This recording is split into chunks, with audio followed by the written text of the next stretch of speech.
It's the final week for this division here for Street Fighter League Pro-JP. My name is Vicious, here with Seikola to bring you what might just be the beginning of the end for some of these teams. We're going to find out who's going to be making it into the playoffs this week for these matchups. Again, it's so much to look forward to. We've been going at it month after month after month, and it's been very much so unpredictable thus far.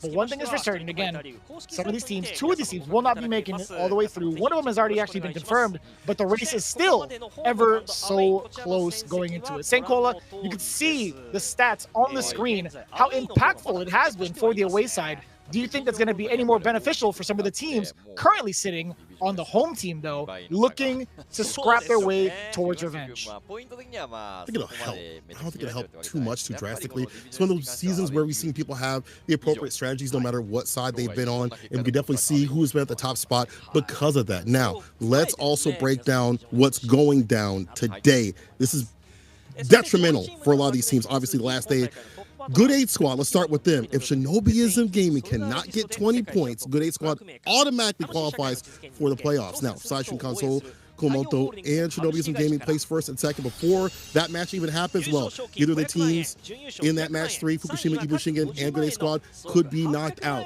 They're also, once again, playing for a big lion's share portion of that 8 million yen, 5 million, 2 million, 1 million, respectively, for first, second, and third. But hey, back to what's going on with these teams. Saishunkan Kumamoto only needs 20 points to confirm themselves for the playoffs. FUKUSHIMA, IBUSHIGIN, well, listen, if Shinobism Gaming cannot get 10 points, IBUSHIGIN qualifies automatically for the playoffs. If Saishunkan, Kumamoto, Shinobism Gaming plays first and second, once again, whoever wins that third match will be moving on. Whoever does it is knocked out. Shinobism Gaming only needs 20 points to get a chance at the playoffs. There's a lot on the line, and a lot is depending on what happens with some of these teams and who wins and loses.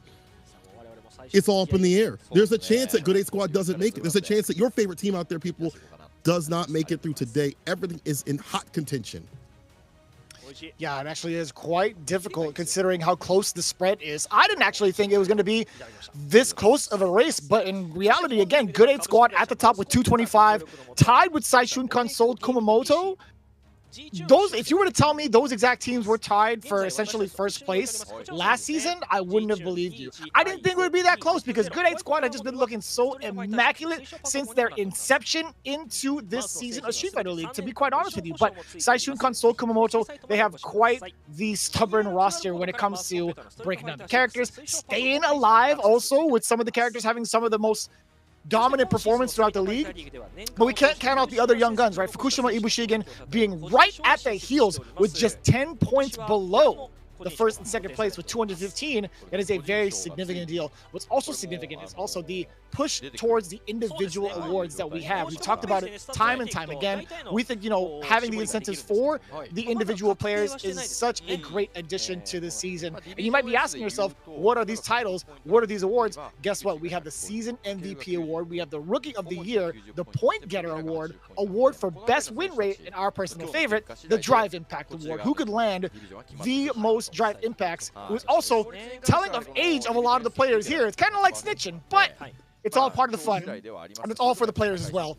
Looking into it again, we have so much to look forward to on this week of Street Fighter League. You guys do not want to miss all of the action as we get to unfold. I know you guys are coming in. This is live for the English broadcast, and I do repeat, this is live. We're reading it through the chat with you guys as well. We're just as much in ambiguity as you guys are, but that's where all the fun is. Again, Saishunkan, Kumamoto going up against DetonatioN, FocusMe.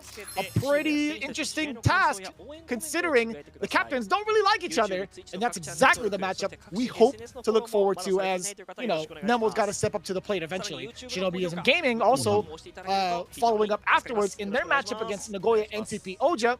You know, we would love to see Nagoya just kind of slam it out of the park and give Shinobism Gaming a huge run for their money. Then, of course, the finale, the marquee matchup, like I always usually say, Good 8 Squad versus FUKUSHIMA IBUSHIGIN. Now, personally, I want to root for the young guns. I know I'm not supposed to have any bias here. Good 8 Squad, they're my personal favorite as well. I've been able to talk to the owner. I talk to the players a lot, actually. But it's like, it's one of those things, man. Like, I have an affinity towards like some of the underdogs or the newcomers, but it is quite a difficult coin to flip. It's like a two-face, right? It's like both of them are kind of rigged, so it's really hard to tell going forward. But you can see it also, they have the official watch party with Street Fighter League. You have a lot of the players coming in from Division F really tuning in because they kind of have to, right? They have to size up the competition before they have to face off after the playoffs. So it's going to be a very, very fun bout nonetheless, and also a really, really challenging one for some of your teams that you have invested in these last couple of weeks alongside with us. So this is going to be a really, really fun journey. I know Capcom Fighters has done a great job on the English side of it. Capcom Fighters, JP from the JP side also. Capcom_esports has done a really great job of showcasing a lot of what Japan has to offer in regards to the fandom out there, showing off some of the public forums, showing off some of the public caravans as well, and some of the big events throughout pretty much the year. These guys have been pretty much putting on a show for a lot of the players at home, which is kind of like an interesting turn of events, being able to see that type of fandom, being able to see that type of dedication, and just overall presence of the fans coming through. It's been wild, man. There's so many events going on as well. We had Legendists not too long ago. We have Street Fighter League Europe as well. Everybody's been really, really eating it up.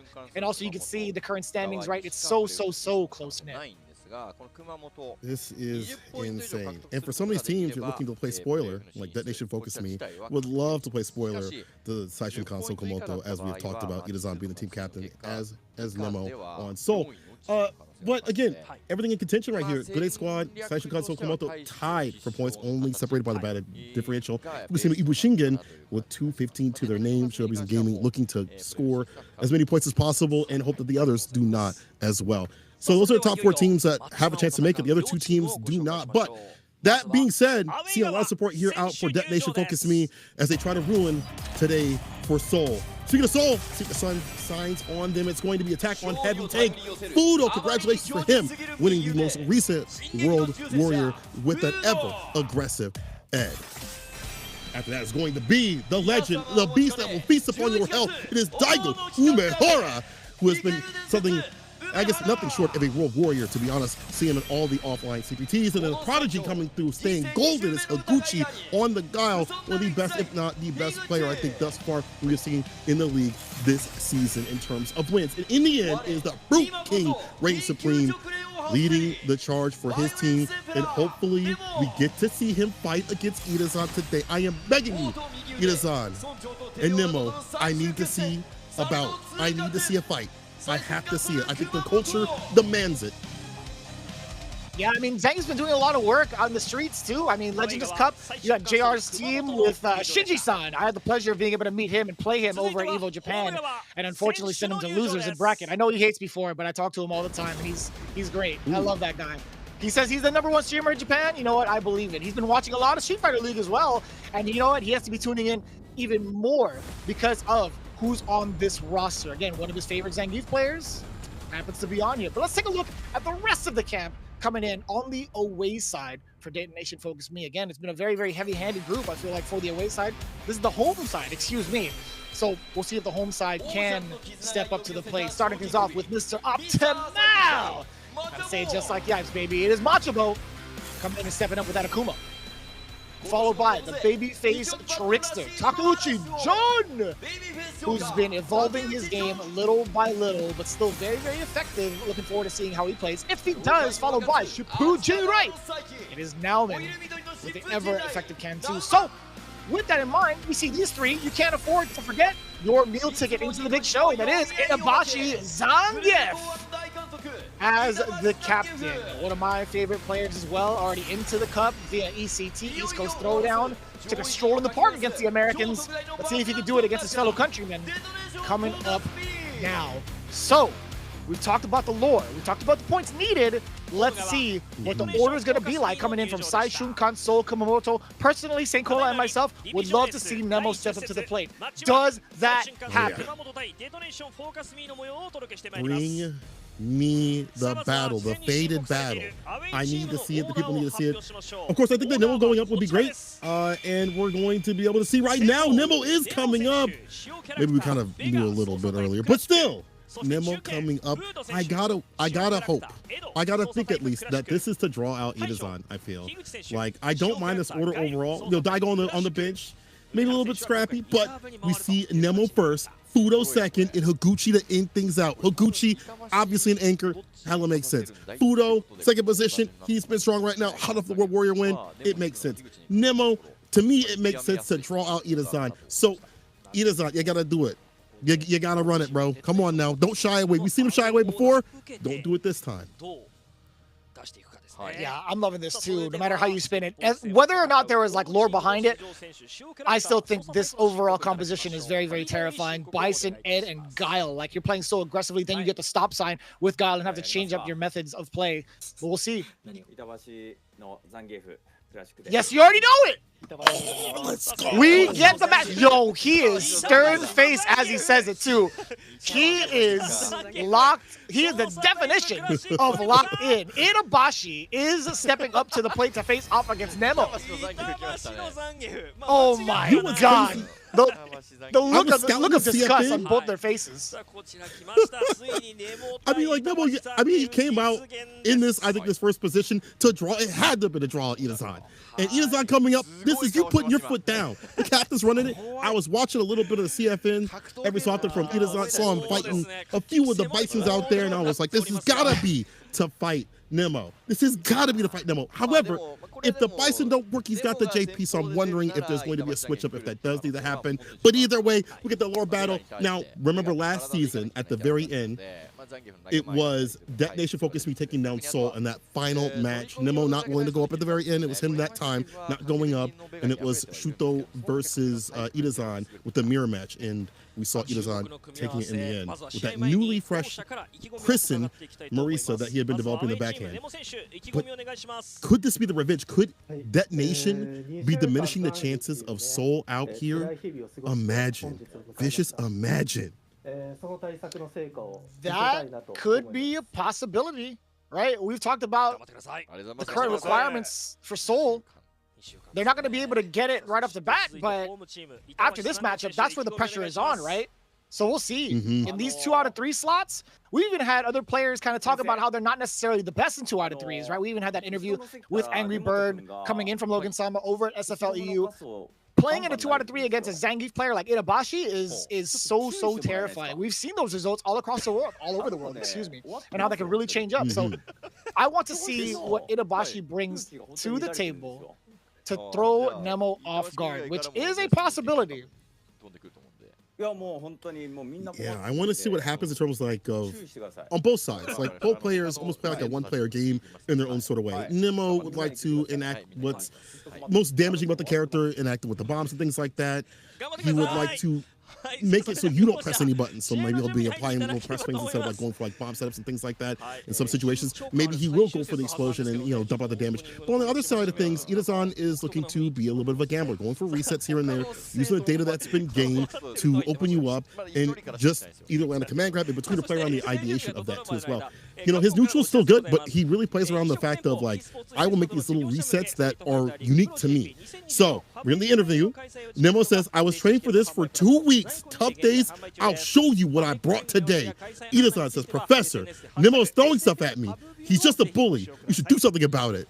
I don't think any teacher here is going to be able to stop the Brute King himself. All right. I think he reigns supreme. I think he is above the teachers out here, above the principals. I don't know if anyone can save you, bro. I don't think the school board, the student board, heck, even the parents are going to be helping you out on this one because these are 2 grown adults, okay? Even other people are stressed out about it. That's what Itabashi had said. He's like, you know what? Nemo has been such a menace. Can somebody get him off, please? Can somebody get him out of here? Here we go. Game 1. Let's find out what the 2 brutes have in store for each other.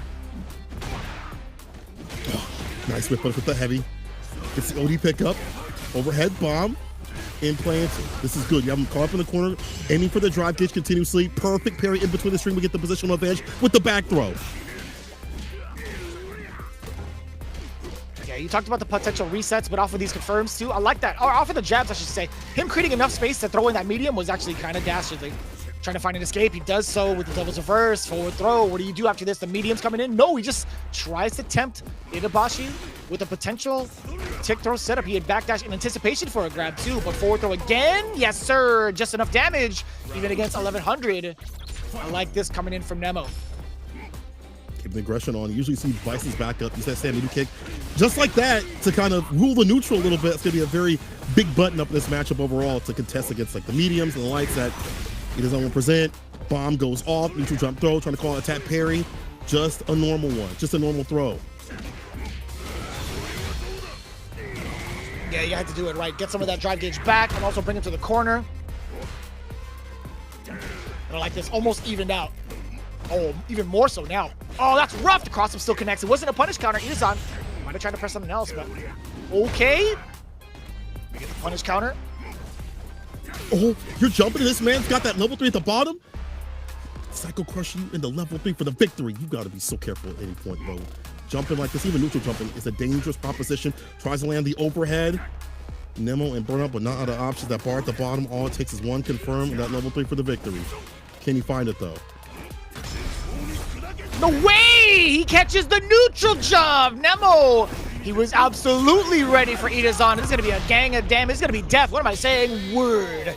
I love that, too. Nemo standing his ground, staying attentive to any type of normal jump movement from Itazan. I got to say, man, that was looking kind of dicey, too, from that range.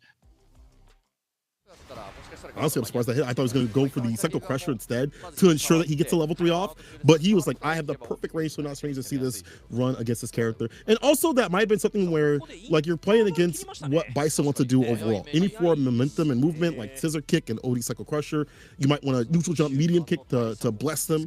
But, however, you have that Psycho Crusher to level 3 or the level 3 just to blow up anything that would have came down at all. Very smart stuff from the side of Nemo. He takes the first game. You got to watch that bar at the bottom, Itazan. You got to be so careful about that. We done mentioned that. He, unfortunately, got hit with the level 3.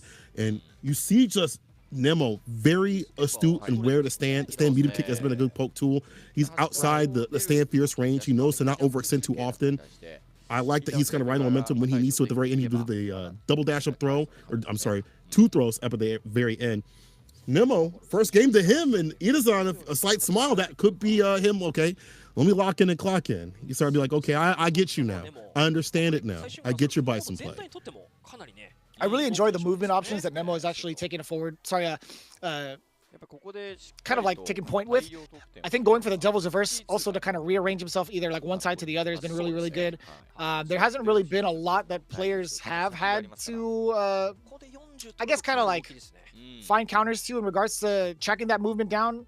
I think overall, Itabashi, if he gets like a subtle read for it and maybe like drive rushes forward and try to catch it, there could be a way for him to catch him upon landing, but that's really, really difficult. I feel like trying to catch a devil's reverse upon landing is very, very annoying, one, and also unpredictable too, because he has pretty good control. He has pretty good air mobility with it. So we'll see if Nemo can continue to be slippery, kind of like sticking moves until he gets the knockdown, or if Itabashi can kind of bully him and keep him into the corner. I know there are certain jump angles where Bison cannot get away with going for the Shadow Rise into the Devil's Reverse too often, but it also is a pretty big read for Itabashi to kind of make with the risk of losing that momentum or the risk of losing the corner. So unfortunately, might have to back up London OD Larian as the anti-air choice, but then you're giving space for Nemo to be able to operate around. Use his crush and kick him that elongated buttons. He's using it right now in the mid-screen though. Applies the bomb, drive rush the fake out. The tap parry just yet. Itazan hasn't been going for that, thankfully, but it's not caught up in the corner. He jives to the scissor kick. Heavy kick is the anti-air. Look at the spacing that he has with this character. It's so godlike. That's good. Oh, and his callouts too with the drive reversal is so on point against Itazan thus far. He's 2 for 2 in drive reversals. Yeah, knock him down, level 1. Deal the damage, build up some of your bar. He gets to hang out and back out for a little bit. Yeah, he's gonna be backing out just like that. Proper tools to do so. That's stand medium kick we mentioned. Exactly that. Medium, the measuring tool to check him out. Not quite dead after that forward throw. Man, he put himself in a burnout, and again, he is in full control. Nemo Looking at match point, keeping it pretty clean. That was a very one-sided affair. This man has had so much life to his name afterwards and so much momentum. Devil's Reverse on the other side. Forced to guess. Get off of me. Attack incoming.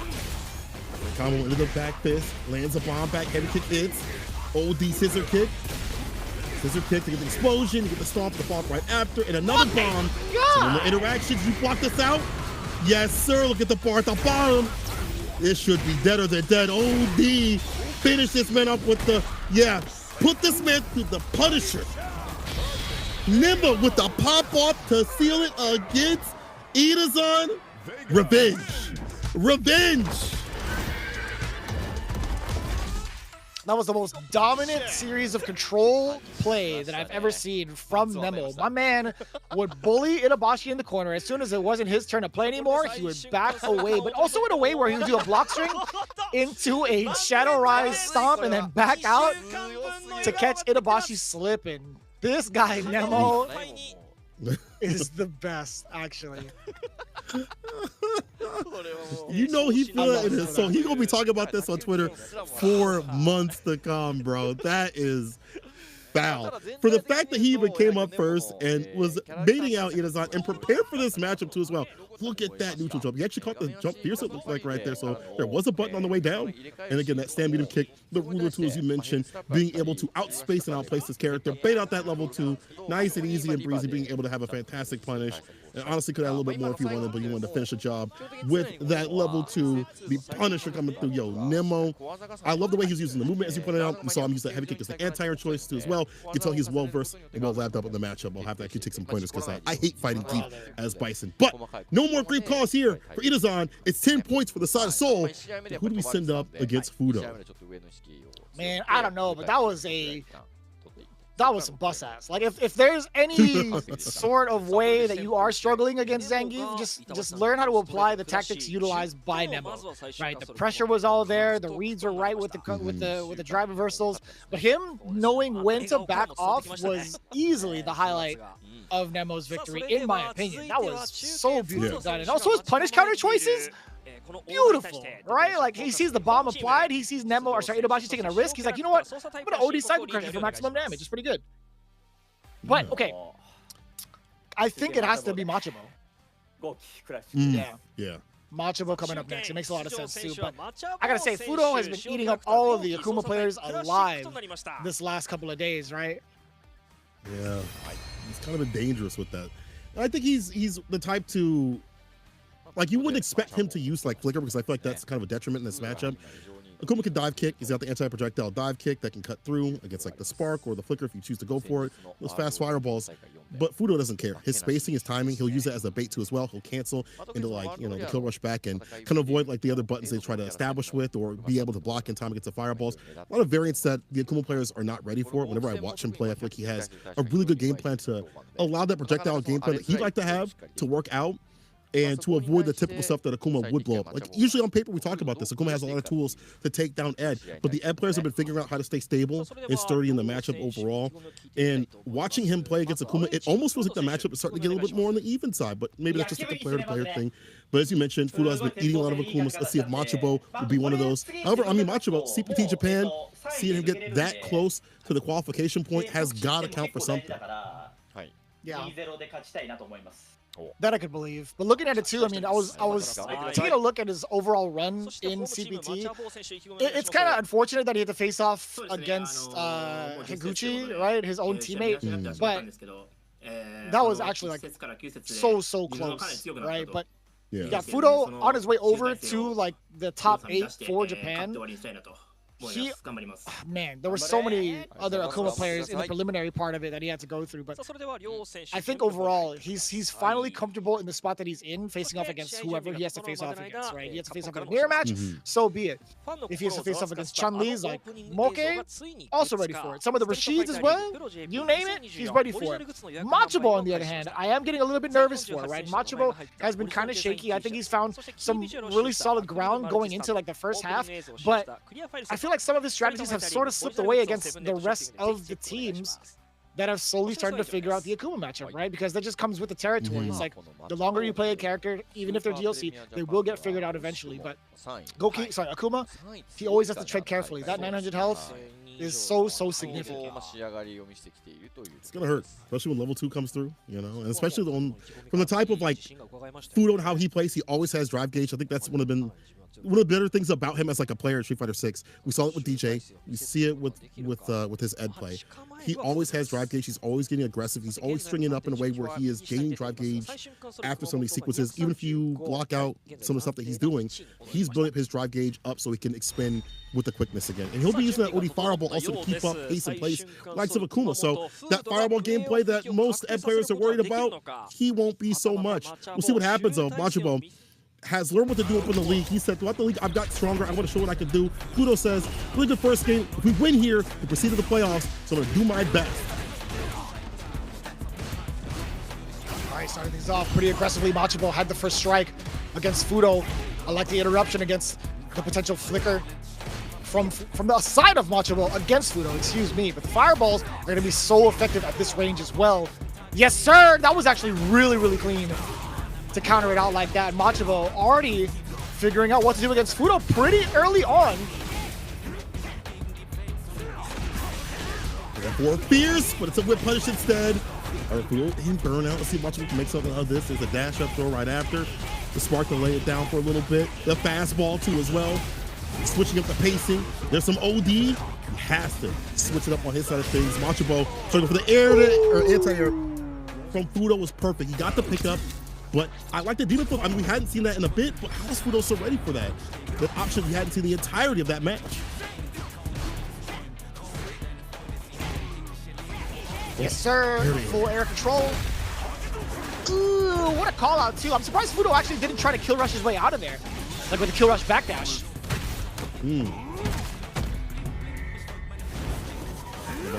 Fudo over the corner, too, as well.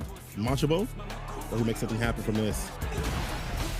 The shame of the finesse of left. Stand fierce and fireball. Resets the pressure with the crouching medium kick. Heavy kick Tatsu. One more touch, we'll see. Like a punish counter throw will definitely do some damage to the back throw instead from Fudo. Doesn't get the grip. Wasn't even in distance or the same area code. It's a punish counter instead from Machibo. Round to round.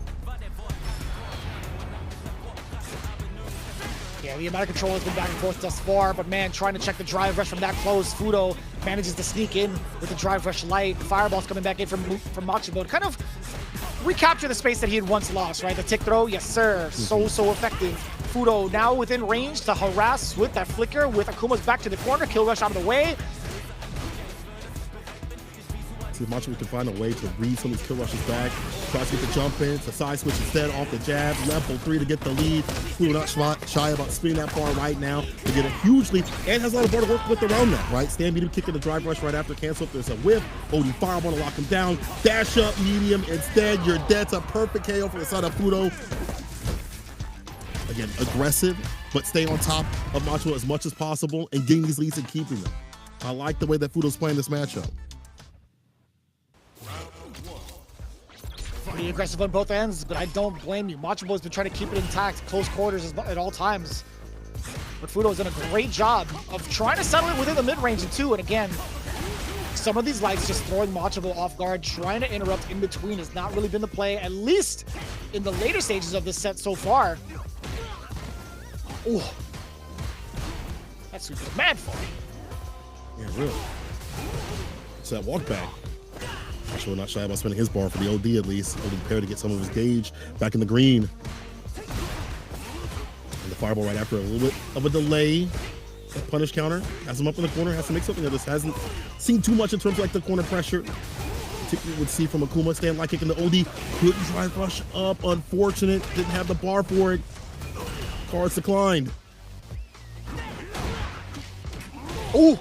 Very fortunate timing. Machibo actually went for the Demon Raid against Fudo's forward heavy punch. No tick throw here. Machibo just about to be back in the green. Doesn't even need it. Catches the forward heavy punch again on startup. Fudo gets clobbered by that standing heavy punch, buffered into the adamant fist. And now a nice medium opener. Machibo dashing up, looking for a button. He finds it. Hella damage incoming. Pretty expensive on the bars thus far, but Majima is making it well worth it. You're looking at a perfect, my friend. Uppercut, level 3. That's all she wrote. Unnecessary roughness. Look at all the damage being taken. His soul along with it. Majima returning the favor. 2 rounds into a perfect as well. Tied up. 1 game apiece. Damn, that was a slaughter fest. This is Majima. This is like Shin Majima right now. Majin Majima. But I do like the fact that Fudo was trying to operate around that crouching mid kick with the 4 fierce, trying to bless that button before it comes out. Demon flip, took care of it the first time. Second time, we saw something different, and then Majima right momentum up in the corner, which you like to see from Okuma. He has so many ways to lock you up in the corner, jail no bail.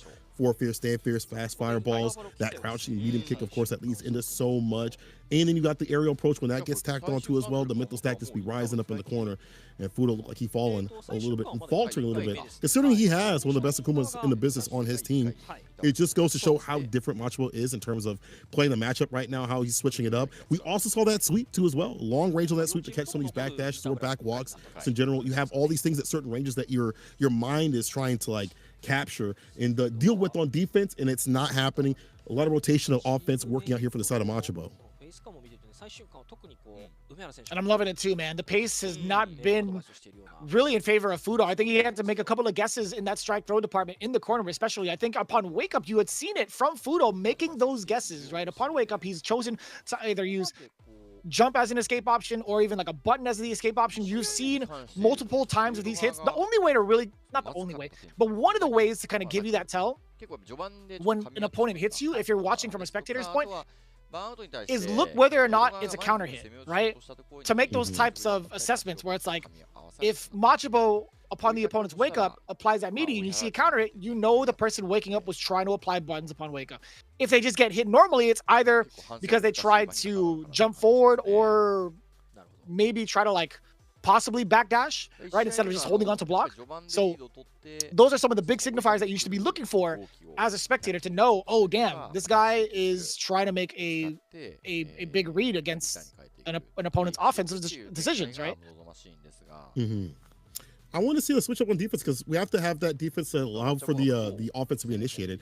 When Fudo's on offense, he's in his bag. Like, you see that with DJ, we've seen it now with his Ed, whenever he's playing. When he is on the offensive approach, he is an absolute train. But then when he's on defense, we don't see him have that same sort of energy. So I'm wondering if we're going to see a switch up in terms of like, delay button, maybe wake up ODDP. I know that sounds pretty grazing, but having these defensive things being rotated a little bit more, or even blocking sometimes, might be able to catch him or catch Majima off guard a little bit, where he has to think, okay, he's going to be doing these things on wake up, so I have to adjust my mental stack in terms of what I'm doing his Oki or whatever it may be, right? So switch it up a little bit. Also, I wouldn't mind him spending some of that OD gauge against like an ODDP against a fireball, just to put Majima off his pace, especially at some of these ranges where he can initiate back with the buttons. And speaking of the buttons, stand meter kick is doing mad work. Speaking of low medium kick, there it is. This side from the side of Majima though. What are you gonna do about it? Ooh, we saw the counter hit. You can see it again. Majima trying to contest. He tried to option select parry to drive rush, but he's gonna be paying a lot of damage for that one. Empty jump low. Ooh, and the snipe out for this sweep. We've talked about this before. We've talked about that being a very pertinent tool to catch people walking backwards, but not this time. He was too far away. Attempted anti right there, tries to walk underneath. However, Fudo dashed in on. He breaks the throw, crouch in the kick in the button, tick throw, posted up in the corner. What's that defense like? He tacks. Might be something that Majima can read. Might blow that out. Let's get the forward throw. What do you do about it now? Knock him back to the corner. That's right. Get that estate. Majima, if he could land himself a single hit, I think he has enough bar. Oh, especially now. A single hit will do it for Majima. And he was trying to fish for it too. Yeah, now we'll have knock to on the spin door. Missed the first time. He still gets a jab right after. Akuma things and the jumping gets the win. I'll take that. So beneficial right now for Majima. At least keeping it tied up, right? Fudo and Majima, both 1 game apiece, 1 round apiece, 3 bars to their name. Oh yeah. Drop Phoenix knocks him down to the ground. The flicker looking for that crumple still skin. Does get a punish counter. Nothing big though. Doesn't drive rush after the stand medium kick. Chooses to go for like a two-piece. Fierce trying to find that space trap in the stand light kick right after. Drive rush, but my button's a little bit faster with the light. Scale damage, but again, Fudo just wants the lead to help him get the win in the bar build up behind that. Is there a world where we see a fat comeback from the side of Machibo? Does it happen? He has the 3 bars. He's at that threshold. Getting further into it now. He's got more of that drive gauge to work with. Knocks on the door. That ball throws home. Has to hold it. This is it right here. Oh, wait. What an interruption. Yeah, okay. He has to go into it. Oh, he had a little bit more of the drive gauge left. But that C is hella damage. Oh, he's trying to walk up and throw the tech though. The will the tech, but not that time. The drive rush though is fine. Machibo. The one time we ain't see Fudo tech on defense, and it makes sense because it was a one-touch scenario. The one time he also throw on Machibo, keeping him caught up in the corner, and this is how Akuma gets his win. You put him up in the corner, you rotate those offensive options. So many things to think about. Even a simple drive rush throw becomes even more dangerous than it usually is. And Machibo taking it over Fudo. Color me surprised, man. Genuinely. That drive rush forward in that close of a space, I don't blame Fudo for not even trying to press a button, because I think it would have got stuffed out if it had happened. But the throw, as that option coming in from Machibo, just off of the raw drive rush, that was actually so impactful. He had Fudo really well read on defense thus far. That was actually so well done. But looking at it too, big bursts of momentum. Machibo also sticking to his guns and not spending the meter. Right here, man, Fudo again just not ready with the tech, but who truly could have been. This is actually so dangerous. 10 points apiece on either side. Seoul needs 20 points. This just might be do or die time to confirm their spot into the playoffs, and it's up to the young man Higuchi. But I feel like you've expended so many resources with some of your lineup. Who do you send up to bat to face off against Higuchi, who's been mad dominant and is currently also at the forefront of the ranking leaderboards, if I'm not mistaken, for World Warrior Japan? I think he has 90 points still, alongside 2 other players too. So either you have Nauman or you have John Takeuchi. That is tough. You got to set up Takeuchi. I think Nauman, even if the matchup's not even that good, he can still operate, but yeah, it has to be Takeuchi. I feel like Rashid Gal isn't that bad this season. You know, the Rashid players have been telling me it's not so terrible now. You can slide some of the fireballs and get like a fat punish off like a level 1 right after. They've gotten more comfortable expending OD gauge, like OD fireball, to keep up with some of the sonic boom pressure. And when they have the enhancement, they can get that nice little dead zone where the flash kick won't hit. You get a nice little punish. And the fact also that Gao don't build up as much drive gauge off the sonic booms definitely helps out. So he can't get out of burnout as fast. So you can harass with level 2 a lot more if you're Rashid. Definitely helps out with the SR. But then again, you're fighting someone like Higuchi, where that doesn't happen that often, who has been so dominant throughout the league. CPT, the most dominant players I think out in the world right now, I can definitely state, because of how good he has been at EWC and very like high marquee sort of matches overall. This guy is ridiculous. So it is definitely do or die time. I think John Takeuchi can do it more than Nauman, but it's a tall order overall because you look at the results of Higuchi, how dominant he has been against damn near every player over in the league, maybe losing only a few games here and there. This guy is really good. So on paper, it looks like Higuchi will take this. But, I mean, today's been a bit of a shocker already off the rip. Yeah, and I do like the matchup at hand, too. Rashid versus Gal, you talked about it. I think Rashid still does a pretty decent time against this matchup. I think there's more instances where the fireballs can really become effective for Rashid more so than Gal, right? I think a lot of the Japanese players have kind of figured out the timing from, like, I want to say from positions 2.5 to 3 where they get perfect parry, but also if John Takeuchi manages to get an enhanced whirlwind from a charged fireball because Higuchi was slacking, I think that could be a great moment for John Takeuchi to kind of mixer his way in to get the advantage, right? Or at least to close the gap. So we'll see. We're going to really pay attention to the ground game. We're really going to pay attention to the fireball game between these two. Take real close notes to how John is layering in both the ground game and the fireball game. I don't know if jumping's going to be necessarily a big factor, I think, because, you know, Rashid can't really alter his jump arcs too much without being too predictable, right? He could do like a jump into like a cyclone, but no one's going to really rely on him to do that mid-screen. So pay attention right now to how the fireball game is really going to play out between these two. And we might just see the answer of who would actually win it out. I think Gachika was like one of the first to really develop that gameplay, like using the fireballs as pokes and like having proper zoning when it comes to Rashid. So seeing the other Rashid players develop it from there and be like, oh, this is actually very strong. This is how we can fight some fireball characters. We're not so far outside. We are definitely not as good as Gao's fireballs, but we're not that far outside. Definitely helps out. So we'll see how John Takuchi, who is one of the most aggressive Rashid players in the business, operates around all this. In the interview, Noguchi says, this is the end. We need to win. Throughout the league, my first time playing in such an important team, I usually let other people play in this moment. Takuchi says, I assume Higuchi is nervous because he needs this game. And that's a good thing to point out. John being like, I know that you're nervous. I know that you have a lot more to lose out here than I do. Our team can't make it through, but your team needs this. And again, we talked about this earlier. DetonatioN looking to play spoiler and dim the lights of Seoul.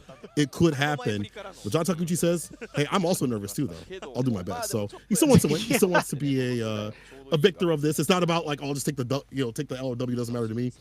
He still wants to beat or defeat the person that he's fighting. It's not just about like throwing it away. Either way, final game between these two teams. We'll see if Seoul gets to solidify their spot for the playoffs or if things will be looking a little bit dimmer. This is actually so crazy. You can see how important it is to play spoiler for some of these teams. DetonatioN, FocusMe taking up the mantle and taking up the pressure. This is going to be so entertaining to watch. Again, the fireball game is so important. John Takuchi's kind of been pushing it a little bit. I like, yeah, 4 medium punch to close the gap too, but Higuchi making the right read with the back throw. Also occupying some of the space with forward medium kick so bot, but yeah, that sweep coming in. John Takuchi's really trying to test the waters here in the mid-range game. There's the enhanced roll. Okay, no, not all the way through. My mistake. Well, pairing time. Trade the stand meter kick. Looking for a counter combo. Close up for that. Let's shimmy up the stand first. Hold on now. He's in for the Oki. Throw up in the corner. This is where she can really work. Okay. Light with reversal buttons right after. Inside of Gucci. He gets the shimmy on his side of things. Land level 1 for the victory. Nah, doesn't even need it. The heavy kick to follow up to finish it. Optimal. Insanely optimal too. I was trying to figure out when he was gonna throw out that level 1, but man, didn't even need it.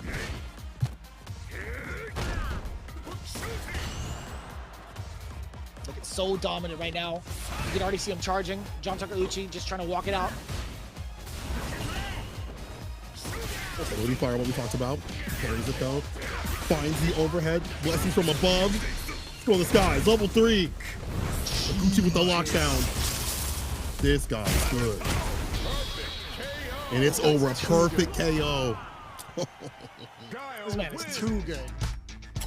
He is breaking down John Takuchi so well thus far. Every entry point had been denied. The fireball game, non-existent for John Takuchi. Him trying to scrap it out mid-screen, or actually, I want to say like 2 position or 1 position, gets nullified. And with the cap star, Higuchi with the bust out OD flash kick. The Sonic Boom spacing and timing has been ridiculous. Bull with the charge up to fake out the flash kick. You want to get that hit. Should have went for a projectile instead. Either way, Gal could definitely fight outside the corner. All you're looking for is like a nice little knockdown off the OD. Actually backdashes away. Possibly trying to bait out like a back throw for the side of John Takuchi. Or normal throw, I should say. Excuse me.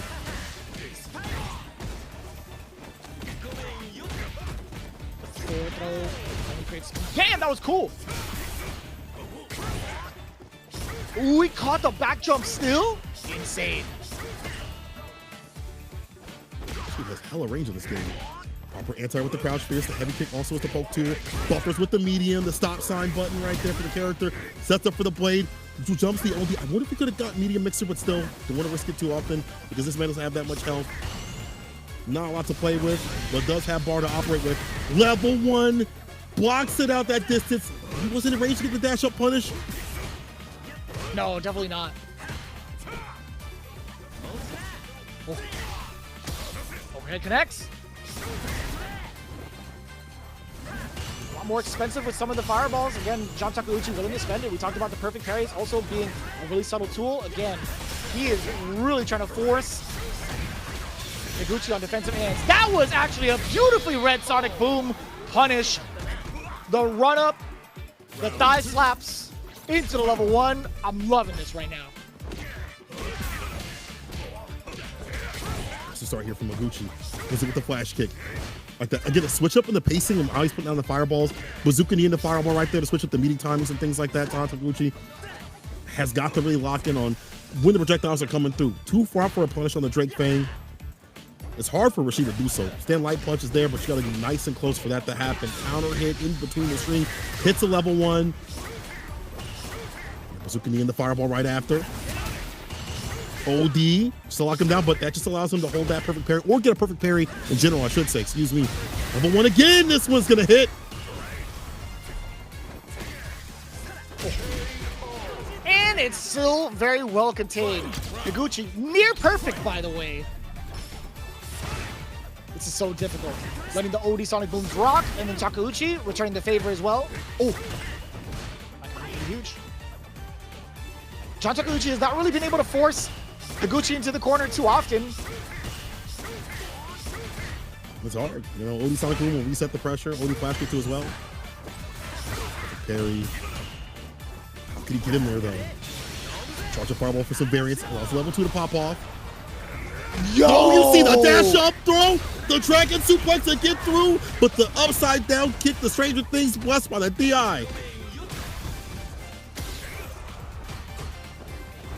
Yo, how did he even time that correctly? That's crazy.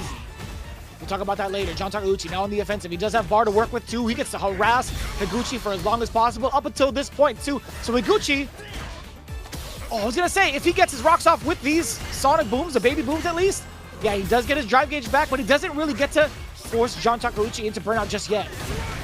I don't think he will get that chance. Yeah. Too much in terms of drive gauge right now. Might see the OD real soon here. There it is. Finds the anti-air with the heavy mixer. Backs up for another level 2. Oh my god, yeah, he can definitely make the magic happen right here. Stand fierce with the drive impact. That's that. That's John Takeuchi making the most of the win condition. Game to game. Tied up 1 game apiece. Not going to be taking the timeout. Higuchi right back into the saddle. That's what I'm talking about. Here we go. Game number 3, we're starting to see those slow adjustments from John Takeuchi. It looked kind of weary, too. I thought he was not going to be able to follow through, but keeping it pretty damn close. Ugh, that could have been much worse. Fortunately enough, John Takeuchi held on to the fireball. Punish, counter, that fierce, ringing in hot, too. Dash up, what are you going to do against Higuchi? I love the perfect parry. Drive impact as well. Sit him down in the corner. Apply that pressure, playboy. Sonic Boom pressure right after though from the side of Higuchi, trying to lock you down with the variance again. Lights and the heavies every so often. Upside down kick trying to clip a limb.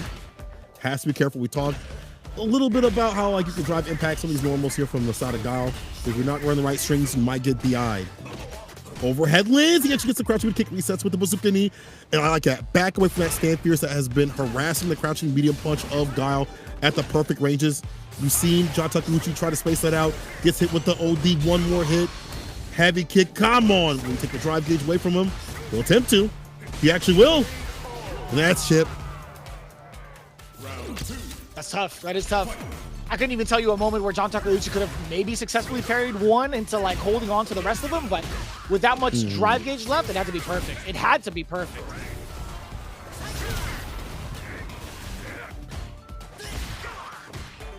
Lands.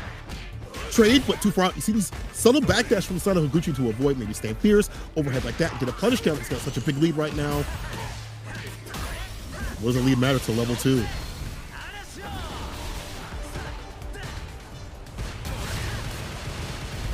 Frames, has to hold on to it.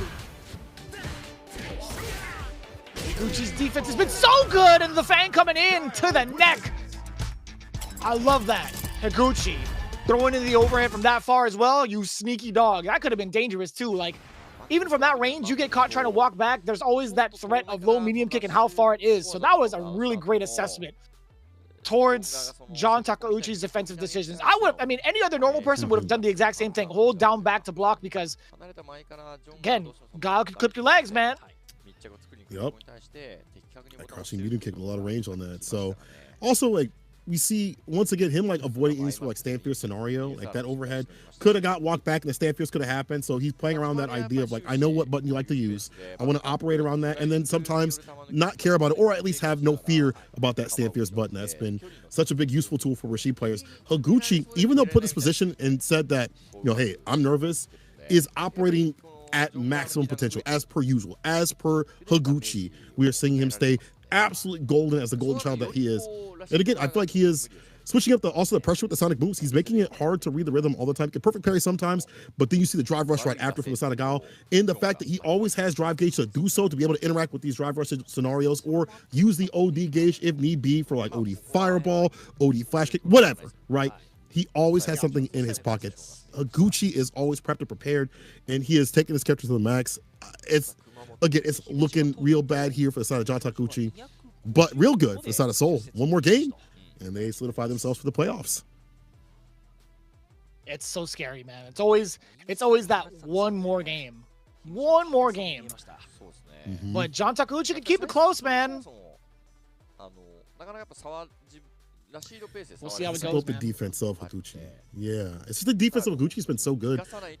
Weathering the storm of like level 2, you definitely take some work, but that walk-up throw, the confidence to do so, had the time and the understanding of what John Takeuchi wants to do. We know him as one of the more aggressive Rashid players. I think actually Big Bird had said, he was like ranking all the Rashid players, and he was like, John Takeuchi is probably like the most aggressive Rashid player that you can't really count Oil King because he kind of plays his own style.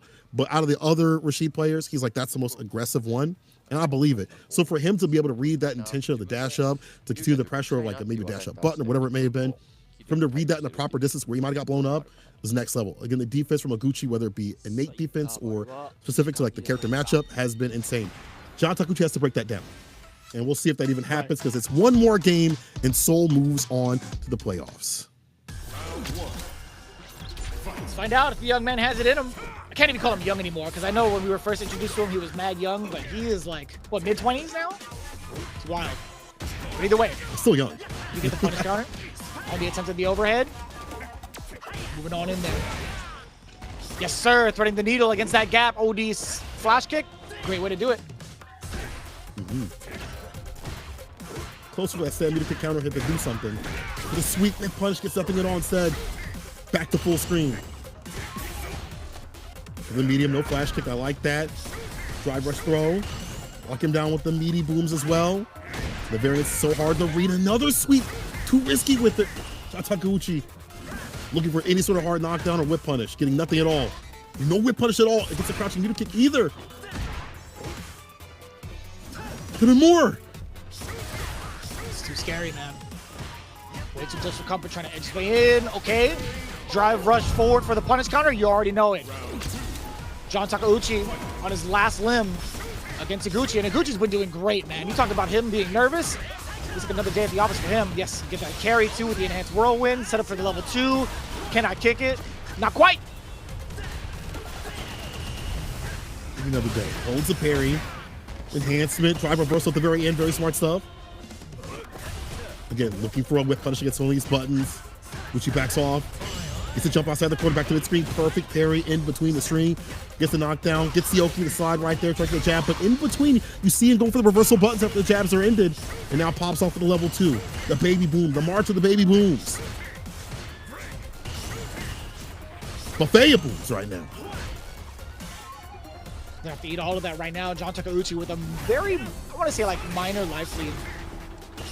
How long could that last for? Yeah, Higuchi being able to hang back, throw some of these booms, be a nuisance, but also refill some of his drive gauge. That's the intention. But man, he ate up all of that. John Takeuchi with a well-placed fireball, being able to run over Higuchi just like so. He's not out of it just yet. Number one? One. Do it. Absolutely. You got to do it. Mm-hmm.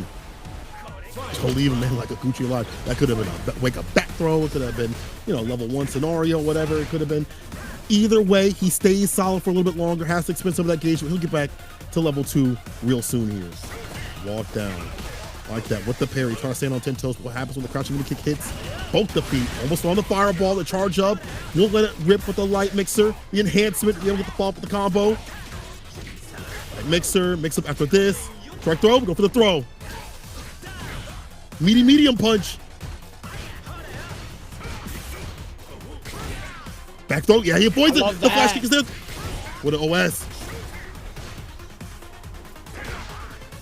It's a pretty huge deal. One last hit. He's gonna build enough on the level 3.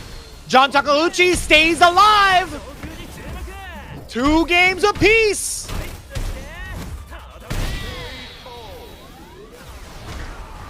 Young Damn. Johnny Tech. Honestly, like his neutral's gotten better. He's using drive rush buttons to whip punish, and then you also see him using crouching medium kick. I don't think we've seen that button too often, right? I feel like that's not been a button that's been expressed. We've seen sweep, we've seen stand fierce, but not crouching medium kick so often. It makes sense because booms are coming out, so you can't really crouching medium kick a button, or I mean a boom.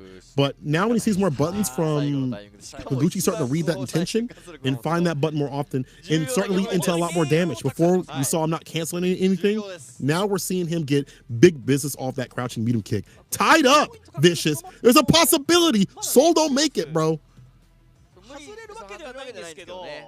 Don't say that. Don't say that. There is a pretty big possibility here. This is the final week. If they get stumped here, Shinobism Gaming does have the potential to snipe out. They do have the potential. You can see it right there. 200 points for Shinobism Gaming. If they score a perfect game, there could be a shift. Saishunkan, Soul, Kumamoto, everybody kind of reeling back in their seats too. You see Fudo kind of like hanging back. He's like, man, I wish I won. Oops. It'd be like that though. You know, we talk about this every single week. Like some of these teams are not getting as many points as possible, but for Detonation, when I talk to Ida-san for this a little bit, sometimes he'd be like, you know, sometimes it's really about where I'm positioning the players. He's like, sometimes we're not losing because we have weaker players. It's just where we're positioning the players and where they need to be against some of the players. Right. And as they go into the league, towards the end at the very least, you see some of that come through a little bit more. Obviously, for the teams that are winning, you see that a lot more often. But for Team Detonation starting to work out for them right now, John Takeuchi, I think, is the perfect pick to kind of break down the offense and defense that Higuchi wants to utilize as he's starting to implement more of these tools, especially the first of 3. In a longer set, this works out perfectly for John Takeuchi to be able to be like, okay, you want to do this? I'm showing you this card. Let me show you this other card. You want to do this? I can blow this up with this. So it comes down to this right now. Game point, either Soul, Doomsday Glow, or Detonation. With the demons in the darkness. We'll see what happens.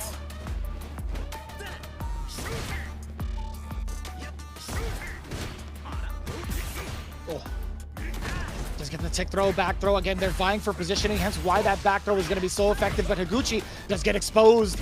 Again, John Takeuchi going to work. Guile stuck in the corner, not being able to enhance the fireball all the way. A little bit of a problem now. Higuchi has a little bit to work with to get himself out of the corner, but that medium kick is going to be so far away. Okay. A big sweep. Oh, that fierce. You had talked about it, man. That counter hit really being the bane of Higuchi's decision making. Not like this. No way. John Takeuchi sniped out the defensive choices.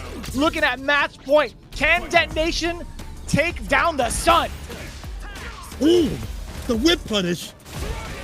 Isn't that crushing? You're gonna kick OD flash kick, lets it rip, get some distance. So you know Higuchi's got to be able to turn up my volume right here. Using that reversal, drive reversal to pop off with the level 2. You know what to do. The Windy City Kid, the dash of crouching medium punch, caught something. That's a counter hit. I'm surprised Higuchi even pressed or did something there. That scenario, like, just keep the pressure on so level 2s don't come through. You don't have to deal with the baby booms. Avoid the parade of pain. Oh my God! Damn, that was so well done from John Takeuchi. His entire sequence got rid of the baby booms, got so much life out of it, but Higuchi's maybe gonna try to make that swing back. Can he succeed though? Oh, punish counter. Big punish. Stand fierce, the shimmy, looking for the medium, gets the counter hit. This range, these buttons that are stubbier become a lot more dangerous. Drive rush tries going for the overhead, he gets it! Ooh. What a risk, but big reward! Final game, final round! John Takeuchi just sat there for how many frames and took that overhead. It's gonna be so difficult now. Noguchi amassing that comeback. Momentum-wise, all in his favor. The drive gauge looking kind of orange right now for John Takeuchi, kind of rough. Noguchi, what are you gonna do to enforce that pressure on the drive gauge? John Takeuchi taking a little bit of free damage, hopping into the fireball. Uh-oh, we're exposing a weakness. John Takeuchi can't hold on against the booms thus far. Oh, especially now. Is that burnout gonna happen? Ooh, you had to do it. The activate level 2. The back dash away from him taking his turn back. Baby boom, staggered every so often. He knows the bar's at the bottom. That level 3, or really if you get level 2 off, it'd be way more beneficial. Slides underneath, we talked about it. Lands a level 3. We done talked about it. The fact that he gets a fall right after is so beneficial. He's back with bar. He's back in business. The drive gauge not looking so good for Noguchi. No, the crouching medium push off the drive rush. This is with the overhead looking for the punish counter. Gets him on the other side. Could have had a medium. Back throw. Oh. Punish counter.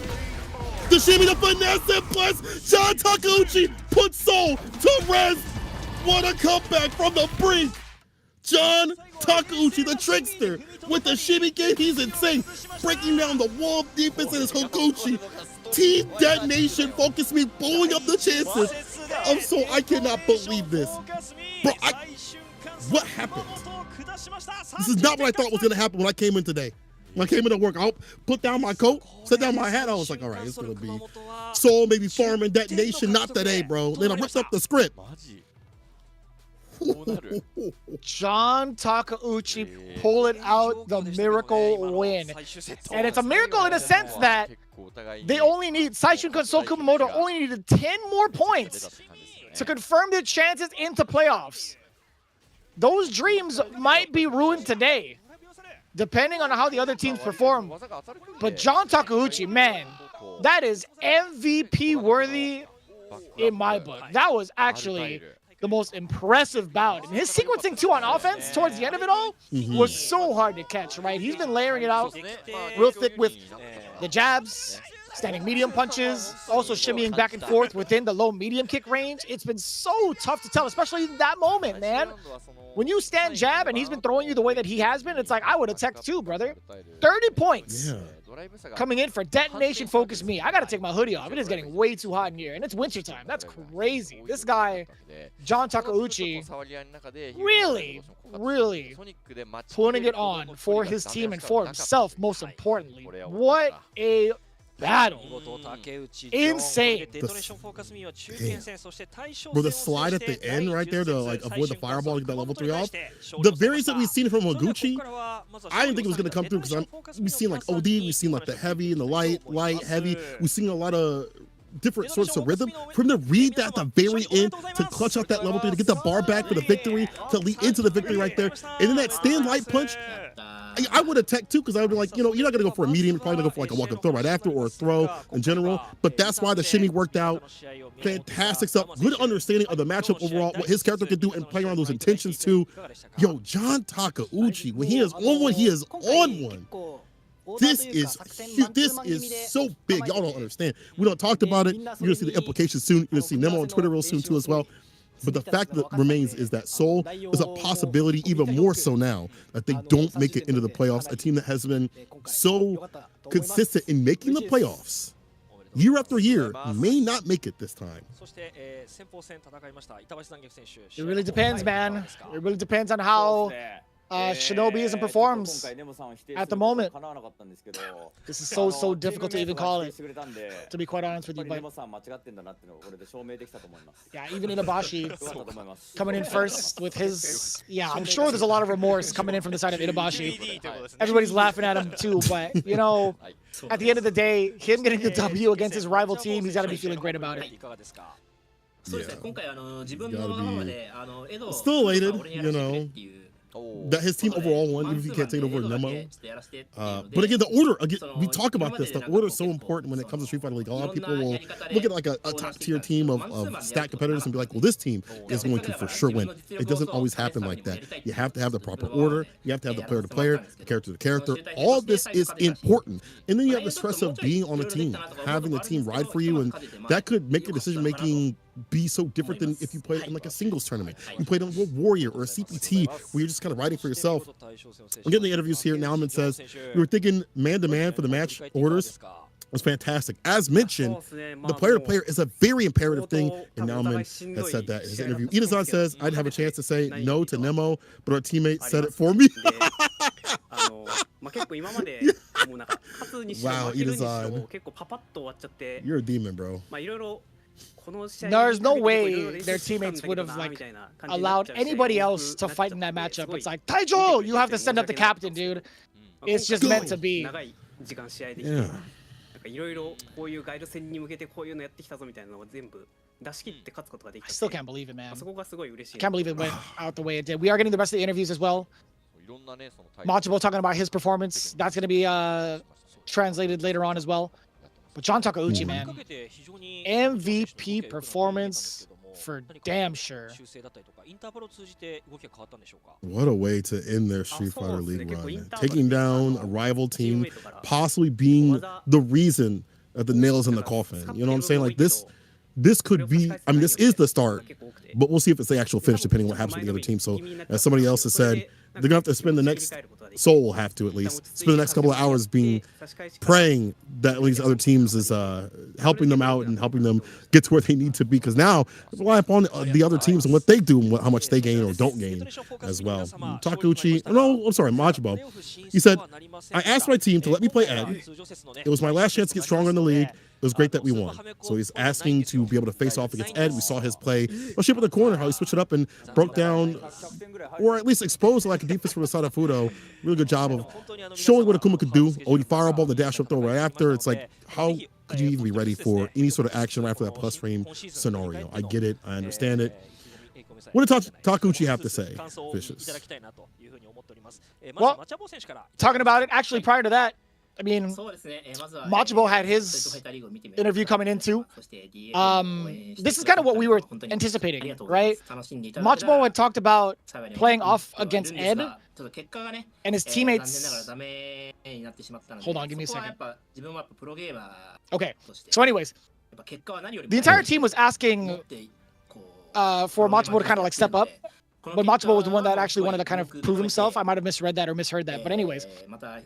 This was like his final moment to kind of like prove his worth in his opinion, or like from his statements to prove his worth and his strength in the league, right? So I do like him kind of stepping up to the plate against Fudo, who's been so hot all weekend, right? So I thought that was really impressive. But Takeuchi, his thoughts going into it, really tough game. In my recent losses, I was losing straight without getting any chance for the comeback. He was really relieved to be able to win in this tough game, and he told his team had told him Higuchi was whiffing a bunch. So he was able to hone in on that and get a bunch of the punishes. So GG's, shake my hand, is what he said. You know, I mean, I think he caused that whiffing to happen. I feel like that's something that Higuchi does. And maybe Higuchi felt comfortable using like upside down kick, back heavy punch and things like that because he had the Sonic Boom pressure right after. But again, John Takeuchi broke that down by going for the perfect parries, holding parry when he beat to as well, and then using stand fierce, crouching medium kick, and other buttons too as well to kind of harass the proper ranges to allow those whiffs to happen. So I think that was something that John Takeuchi enabled. Either way, he says, yeah, he won the tough game, but Machibo says, we really want to thank the fans. Unfortunately, they will not be proceeding to the playoffs, as we mentioned. Looking back, he says, I could have done better, wish we could have done better, but we'll do better next season. So again, it's one of those things where Street Fighter League is just so difficult. Every team out here is stacked to the gills, and it's really about that strategy at the end of the day that puts teams over one another. And you see what happens when the team composition really works out for combat. Yeah, I think overall the decision making from Detonation FocusMe was a little bit rocky in regards to who to send up and like how to adjust for the meta. But if there's any time to prove their worth, it was definitely now, and they definitely did it tenfold. That was so impressive to watch. And I love the tenacity too, coming in from both Machibo and John Takeuchi. Itabashi a little bit questionable just for the jokes around it, but Also, it's very difficult to kind of like lock down someone like Nemo who's so creative in his movements, right? Coming in from a versus background, he knows exactly how to manipulate a lot of the decision making that players want to do and force some of those errors. So I loved the way it all turned out for Detonation Focus Me. As much as I've been a Saishunkan Soul Kumamoto enjoyer, I think this was a very, I think, pretty satisfying ending. I don't know, man. Like, I think I love the way that Detonation Focus Me really brought it back out. I'm just glad they didn't end up being farm for points, especially for the side of Nemo, and really showcase what they could do. Again, sometimes it takes players and teams a little bit longer in the league to figure out what they got to do in terms of composition, in terms of what characters will be playing, and strategies and things like that. But when you see it happen, even if it's at the end and they don't make it through the league, it's still a beautiful thing overall. We're still getting some more final words because this will be the last time that we see Team Detonation Focus Me. But, Takuchi said, we could do a close game for the most part. We want to give the best for this season, for the next season, I'm sorry. Naman says, it was my responsibility for the most of the episodes. We'll get ready for the next season. So I do hope that we see this same sort of team again. I hope we see Team Detonation with the same composition. They understand how big it is to place players to players here, characters to characters here. I think with Itazan and Machiwa having some really significant results in terms of being top 8 spots. So also John Takuchi too. We saw him at top 8 or at least around that point. I think it's Singapore, I believe it was. Seeing what they're able to do outside the league and bring that into the league definitely helps out. So I want them to bring that same sort of energy. They see that they can do it, especially at the very end. I want them to bring that energy for the next season if we get one. I hope that we get one. All things aside, I hope we get one. Hopefully, we have even a longer season, maybe some more teams. I'm asking for too much. Anyway, Rizan also says it would have been great if we were able to win this season. The league has been much better every single season, but it has been more difficult. That's something I've added on, but it's definitely been more difficult. But to see them, a team that was the Cinderella story last season, I'm sorry, not make it this season just shows how difficult it is overall here. But he does apologize to the fans. He says, I could have been better. Really sorry for the fans.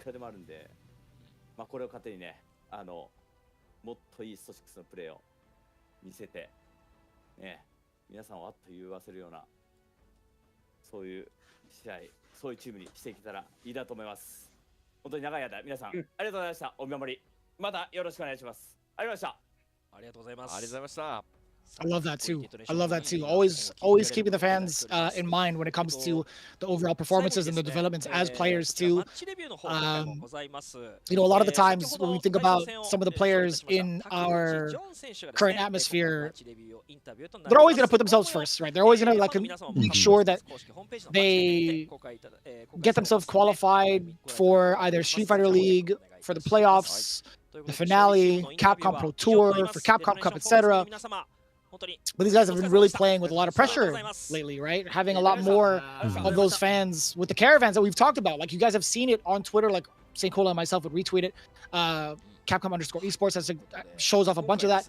Really, really heartfelt to see like how much of these players really take into consideration all the fans too, because without their support, we wouldn't even be able to like consistently see stuff like Street Fighter League, stuff like a pro player, right? So I'm really loving the gratitude being shown off here from Detonation Focus Me. Adding on to whatever he said as well, he's kind of like, reflecting upon their overall decision making in regards to like how their performance was.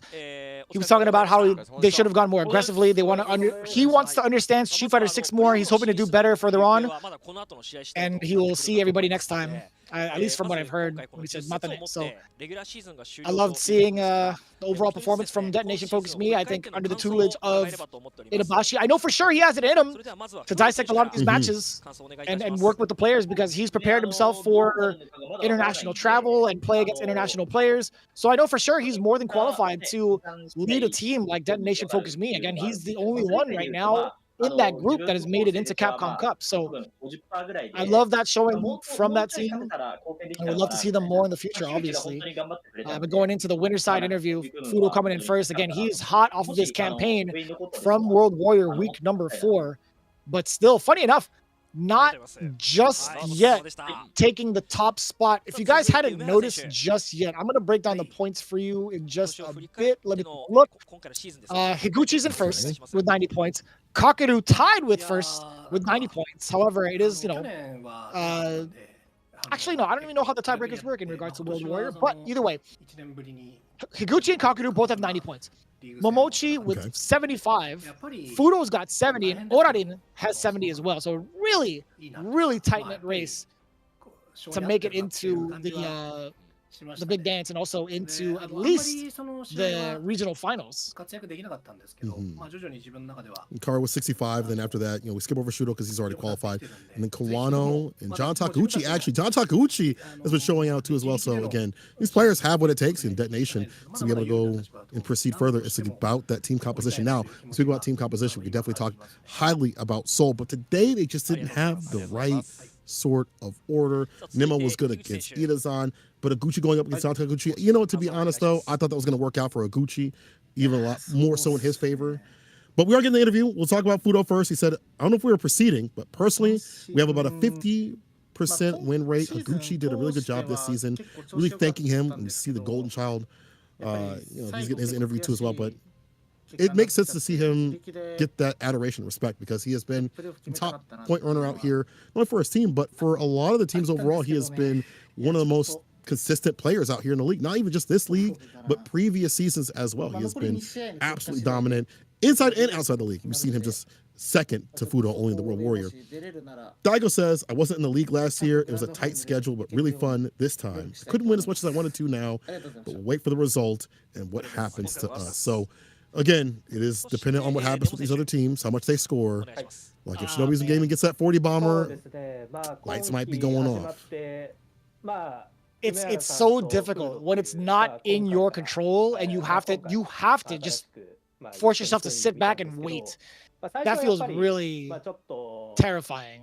And I've talked to players like that over in Street Fighter League US, man. It's like, what else can we do? Like, it's out of our control now, but the most we can do is watch. And that's it, right? So, totally understandable. I don't think there's a lot more they could have done in terms of preparation to get themselves into the playoffs. I think they were doing the most, right? They had 225 going into week number 10. Ending it out with 235, that is above average. So, they really showed out the most. Like in regards to who would have made it into top 3, I think a lot of fans out there that have been really tuning in to like season 1 and then seeing the roster, I think a lot of people would have banked on them making it into playoffs. But in the position that they were in, where they could have potentially gotten the number 1 seed, that was a toss-up. Because you had guys like Good 8 Squad, you had guys like FUKUSHIMA IBUSHIGIN. It was very, very difficult to call. But again, their fate no longer in their control, as Shinobism Gaming is going to be coming up next against NagoyaNTPOJA. But the rest of the conversations, right? Overall, from Higuchi, who's in a good flow, but the last 2 episodes wasn't the best performance. Also just going to have to sit back and wait for the results. Nemo, his comment was, we welcome Fudo and Daigo Umehara this season. We couldn't discuss about the team in the very beginning. We were able to be much more friendly to each other as we went on, and it was a really fun time. Damn, that's cool. And now they're just, let's just wait for the results, is what he said towards the end. That's some of the cooler things, man. You don't really get to see Daigo interact in this fashion and show how much energy he has with his teammates as often, because you don't really get to see Daigo in team environments as much. The last time we really saw him in the States doing that was over at Beast Cup for ECT, so it's cool to see that development overall with the players in Japan, because team tournaments, again, have been quite popular these last couple of, I want to say years in Japan. I'm glad. Overall, I think even around the world, people are really starting to warm up to the team tournament sort of idea, the storylines that evolve from that, the different sorts of strategies. It's not just about that 1v1. Having a team ride for you is a different sort of energy. Even the players, too, as well, are starting to really vibe with it. We see over at EWC for EU and for the US. But you see right now, the Street Fighter Duel up on the screen here. Once again, every week, I ask, what more will they add to this game? They've added damn near every single Street Fighter character. They just need a few more. I like the variations they're starting to add, more of the thematic costumes we're seeing for like Hakan, I think it was, recently. And a few more with Honda. I think it was like fashionable Honda. I got to get back into it. My wallet won't like me for it, but my wallet will like me if I pick for one of these. I need to boost up my energy the samurai style.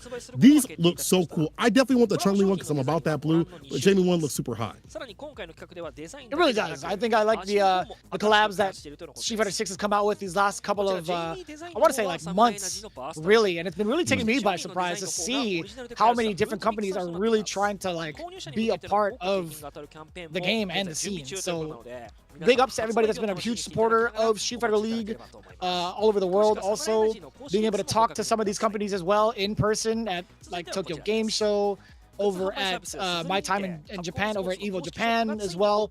This is actually sick. The official store is officially open. That's kind of cool. You even have like the iPhone cases on the top right. Listen, man, you guys keep putting these things in front of us, and you know I'm gonna buy it. Like, what? How do I get my hands on these? Right? I want to get like, dude, imagine the bottom left. If those are like either stickers or magnets, I'm buying the hell out of it. I want those. All over the fridge. Yeah. My man Hamiko has it already. Crazy. I'm dying, man. I'm dying. Can you bring him over, please? Come on, look at the artwork, how it fits on there perfectly. And you get a keychain too. Yo, shout outs to the cameraman for the zoom in. You get Hamako's nice nails, you get his well trimmed mustache, you know what I'm saying? That's what I'm talking about. Looking pretty good. And the sticker, of course. Yeah, you got to get that artwork in there. Of course. Yeah, so they actually have this artwork, especially for Japan. You actually have like all the characters tuning into the matchups. You can see Ed's level 3 against Bison. It's cool. You get the DLC characters up there too. It's so damn well thought out too. It's just like us, right? All the guys that are sitting on the couch watching these matches. Exact same thing, but they've had it in Street Fighter 4. What is this hoodie? Oh, you didn't see it with a passport? You get like a passport too, like a little fake passport. That is so god. But we gotta go. We gotta go to Capcom Cup. I mean, I already said like whether I'm working it or not, I've already dedicated my week to go to Japan. I've already confirmed it. But either way, you guys should do the same, right? The tickets are live right now.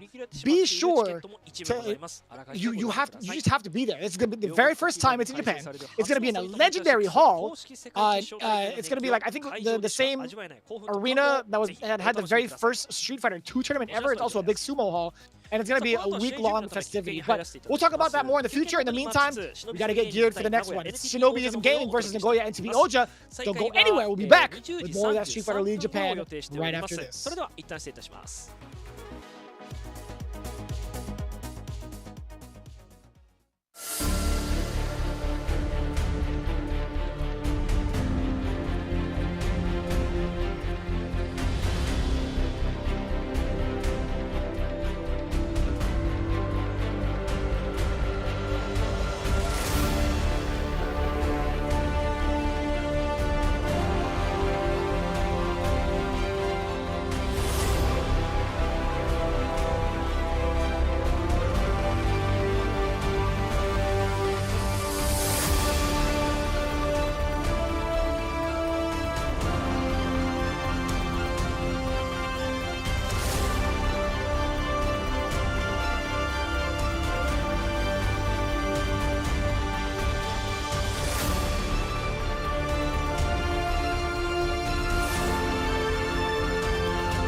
いやー、吐きそうですね。だからここで俺が勝てば、チームとしてもすごい勢いがつくんで、絶対に勝ちたいと思います。ジャニー頼む。ジャニーいけるいける。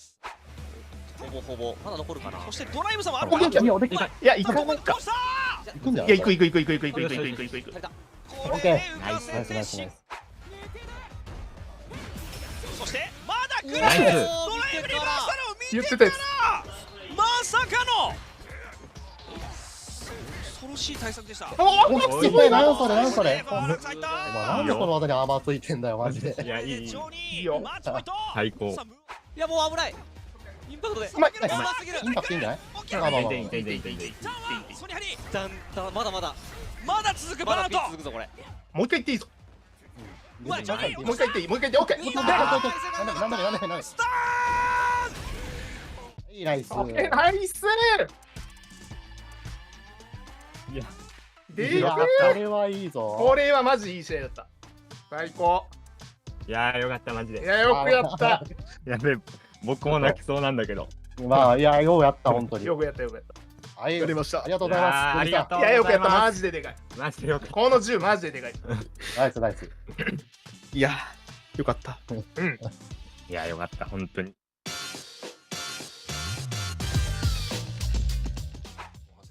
11連敗えぐいって。まあ、だいぶ流れだな。流れ一本な気するわ。マジ警備これ何これあ、それか。ああ、しかも。温存。偉すぎだ。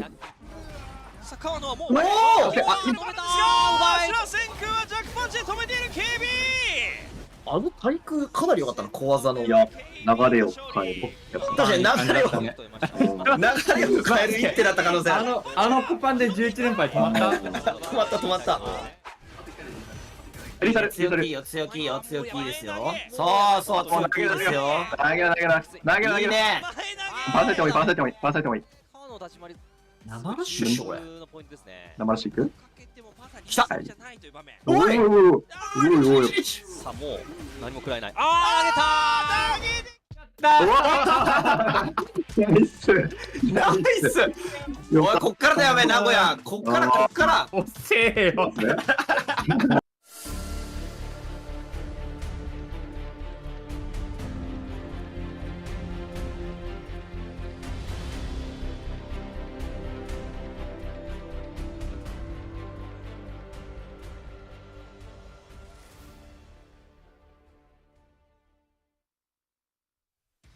さあ引き続きマッチ2の模様をお届けしてまいります。 On the line for this upcoming matchup, Shinobism Gaming versus NagoyaNTPOJA.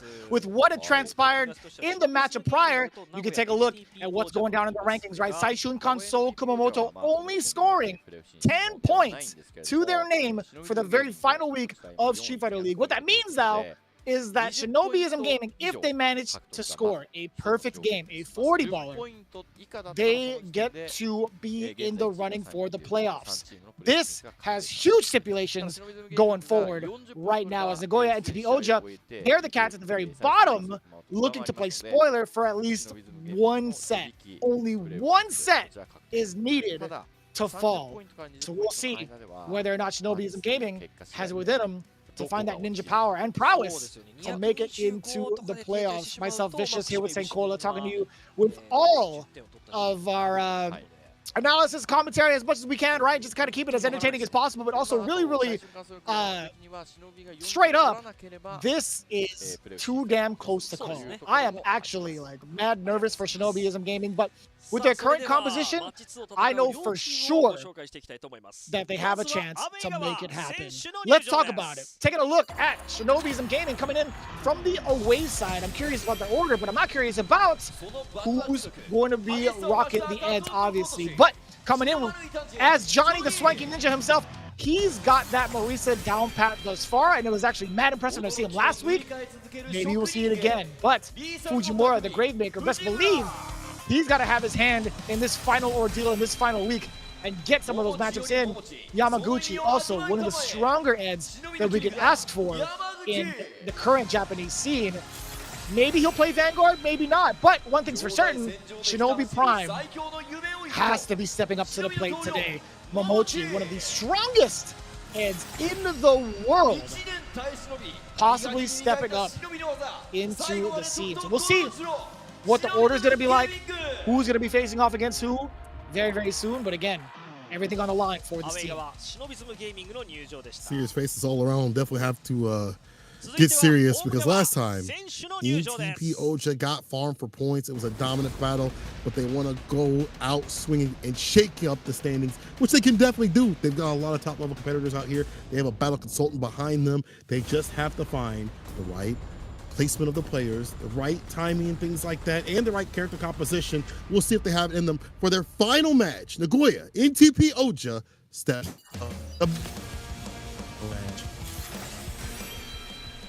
Man, St. Cola got so hyped. Okay, hold on. Are you all right? Is everything okay? Am I back? I think I don't know so. what's going on. A Toyama's little down. bit. Otani. There we go, Otani.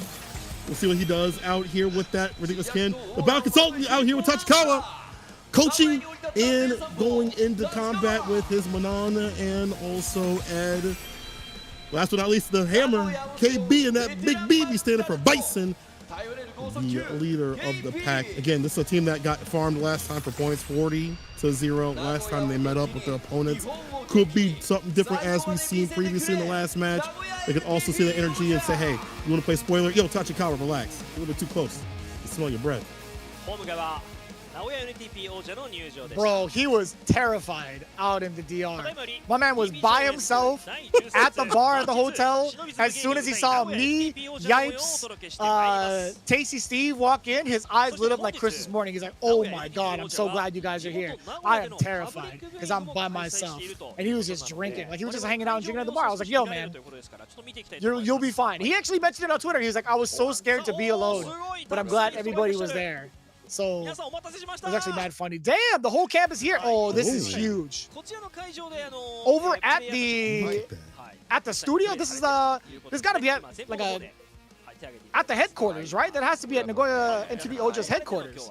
Yeah, the NTP Esports Plaza. Bro, I have to make sure to note all of these places where these caravans take place and meet everybody there, because it is such a fun time to see like how many of these people have been really like invested into the storylines of these players. So it's really, really cool to see. There it is, the lineup. The Ed sandwich with a little bit of Goki sprinkled in between. Yamaguchi, Fujimura, and Momochi. Add for some bread, and the meat being some Goki, a little bit of Satsuino sauce. I mean, it's the order we see continuously. Johnny hasn't really stepped up to the plate that often, or too much at least.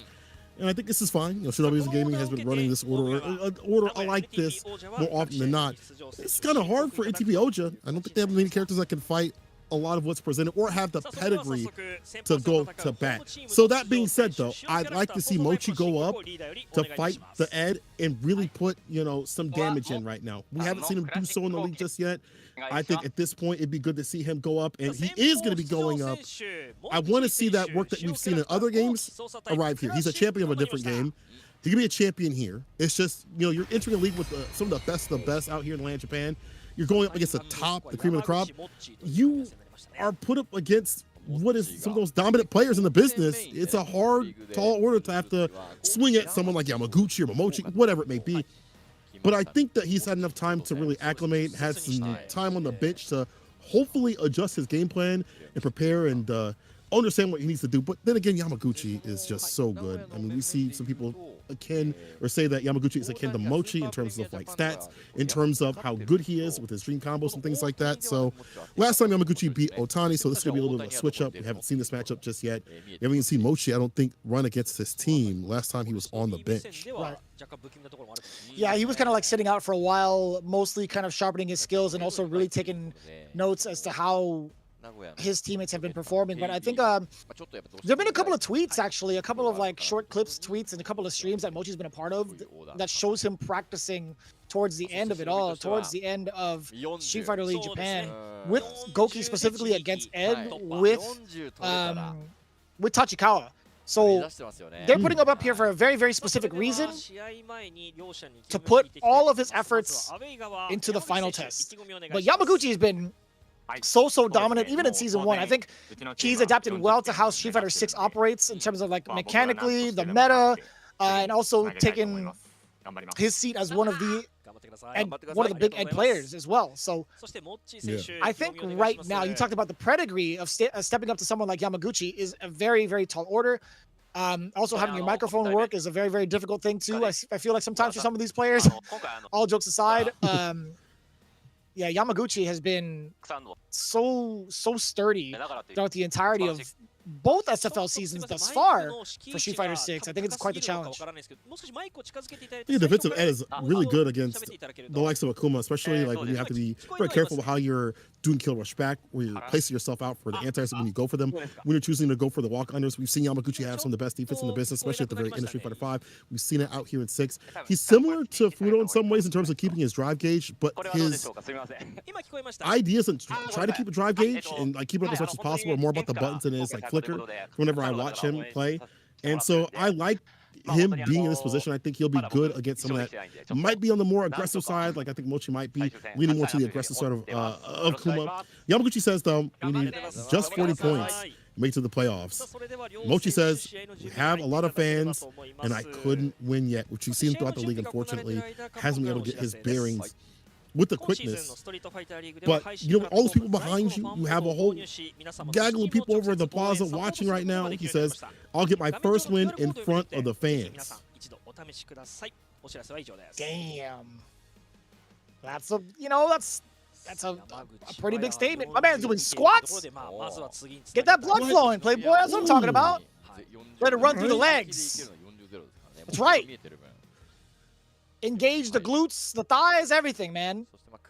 Hamstrings ready? That's what I'm talking about. But anyways, before we digress again, or before I digress, taking a look at the current stats and the current point spread, you could see it already. Saishunkan Seoul Kumamoto, they have 235. We iterate this again. Shinobism Gaming needs to shut out NagoyaNTPOJA in a 40-ball manner to qualify into the playoffs. Pretty tall order, but we'll see. NagoyaNTPOJA, they're not going to be making it into the playoffs. We talked about that before with 135 points to their name. They just need a single win to shut out the dreams, or at least potentially shut out the dreams of Shinobism Gaming, because in all honesty, it really depends on how Good 8 Squad and FUKUSHIMA IBUSHIGIN do. We'll see how that goes. If there is a way for one of those teams like Good 8 Squad or FUKUSHIMA IBUSHIGIN to not score enough points, maybe, just maybe, Shinobism Gaming can make it all the way through. But again, Shinobism Gaming, to at least get the #1 spot, they need 40 points. But in reality, they really only need 20 to potentially make it through. So we'll find out. Here we go. Mochi, as you've been saying, studying this matchup, preparing, trying to get the dive kick, right idea, wrong execution and timing. It's that walk underneath. We talked about Yamaguchi having that good innate defense. Not going to overextend too much. Nice forward take back the turn with the stand fierce. With the heavy kick with nothing after it. It's pretty far. Yeah. I don't know if he could have got anything else, despite how plus it was afterwards. Oh man, how did that even catch Yamaguchi? Drive rush on forward, blocking the overhead, still his turn. Mostly doing a great job thus far, kind of like drive rushing on in, applying pressure, and then kind of letting his drive gauge replenish too when he knows it's not his turn anymore. Understanding the situations is pretty vital. Mochi might find himself in the corner sooner than later though. Demon Raid is a threat. That counter hit could have been everything too. Oh, that's huge. The jump timing has been so superb from Mochi. From Mochi, excuse me. DP to get some distance, to charge up the level 2 fireball, drive rush in with the medium. This time goes for the throw. Target combo into fireball, the drive rush, jab into throw will take the round and take him down. Pensiveness from Yamaguchi, but it makes sense. You know, all it takes is like one OD fireball or any interaction gets knocked down and you're on your ass. And Mochi has been such a very unique in terms of how he's jumping in. We see like jump fireball, we see demon raids as well, jump medium kick for the cross up. One more ambiguous. Reversal, ODDP, lets it rip. Not good in the drive gauge department. Got to get some of that back real soon. I don't know how you do so though. Oh, he got hit. Wow. Word? What? I thought he backed off the bucket out. Oh, he backdashed, so he didn't get caught in animation. Oh, a little bit of a delay on that tip throw. Oh, the jump timing again. Mochi having some really big plays on some high-risk maneuvers, too. That jump was everything. The first one in the corner, getting the cross-up. The second one, just blatantly stopping the flicker. That was clean. That was beautifully done against Yamaguchi. My man. Mochi's in there. That's what you want to do. Yeah, he knows the name of the game when it comes to fighting Ed as Akuma. These jump-in times got to be different. You got to obviously establish the ground game with the fireballs and drive rushes and things like that. But when you go to the ground, or when you go to the air, I should say, the dive kicks, with the demon raids, the jump medium kicks at the proper angles and things like that, it makes it hard for the Ed player to have to be able to answer or walk underneath. They could do it a few times as we've seen before, but when you have all these different variances, it is harder for the Ed player to check you and stop you from the aerial approach than it is for them, for the Akuma to like, get in. So we see a lot of these like cross-ups happening, and I feel like Mochi has understood the assignment very, very well. We'll see if Yamaguchi turns up though. I feel like maybe Yamaguchi might get a little bit more aggressive on the ground. Maybe we'll see him a little bit more of a kill rush backdash to kind of reassess and realign himself, waiting for more of these jump-ins and try to find more of the anti-airs. Maybe go for the heavy flicker just to call that out, just to at least attempt to call it out. Go for a lot of mid flicker and getting caught, jumped in on, dot kicked on, or crossed up on. We'll see what the assessment is going to be like. Again, his best shot is containing the opponent in the corner and applying the pressure that Yamaguchi is known for. But it's been very unpredictable thus far from the way that Mochi's decided to show out his defensive options. For example, mashing out of that level 2 against the drive rush stand jab from Yamaguchi, that was actually pretty sick. That it happened to play out that way, right? Yamaguchi was looking for something bigger, maybe do like drive rush forward, tick throw. The jab had landed too, so like we understand like him, what his intentions are, trying to go for like a shimmy by backdashing away. What we didn't expect is Mochi committing to the high risk option. That was actually insane. Dumping a bar right there, and Mochi, I like him rotate his defensive options and keep his bar up nice. We saw a point where he was almost in burnout, which can be bad for Akuma players unless they're like well versed in being in burnout, like Kawano and maybe a handful of others can play in burnout, but most Akuma players don't do well in that. And he's like, I will avoid that. You saw a string right after, get the bar back in the green. This is the Mochi I wish we would have saw, but again, it takes time to be able to acclimate to a new game, especially when you're surrounded by champions of high level. Like, I think if this was any other place where like the league was full of like, maybe midliners or whatever, that's whatever. You would have cooked everybody out here. But you're facing the best out here. It takes a while to acclimate, but look at what happens when a champion from another game gets insane out here. He understands what to do for the matchup too as well. The walk up, crouching muted kick, giving it the drive rush right after, heavy kick into to put him right up in the corner where Akuma can work. Oh man, this guy's looking way different. Cross up DP, you can't leave for free. Back throw.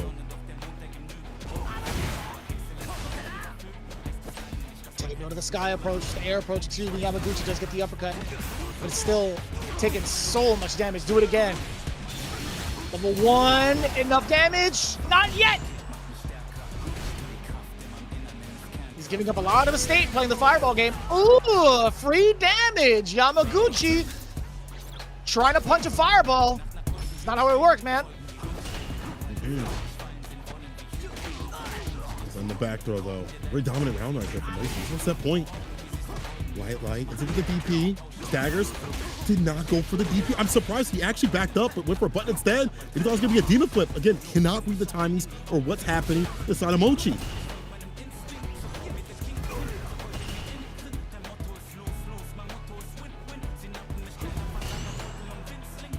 This is such a different side of Mochi, man. This is the kind of Mochi we were expecting to see. Yo, we got hit by the drop. Yo, Yamaguchi tried to go for a tip throw again, but Mochi actually, I don't know if that was intentional or not. Getting hit by that jab like that? What a read, man. We've seen players do that before, too. Especially with defensive timing. You're not gonna eat too much from Ed, I guess, that scenario. I might be lying. Okay, I might be lying. Mochi probably tried to stop the drive. What was that? He tried to instant air fireball, the jump jab. 100%. Yo, my God. You have got to be kidding me. You actually have to be kidding me. My man banked it all on the OD uppercut and it paid off. He popped out of his seat immediately. Mochi getting his first W. He's not even in the seat anymore. That was godlike. That was actually godlike. My man left immediately. Brother, this dude said he was going to do it for the fans and done did it. Honestly, so in that situation like Drive Rush, maybe it's one of those things where he reads that it's going to be like a drive rush throw right after. That's something that Yamaguchi does continuously off a jab, whereas maybe other players will commit to like a jab string right after or vary it up, and Yamaguchi just likes to keep it on a singular thing. But however, like those reads worked out. We saw level 2. We saw him press a button right after getting hit. He was like, I think you're going to go for a throw right after. You're not going to commit. And it worked out. And that ODDP maybe would have died for that. Probably would have died. There's CA on the way. So that's why I feel like the DP was able to work out. It's like, dang, bro, you're not going to do it. You're going to die. Like, I'll swing the bar to stay in the game. And that's why it works out. And it works out for 10 points. Oja not getting far for points. They're fighting back. What happens when the meal bites back? I mean, some say don't bite the hand that feeds you, but right now, why not? I gotta say, so I did definitely misspeak on that last tactic earlier. I think that was just like a fort. I want to say, like a happenstance of misfortune, really. Like most of the time you see a drive rush, a lot of players, their instinct is to try to counter it, right? Because we've seen players kind of develop the strategies around being able to counter against the green stuff. So I think there was just an unfortunate moment where Yamaguchi happened to come in with the intention of going for a tick throw and Mochi already committing to trying to counter it, hence why the counter had happened. When that exchange happened, you become 2+ to grab, right? The stand jab plus it being a counter hit, if you're trying to go for a tick throw, it's gonna whiff. So I think that was just a really unfortunate circumstance, a really unlucky circumstance against Yamaguchi. But that was everything for Mochi. Be able to sift out these moments and make the most of them. Made the magic happen. 10 points for Oja. Now, Otani coming up willingly against an Akuma. You know, it's kind of hard because at this point, do you set up Tachikawa right now or do you save him for the very end or you put KB up at the end? But I thought maybe Tachikawa might come up. I mean, it's going to be difficult either way, but in different instances or different ways, I should say.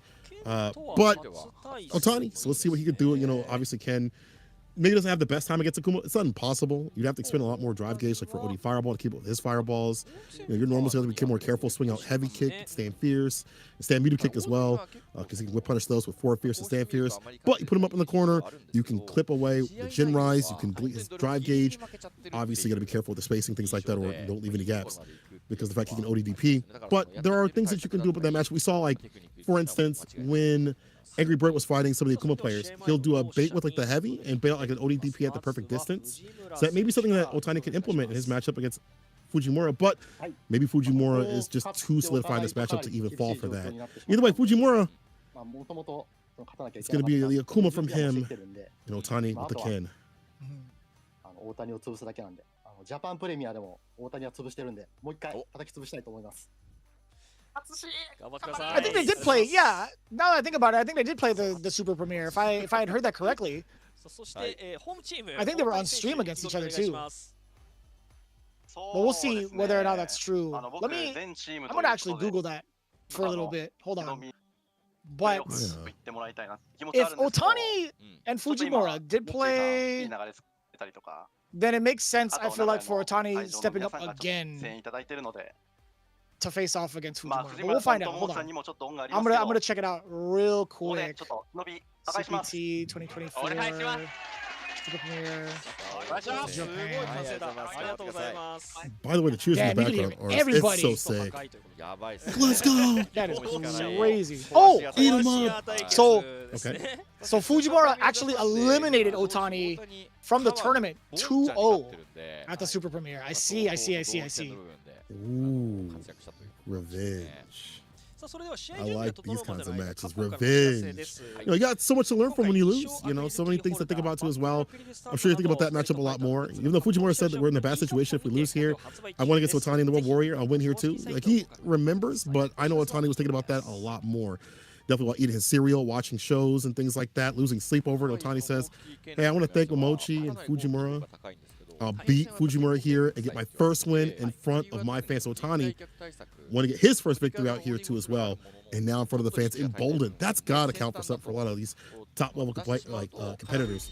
And we see it with like Mena RD, and in Japan right now, some of these players having the people behind them cheering for them, giving that power up. Oh boy, give them the spirit bomb. Yeah, seeing that interaction. I don't know if they actually play off against each other in World Warrior, but man, that interaction between them over at the Super Premiere, it looked pretty one-sided. Let's see if Fujimura can replicate those results here in this matchup. It's, again, so many points needed for the side of Shinobism Gaming. Out of there, yes sir. Punish counter, perfect parry, you name it, he's got all of it. Otani taking a page out of Mochi's book, OD uppercut. Let it rip nice and early. Using the idea right off the rip, forward fierce, gets the target combo up in the corner, ODDP again. Otani.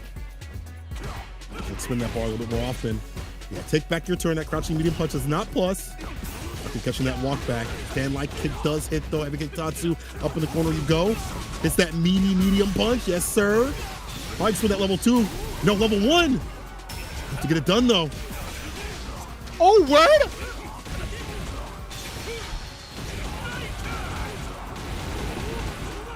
Meaty fireball. No, you can't meaty fireball. My mistake. Oh, if you uppercut. Oh, there it is. I was going to say fireball from full screen. It forces Fujimura to jump. Then you get the fireball trap him with run enhanced DP. But either way, he still manages to clutch it out with the chip. My mistake. We have Otani taking it all the way back. Reversals everything to avoid the instant overhead. Itatsu in there right back up in the corner. Reversal jab this time from Otani, switching up the defensive options. I think he's had some really good wins on defense overall throughout the leagues. You've seen him, like, you know, be able to catch people with that crouching medium kick, but what do you do when it's Akuma and Fujimura at the helm? Imperion's in, about to be the end of that damn health. The fall right after this with the Rago kick. No, you don't. I'm sorry, my bad. You spin that bar. It's a back though instead. Otani could take this. 2 interactions, drive pitch behind it. Perfect parry to start off the pressure. Got impact level 1 through that.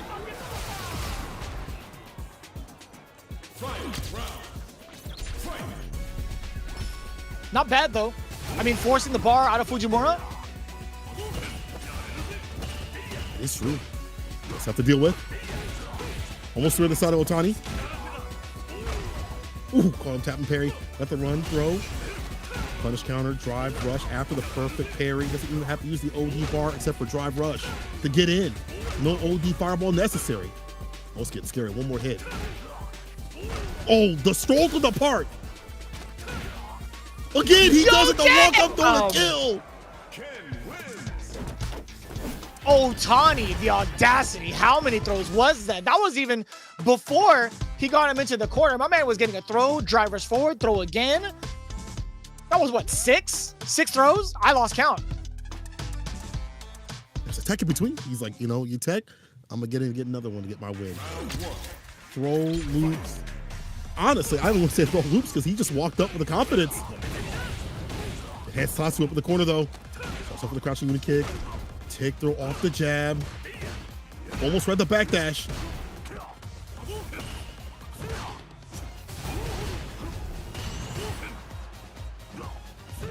This thus far from Otani in terms of the patience being exuded thus far. Look at how much damage Fujimura has taken just because Otani's been occupying the counter poke space really well against Fujimura's approach. Yes, sir. One of the deadlier fireballs in the game. The OD fireball from Ken. Just the fact that they stay standing makes it so much worse. Dear God. Look at that match point. Otani looking to shut out the dreams of Shinobism Gaming point by point.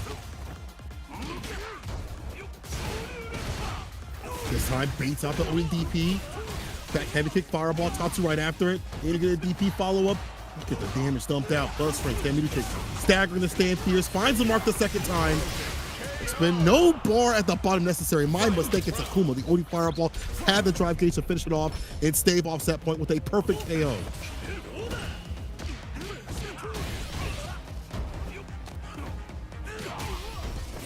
Slowly towards the corner, Otani now being forced to block, now being forced to play in this pocket. Damn, playing hopscotch too. Fujimura trying to dash up and sneak in a throw. Again within range, low forward. Into level 3 now, replenish that drive gauge. You already know the score. Damage pretty significant, but what happens now? Otani pretty much tied. Almost tied actually. Has a little bit of a life lead. Perfect parry on the call out against the Jinrai. Ooh, counter hit. The back throw. The tech. Crouching unit kick again. He's been holding ground. Jab, jab again. Maybe could have got a thought. Maybe medium is a little too far out. DP level 3. Get the lead. Take that drive gauge away. One more interaction on both sides. They're still far at the bottom here for Otani to utilize key. Able to do so to leave the corner. Ready fireball? He waited a little bit. Crouching unit kick hits. It's going to be Otani getting his revenge if he completes the combo. And yes, he does. That crouching medium kick has been everything to stand on 10 toes and stand on business. The fact that he has been able to micro walk back, get the crouching medium kick, counter poke as the anti-shimmy tool. Otani with the pop-up, he said, again, just like Mochi, I'm going to do it for the fans. Brother, that is insane. That is actually insane. Are you actually going to get a full shutout right now? Do you mean to tell me that NagoyaNTPOJA is going to shut out the Shinobism gaming crowd? We talked about what Shinobism needs to stand a fighting chance to make it into playoffs. They need a minimum of 20 points. Right now, that's all they're potentially going to get going forward with Otani's big win. Back-to-back, 2 games straight. Full redemption arc for Otani. That was actually impressive. So amazingly played. Yeah, no filler right here. All killer. That's not Otani. That walk up throw. You take. I'm still getting my grip, bro. And again, Otani, that crouching kick, how he's been able to stagger it, how he's been able to, especially in the mid screen, slightly walk back to entice a walk forward and smash that crouching kick into something so amazing. It's 20 points. Oja, man, you got Mochi, who was out here looking to be the best player he could be out in this new game, and at the very end, turned up like volume. You got Otani getting his revenge, the one who's been looking to get that W. I feel like if you're Shinobism Gaming coming in, part of you had to have known some of this could have happened. But how can you be prepared for such, I guess, emboldened players? I don't think anything really prepares you for that, right? You got to just play your best and make the most of it. If somebody's playing better than you that day, then you just have to hold that L. But man, what a day to have to hold that, because this is crazy. There's so much, almost, no, not so much. Everything is on the line for Shinobism Gaming. Like the fact that you have to hold this right now and force Shinobism Gaming to throw up the head ninja to get these 20 points is insane right now. But we'll see, man. KB stepping up to the plate. So this is great. You anticipated Tachikawa playing in the mirror match, but I think 2 heads always better than 1, right? KB going up with Bison with the help of Tachikawa to face off against Momochi is going to be brilliant. Yeah, I agree with that, actually. I'm thinking about that a little bit more. You got the battle consultant behind you, hitting you with the coaching from behind the scenes. And honestly, KB, when you look at Momochi, how aggressive Momochi can be, I want to see KB and how his defense works out. We've seen some very minute punishes on the Akuma play. We've seen how he deals with the Rashid, even though he's not always successful. I like his defensive tactics with Bison. They're very unique, despite the fact that the character doesn't have a lot of, like, he doesn't have, like, real reversals. Obviously, his defense is not so good. At least there's some volatility. But it's what KB chooses to do against some of these players, like jump back heavy kick sometimes, reversal timings off a jab, and be able to get the counter hit, and be able to dump out the damage right after whenever he does land an opportunity. It feels like more often than not, it's allowing him to be able to get the pressure right back in his hands, allow the bomb to go on, and really start saying, hey, it's my turn to party. I think this is a fantastic choice. And now that you had said the coaching thing, I think that's even better too as well. So KB could be the one bringing the hammer down on Shinobism Gaming's chances of being at the playoffs. We've seen something similar. Momochi, remember last season was like, damn, it was on me. I feel like I messed up for my team. I feel like I wasn't playing properly or organizing them properly. Once again, it is on him to get the win and stay solid and get a chance. That's right, a chance at the playoffs.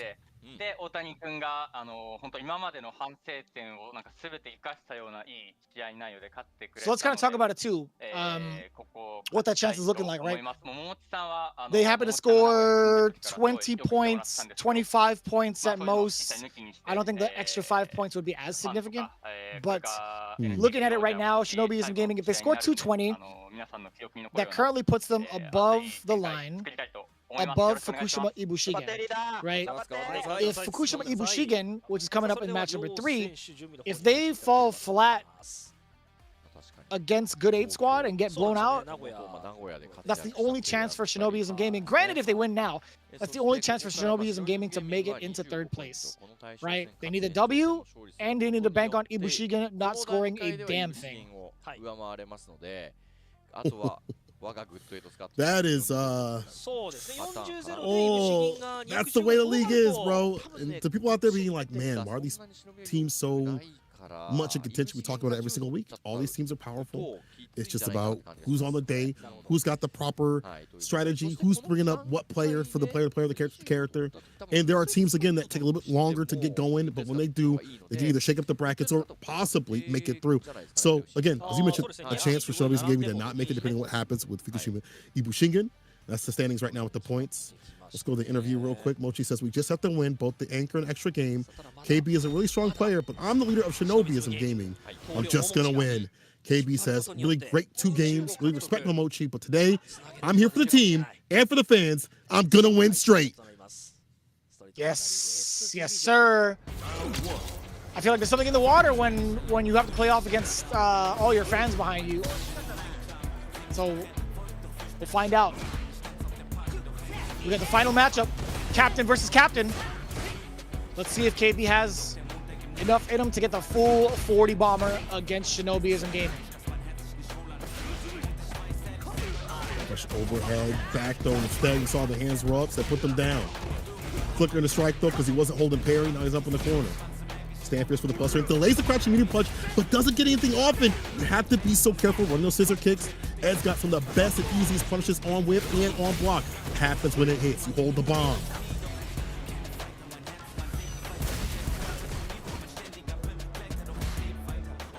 So far, I like the patience too. KB keeping it sturdy, checking with a lot of the mediums too. Oh, you thought he was gonna leave? Momochi actually tried to anti-air it. That devil's reverse, so difficult to catch consistently. Bomb is applied. What do you do about it? You're holding all of this, Playboy. Do it again. Important tech. Remember, hit the connect though. One more touch. I don't think he can do here. You see him also keep your charge just in case. Might be able to go for the OD for kill rushes in the wrong sort of way. Perfect parry against the drive impact. Very risky option here for KB. He's the one caught up in the corner. Pop off with, yeah, CA. That's on the way. And I cannot believe we get to see a level 3 in round 1, but that's just how things were going down in terms of health. He swings all the bar to stay in. As expensive as it was, I totally understand it. Momochi looking to build that bar up again. Let's see if he can become the battery he needs to get at least a level 2. But KB will find out right now what he's going to do to shut out the ninja.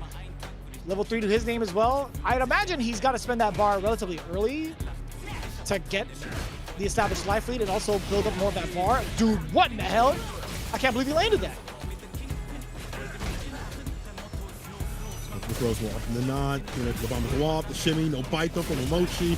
Gets opened up with the medium though, instead of even a combo. Goes off the plus frames. That's a throw. Mochi very willing to tech these corner positions where he might die for it.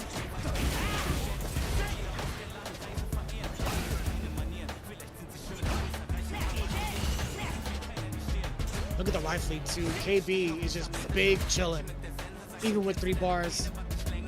I think a single hit going into level 1 would be great for KB to at least seal out this round. But Mochi trying to claim some of the space back. Excellent drive reversal, good anticipation. Damn! Talking about Overhead. that charge for the OD. No! He tries to go for the flicker, but the throw instead. Hey, I guess overhead too. I'm with you. Yeah, KB keeping the bar at the bottom too as well. Level 3 on his side of things, but Mochi has got the dream team combo on the way if he can land it. He needs to find the OD back heavy kick over and over again, the plus frame scenario. Toxic positivity.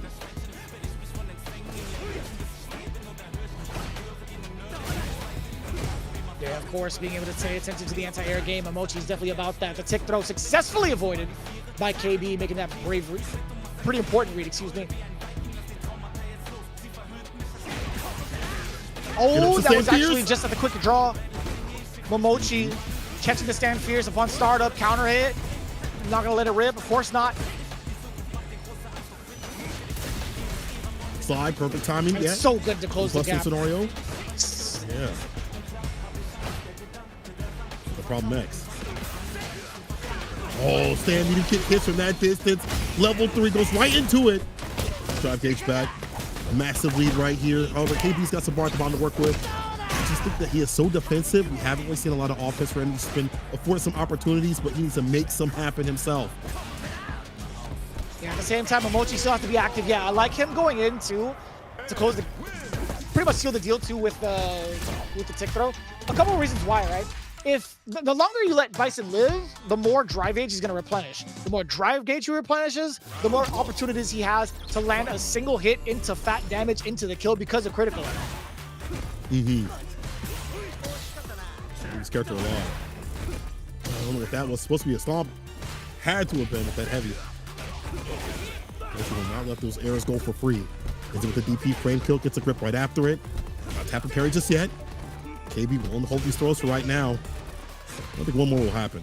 I'm trying to go for the heavy. It would have happened. It would have worked out, but Momochi strolls on it for another throw. He's like, wait a minute, this does work. The backdash, but wasn't able to punish at all.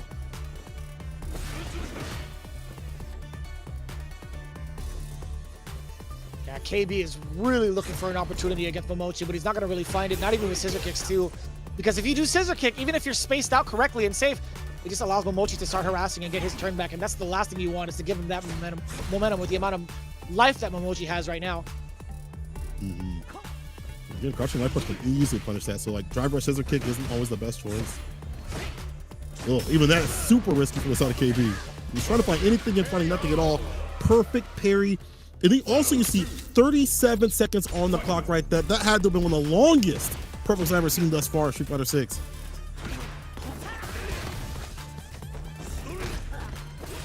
Couldn't press a button after that. You saw it, counter hit. KB does get the throw. Taking to this guy's a bunch of times over. Momochi is expecting KB to overcommit with forward movement. Light kick, scissors perhaps? No, that was not going to be enough either way, despite it being counter hit. Single bounce off of the desync. Ugh. Look at the damage too. You get over, or just what? Oh, just over 4K and full corner carry. I think it's a really important thing is like corner carry against the likes of Bison, who's put up in the corner, doesn't have the best defense in the business. Relying upon those reversal timings off the buttons and like the bar at the bottom too as well. Gotta keep the space as much as possible. On that long to mid range to trade. The crouch fierce, delays the crouching medium punch, trying to find an entry point. Trying to introduce that stand medium kick. Momochi is not listening. He breaks the throw again. This dude's timings on defense for Tex have been fantastic. Heavy in the drive rush back throw. It's looking rather difficult right now for KB. I don't even think he's going to get a chance if he gets the right route off of it.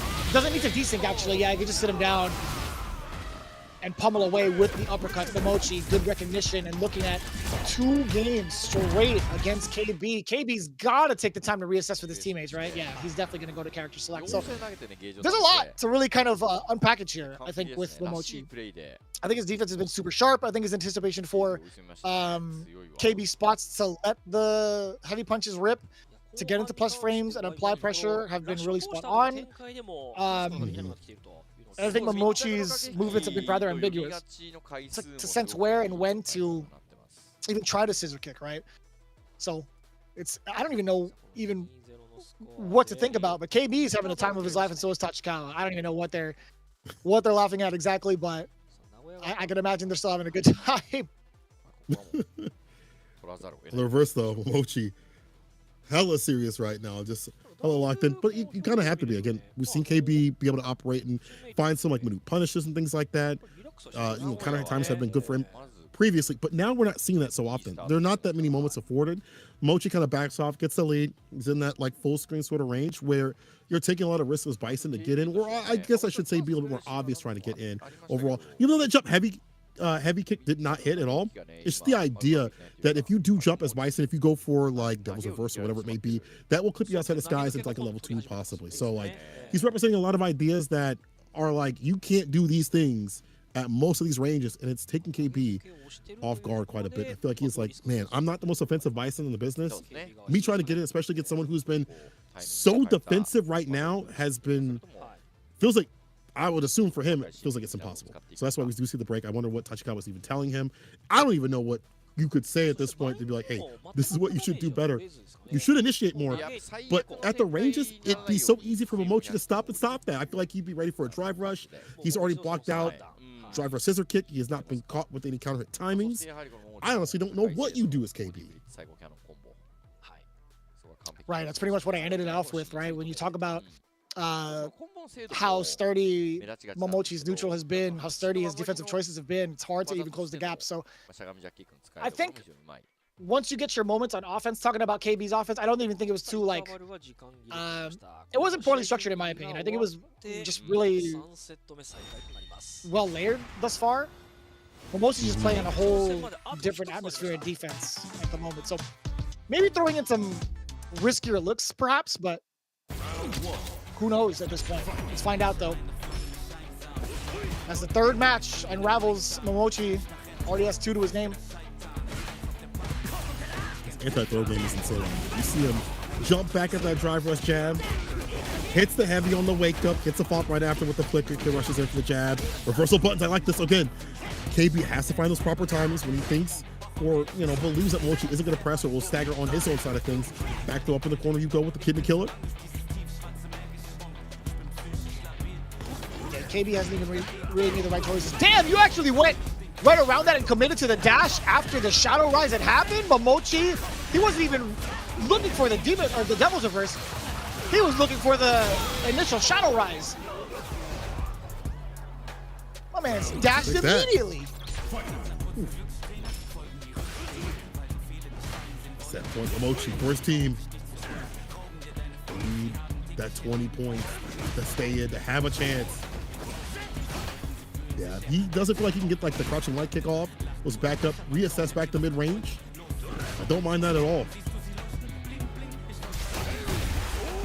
Damn! That was max distance.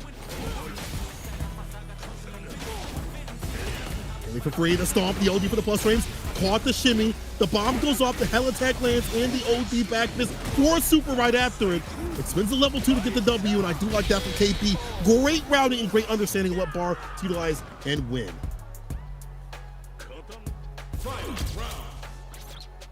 That just got me thinking of an option select I want to work on later today. If you were to do like a whiff grab when you're holding forward, do you maintain the charge to possibly react with an OD Cycle Crusher to catch like the air approach afterwards on the other side? I wonder. I'm going to check that out later, but either way, KB, at least getting around on the board, does have a bar to his name as well. Now, I don't mind that, right? Showing up the option of OD Cycle Crusher against the potential flicker.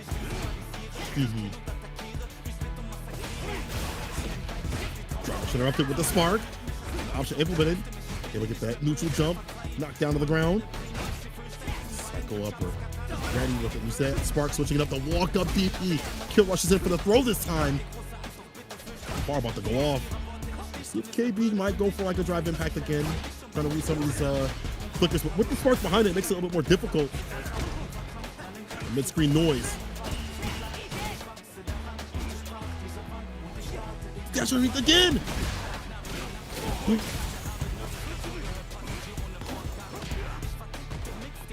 What a What side area? mount, The too. ball's off! Ah, the classic! The whiff frame kill for the level 3. Momochi catching KB slipping. A little bit of a boxer's feint. I like that. Momochi level 3 into 3 games straight. Shinobism Gaming stays alive with 20 points to their name. The tiebreaker coming in. Couldn't tell you if it really matters or not with the extra 5 points, but their dreams of playoff are still alive, but barely. Definitely not the way you want to go into the rest of this day, like with reliance on other teams. But you'll take this. You'll take the 20 points over not having any points at all in a full shutout. I think Momochi, obviously, you know, seeing him as that pick to kind of shut out KB, who's one of the more defensive Bisons, and ready with every opportunity where KB wanted to initiate with some offense. You see right here the perfect parry in the back door right here. Being able to reassess to be able to get that level 3 off was fantastic. But overall, was just shutting out KB continuously. There are some good moments like this we saw from KB being expended the proper moments. OD into level 2 was fantastic. But what do you do when it's mid-range most of the time? The dash underneath to avoid the Shadow Rise. The stomps as well. Any sort of option that came from the air and on the ground too as well. The frame kill. We all get got by it sometimes. And KB is taken down by Shinobism Lever. However, this is what I'm wondering right now. Do we set up the same players? We let them just go up again? Let them run that run back real quick, that first to one? Because as you said, I don't know if that 5 points even matters, if that changes anything at all, if that will even help out Shinobism Gaming. I do want to see a run back though. I do want to see a rematch, see if KB can reassess or put Mochi up, possibly, so we can see more of him and see if he can do more damage out here in League before he leaves. I mean, possibly, right? It's only going to be sharpening up yourselves for World Warrior and events to come, maybe Kings of the World if they manage to fly out. But in regards to how it stands right now, I do not know how much of those 5 points matters, but looking into it again, Shinobism Gaming currently at 220 points. I'm sure the commentators are currently talking about it, but I don't know what the 延長 tiebreaker scenario was like between FUKUSHIMA IBUSHIGIN and Shinobism Gaming. Let's say Shinobism gets their 5 points, right? They get 225 total. Let's just say that, right? If IBUSHIGIN scores at least 10 points, that also puts them in 225 range. So that's where we get into tiebreaker territory and figure out what the record has been between the two teams head to head. If I were looking at it right now, which I'll have to find, head to head in the second run back of week 8, FUKUSHIMA IBUSHIGIN beat Shinobism Gaming 30-10. In the first interaction, okay, so FUKUSHIMA IBUSHIGIN actually has a 2-0 set lead against Shinobism Gaming. First week was 25 to their 20, and then the second one we just talked about. So even if the tiebreaker does happen, it will be in favor of IBUSHIGIN no matter what. That don't feel good at all. Even more so, you have to worry about. You have to definitely hope that IBUSHIGIN gets nothing at all. Nothing at all. This is so tense, and we're not even into that final match just yet. But Tachikawa looking to eliminate that 5 points away from the other side and leave with 25 points in his totality for his team, with the Manon pick of all things. Now, last time they played, I do believe Momochi cooked him up in that first of two, and it was Ed and Manon. That was the last time that the team had met. So seeing him go up means that he has to have something, ready this time. Maybe more practice with that character than we saw him a few weeks ago or a few episodes ago.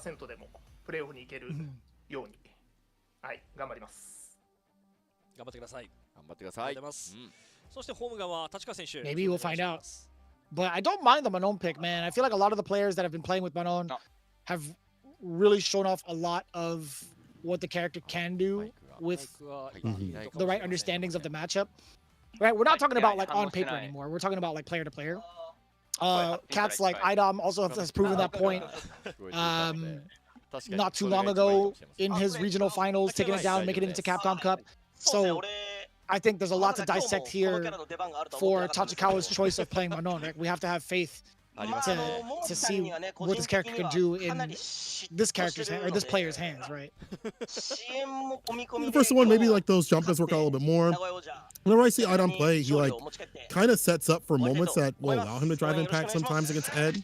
Maybe harassing the mediums and like backdashing away, using the heavy kick range too as well, to enforce the Ed to go for the flicker opportunities and go for like a drive impact right after, or maybe like wait for the minus frames to end and drive rush in with the medium. And he plays around that mid range around the heavy kick, just outside the tip of that button, and then just either jumps in or drive rushes in, like kind of in like the optimal area. So we'll see if that happens between the two. Mochi says we win, we'll get a chance at the playoffs. Tachikawa says I wasn't thinking of choosing this character even if I came out today, but I envy Momochi for a lot of reasons, so I'll win today. So I'm assuming he's envying the fact that their team has a chance, an opportunity to go that last dance out the playoffs. Yeah, I'd imagine so. It really makes sense. But I gotta say, this has been a lot of surprises thus far in regards to how things have gone out. Even in this setup alone between Shinobism Gaming and NagoyaNTPOJA, I did not expect it to come down into like a tiebreaker scenario, to come into this final match between Momochi and Tachikawa. Getting those first 20 points from the side of Nagoya was so crazy, man. That was like on some fairy tale levels of comebacks. Despite them not making it into the playoffs, like them having the drive to like get these big W's has been very inspirational. We'll see if whether or not Tachikawa can prove his worth in developing this matchup. Jump heavy kick, like a dive kick as we mentioned outside the flicker ranges. And just starting it off with the heavy. Lands a drive impact, was anticipating a limb or a fireball, will still get the wall pin situation. Take that. Word. Tachikawa, don't getting interrupted. Second blitz was after it. The jabs. Another iteration, this time a fireball right after. Damn. Oh, that's rough. That is a big punish. And he gets 5 medals. 5 medals going into the final round, potentially. That's a lot, man. Let him in. Don't let him in. Back fierce, perfect parry, and the back throw. That could have been a command grab, but proper option on defense. Once you get outside the corner, punishes there. Does get the sweep drive rush into a command grab. Tachikawa double the damage to win that level 3 will be the victory. Trying to go for a command grab right there. Back throw instead from Momochi.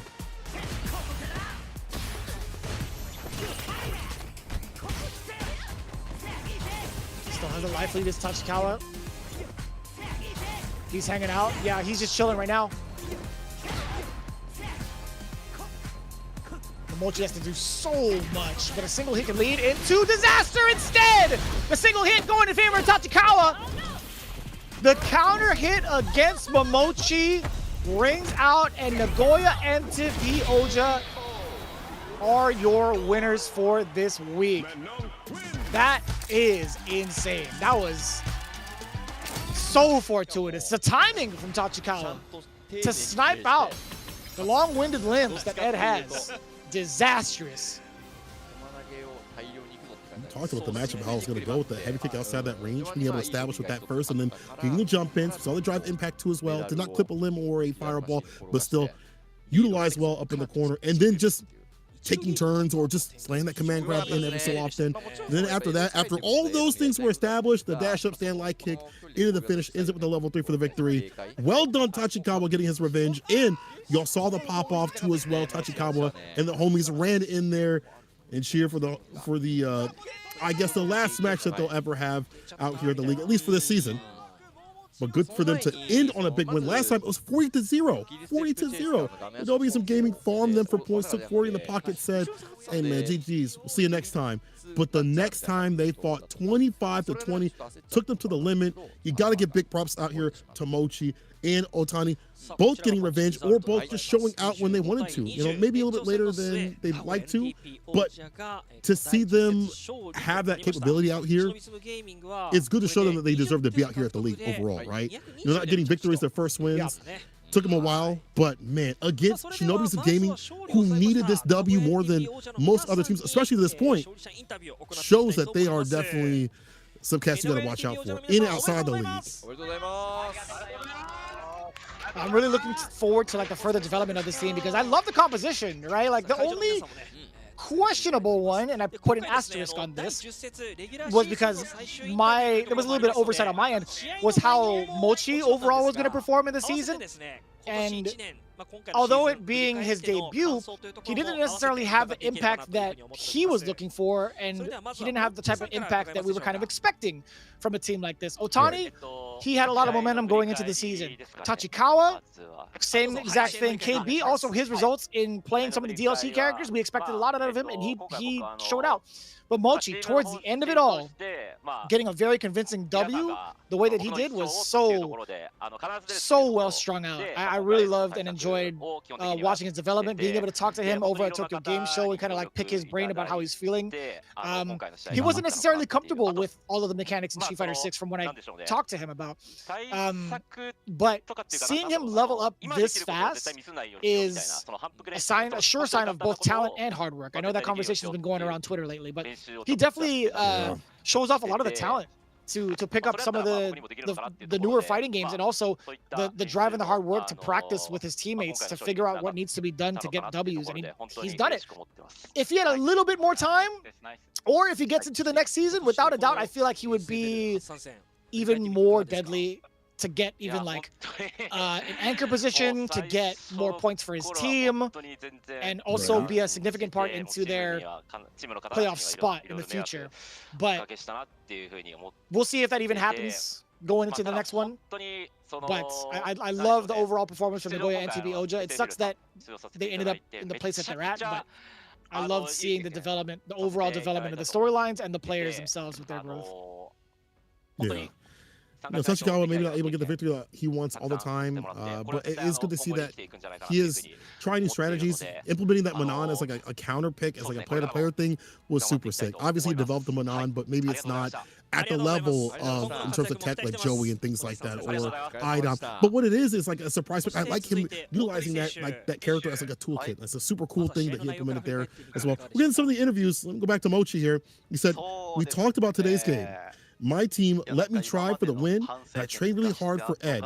Mainly trained not to make a mistake. It really worked out. I apologize for all the losses in the beginning, but such a big experience that will make me stronger in future seasons. Thank you all. We talked about that, right?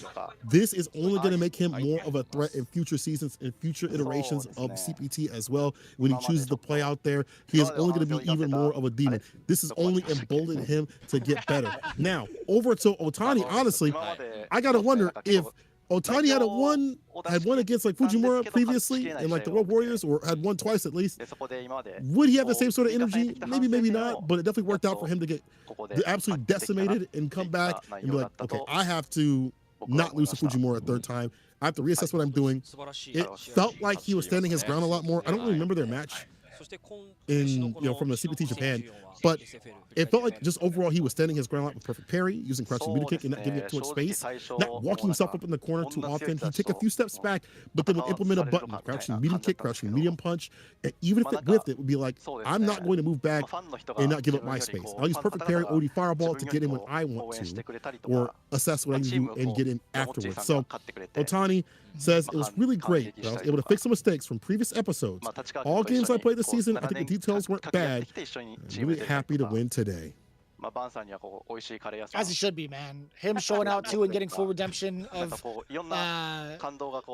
his misfortunes against Fujimura at a world premiere, or a world premiere, sorry, at a super premiere level is that feels pretty good as a player, man. It's like you don't really normally get those types of chances too often outside of the league to face off against your opponents on like the big stage for super premieres, but like getting the redemption back, the clap back afterwards feels so good. So it's cool to see like all that hard work really paying off and paying dividends for someone like Otani too, because Otani going into it was there was a lot of high hopes for him too, a lot of potential coming out from how he's been playing and developing his Ken. Was she previously when he was playing Akuma? Oh.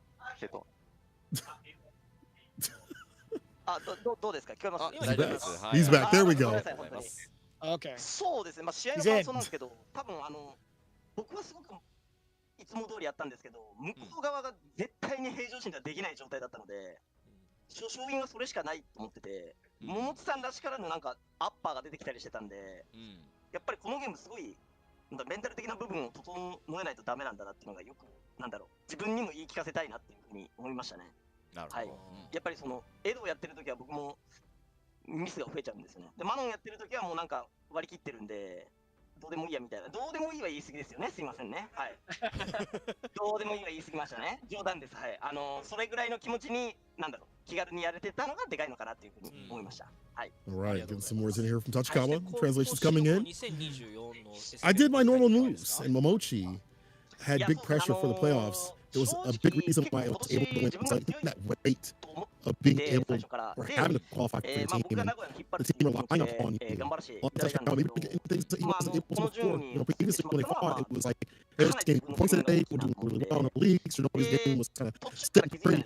But today was a different sort of aspect towards the playoffs. Last episode, final chance to be able to get in, and it's all riding on you. It's going to allow for more mistakes to happen, even at high level, even if there's an evil champion. It could happen. Tachikawa playing around that. And he said, I want pressure. It's a difficult thing to overcome. I could kind of get the gist of what you were saying. I'm not going to lie to you, Sankola. There was definitely some interference. There was definitely some audio interference on your end. I was about to bust out the robot when you were like talking. I was going to turn on the auto tune and be like, yeah, spit that game, Sankola. That's what I'm talking about. Lay down those bars. Hell yeah. But I kind of got the gist of it. I think it's really intimidating to go up against like the caliber of Momochi after having a very well-developed head. But that's just the gist of what I caught. I'm not gonna lie to you. I understand like how intimidating it is, but Tachikawa stepping up to the plate and also taking advantage of the situation with the high pressure. I think his understanding of what goes on outside of the game is very strong. His understanding overall just of different scenarios is exactly why a lot of the Japanese players have turned to him as the Japanese consultant. Right, so it makes a lot of sense to put him on for the tiebreaker scenario. Granted, it doesn't necessarily really impact the results from their point of view, from their side, their perspective, because of the fact that they're not going to be in playoffs. But again, it's all about that individual growth as well, right? So I love seeing that from the side of Tachikawa. I love seeing him step up to the plate and further develop this ed for a lot of the modern players out there, making it look like it's, you know, pretty viable as well. And also, not just that, but really showing off the strengths of Mano towards the end as well. Shouts to KB. I like seeing more defensive biases. We know offensive biases. Hopefully I'm back, by the way. There we go. We know offensive biases. We know Nemo. We know Kakaru, who can be in all points and in all different ranges. But KB is a really defensive bias, and I like seeing people have these minute punishes and like innate punishes like we saw against like the dive kick against Akuma. We see some like the reversal timings from him. Obviously that was to his detriment today where he wasn't able to initiate on offense, but it's cool to see that other side of bias. It's not always about drive rushing in with the offense all the time. It's a part of it, obviously it's a big part of the character, but it's cool to see like the switch ups on defense and like those innate moments that work out for Bison to be able to land the things that he wants to land into the bombs and things like that. So KB says, I was planning on going aggressively, especially trying to throw a lot. Mochi was just rocking today. And we saw that Mochi being able to tech. We saw when KB tried to go for a drive rush jab and a throw, Mochi immediately back jumped. He was really good about reading when the throws are about to happen from the side of KB. KB says, we couldn't go to the second stage last year, and we tried to go aggressive from the start of this season. We couldn't win in the second half. And again, this is part and parcel to how strong all the other teams are, and also just the strategy. I feel like, once again, if Mochi had been able to grasp the game a little bit earlier, if Otani was placed in different places, if Tachikawa had that battle sense in other areas or other matches, maybe things could have turned out a little bit better. But again, it speaks to the difficulty of League overall. Right, it really does too. KB, in the last couple of words coming in too. A little bit of remorse, right? But it's like the most they could do with the way they played. Obviously gets a little bit of a couple of his apologies in towards like the fans at home. Now we get to round it out with Mochi. Really excited to see his overall growth, man. Like seeing how sturdy the rest of his team is, and being around that environment, it makes me excited for Mochi overall. But there it is, man. NagoyaNTPOJA getting their final words in. An absolute pleasure to see them play and show out in this season. Pretty much ambiguity, in my opinion. I think there was a lot of uncertainty with how the team was going to mesh with each other. On top of that, kind of throwing in how they would perform in such a heavily stacked Division S. But truth be told, man, I think they could have done it out just as good as everybody else. Now we go to Shinobism Gaming. Again, as they've mentioned, as we've mentioned, it's all up to FUKUSHIMA IBUSHIGIN. I think they only need 10 points to surpass the likes of Shinobism Gaming at this point. So it all depends on this next match. But I gotta give Shinobism Gaming a lot of credit. I feel like they kind of gained their bearings where it was looking kind of dicey for them at the beginning. And if they don't make it to the playoffs, I like their composition overall. Johnny is the one person I wish I would have seen more from. I wish he would have committed to the Bison or found things with Marisa where he would be confident enough going up.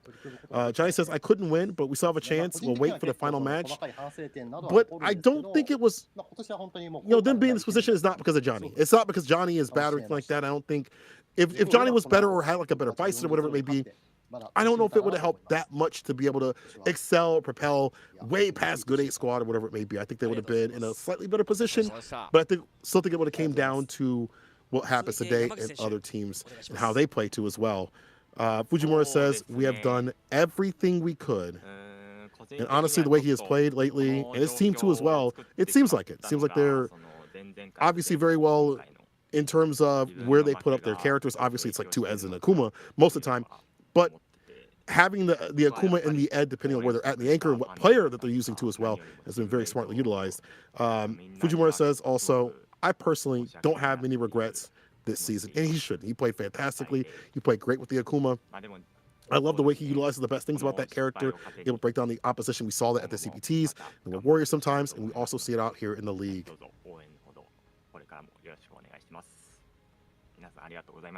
I'm looking forward to the overall growth of all of these players, whether or not Johnny switches over, like you were talking about, if Fujimura sticks with Akuma going forward with the DLC, I think the same could be said with Momochi too, but I think Momochi has gelled so well with his character, it's hard to see him leave or move away from Ed.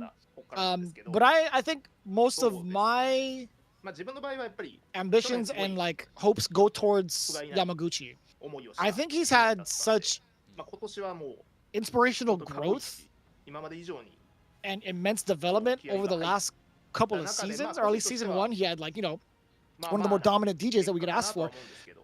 Yeah. But into the further seasons, this guy might just be like such a powerhouse. Like who knows what happens when he gels with another DLC character that happens to be a perfect fit for him going forward, right? But I think overall, if Shinobism Gaming makes it into another season of Street Fighter League, which I'm unsure of at this point, right? I'm not too sure. I mean, like everybody's talking about like next time, but nothing's ever like solidified, really.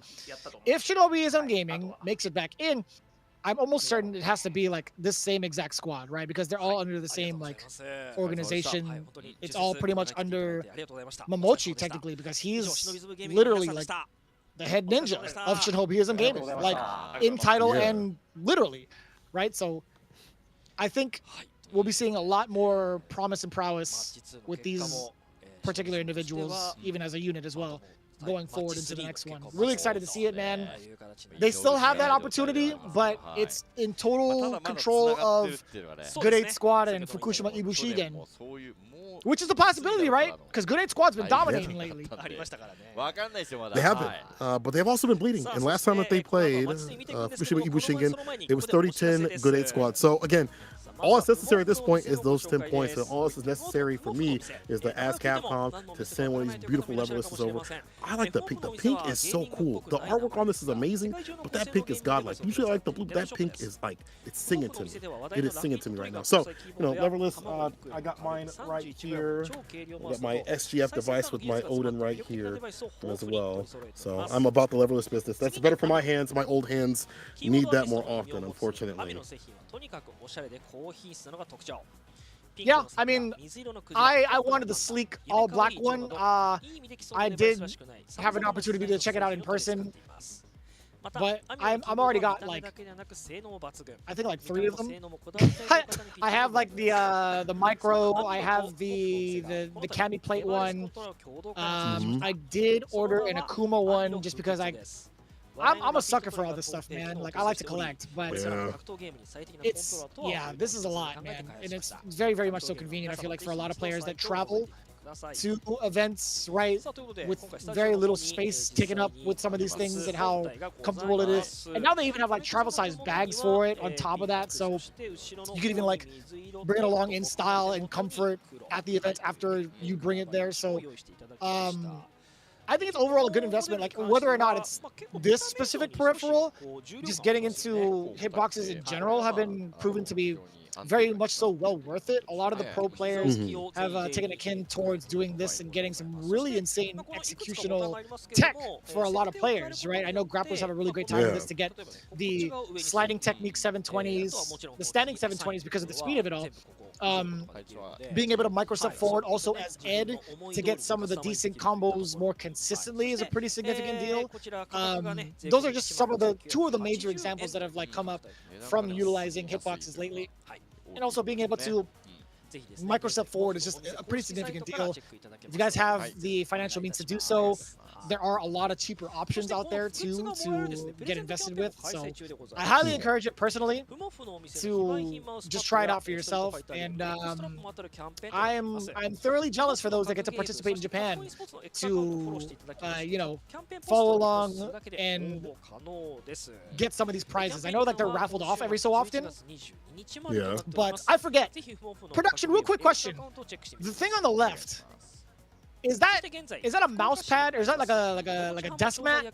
I really need to know. And I also would love to know, man, all the artwork stuff that comes in from Japan is like an automatic cop for me. Like I end up going, there was a bunch of museums at the time that I had gone that had shown off all the artwork for Street Fighter 6, showing all the concept art, and it was like a full walkthrough museum that shows off all the concepts of how the characters could have been designed, some of the costumes that are currently now used as DLC outfits and stuff. There's a lot that goes into it, and a lot of collectibles on top of that. So really, really cool to see how that's played out. Also cool to see is that the seats are getting sold out for the grand finale for Street Fighter League Japan. Yo, that is super sick. Oh, so it's a mouse pad. Okay, that's still something I would like to buy, you know, regardless, no matter what. That is, wow. Anyway, back on topic right there. You see the seats are sold out. Y'all need to go purchase those if you plan to be in that viewing party, or you can view it with us on the official restream a few weeks later on. But this sets up our next match, and this will determine who gets into the playoffs, at least for this division. Good 8 Squad, FUKUSHIMA IBUSHIGIN. If Good 8 Squad gets up, well, 40 points right there, there'll be some gaming moves on to the playoffs. If FUKUSHIMA IBUSHIGIN gets 10 points, wins one match, they're in. It all comes down in this final game. After this break, people, return from the break. Grab your snacks, grab your treats, come back for the final match as we see who will be out the playoffs later on in a few weeks. Catch you after this break. それでは一旦失礼いたします。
Yeah,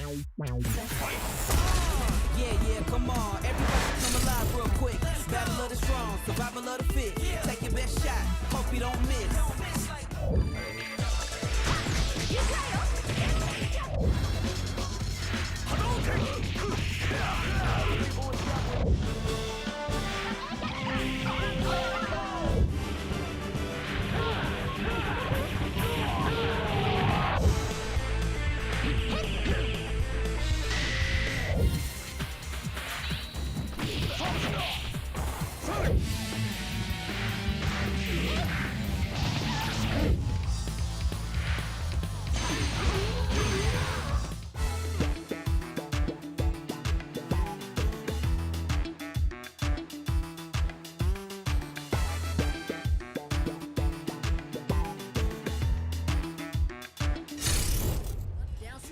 I ain't never scared, never quitting is the motto.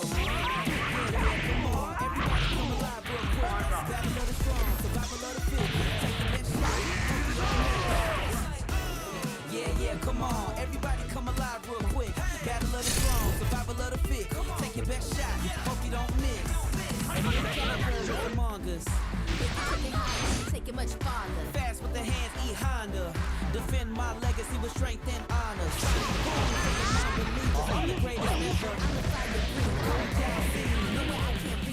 Showdown, this is my arena.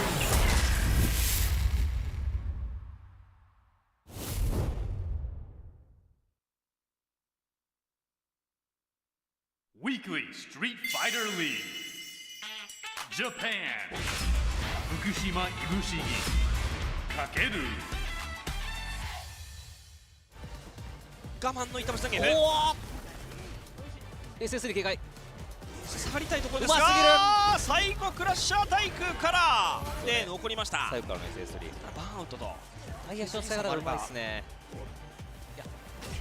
ここでタッチシューキック。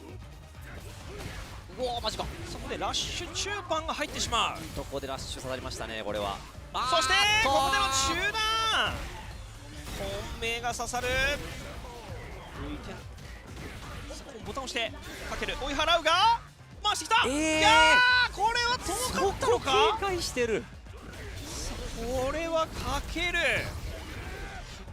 さあこれで板橋投げ F ドライブゲージが残りありませんでした。ヒーザーで突っ込んできた。Weekly Street Fighter League. United States. Fighting Spirit. In L. So good here, you don't have anything to get out of it because your level 1 super will lose. Oh, not that. You buy that? Oh, burn. Oh my, he just did it. It's a couple of chip damage here and there, but it's not going to be too bad for him. Oh. You thought you could raw DI winner. He has 3 bars to his name, and this throw bait is going to be everything because not only does he get the round. I love the jump back. It's nice and safe and sound. There's not a lot of time on the clock here, by the way. Oh! Is he holding up? He's not the demon, so that's all of his. Want to throw that. Level 3 available for Akuma, though. Oh, the level animation, 2? That is magic. The movie magic coming in for NL. Wow, what awareness. And a huge win for Fighting Spirit there as they go 3-0. Weekly Street Fighter League. Europe. Mouse. Valmaster. For the game, it's their first match on SFL. Quite a few days of competition is Valmaster now. When are you pressing the button? You're already going to corner, but that's all right. You're back to having drive gauge, but that's when Valmaster gets the opening and he is not going to flinch. Adjustment and acclimatizing to the environment he's in. He should be fine. Valmaster gaming, looking for solutions but can't find them. That's going to be the double drive rush cancel, heavy scaling, but it's not going to matter because he has to do the super hot one. The clever forward, that was going to be a very fortuitous jump in, but he gets hit by an overhead there. Fell asleep on the wheel just slightly. They backdash it. I think the fight would have clipped. I think if they hold up because they're already airborne slightly and it's got slow start up, you might not get the fireball juggle. Stay on the offensive. You can't play that chipping game and you're close enough to the corner. Did not realize that he was under the threat of a stun. Valmaster.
It all comes down to this. Fukushima IBUSHIGIN, Good 8 Squad, our final match, and we will today determine who moves on to the playoffs between these 6 teams in totality over in this division. My name is St. Cola.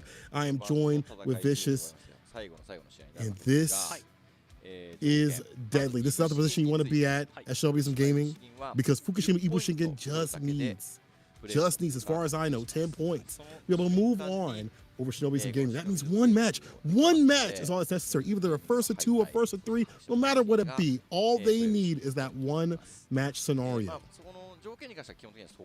Yeah, but there is a potential to get themselves into the most favorable seeding, right? There is an opportunity and a world where Good 8 Squad could overtake Saishunkan Seoul Kumamoto with a single W. There is a possibility that Fukushima IBUSHIGIN can go all the way with a 30 bomber also to get 245 in their name. So this could be pretty scary, right? For a couple of teams, at least 1 for elimination purposes, 2 for seeding purposes as well. What a way to end things off. I'm glad we're ending it in a very fantastic, bombastic, explosive manner, at least for this division. But Good 8 Squad, Fukushima IBUSHIGIN, looking at their history once again, 30-10. Good 8 Squad won that one. Waichimochi had beat Sasamo. Kosa had beat Kawano, however, but then Gachikun had beat Kakadu, and that really helped redefine the Bison and Rashid matchup. We were watching that. Really cool intricacies throughout there. So we have seen history not repeat itself a lot, especially today, where a lot of people are getting their lickbacks. Let's check out some of these teams on the way into home. We'll start off with the away side. Good 8 Squad, the good boys in the business. The monk coming down the mountains to lay hands on the mans. It is Waichimochi on the sim. One of the best picks you can have, especially in the home position. Cosmic Buster! It's Pugera coming through, busting through your defense with that Bison. It hits with a Psycho Power. After it's going to be Singularity on a single character and a component that he needed to take him to the top spot. It's Kawano on the Akuma. Last but definitely not least, the honest hero, but nothing honest when that level 2 come through. He puts you in the blender. It is Gachikun on the Rashid, and this team is so far at the top spot, at least when we entered into today. We'll see how they leave, but they have been the most dominant teams thus far you can ask for in the league, getting revenge for the last season. I love him. He's such a jokester. I love how Gachikun was just kind of nonchalant. He was like chilling at the far end. He's like, "Are we playing yet? Are we doing that?" All right. A lot on the line here for Fukushima IBUSHIGIN. They need at least 1 W to maintain their spot in play, or not maintain, excuse me, to knock out Shinobism Gaming and make their way through to the playoffs. So with that in mind, man, going up against Good 8 Squad, so intimidating. Let's take a look at the squad coming in as a home team. Sasamo, the sunlit rising star, who indeed has been the rising star in my opinion, with that Ed taking name after name after name, week after week. But Fukushima's go-getter, let's believe it's Yanai, who's been taking a little bit more of a kind of like step back to kind of coach a little bit more for the team. But for very good reason as well, because you got someone like Kosa, the daredevil on ice, to prove his worth a bunch of times over with one of the most patient cans I've ever experienced. And of course, the perfect parry prince, Sushi Master. Yo, Kakeru, his favorite, I'm telling you, man, his favorite all the time. He goes to every sushi joint in his area. He tells me all about it every single time on stream. It's real, man. It's real lore. Looking forward to seeing how he performs. IBUSHIGIN, one of my favorite teams to watch. Some of these players pretty much making themselves household names at this point. Let's see if they can prove their worth yet again here in the final week. This is going to be so intense, man. Take a look at the order, though. Who's it going to be? Ooh, okay, Good 8 Squad coming up with the sim. Usually see the sim on the home side of things, but on the away side, I think it's the proper choice, considering how many Eds are on the side of Fukushima IBUSHIGIN and how much trouble sim has been giving Eds out in the league. Then we have Pugera, and then Gachikun to end things off. Kawano sits on the stands this time around. What do you think about that order overall? I like the sim for the Eds, but what do you think about the rest of it, though?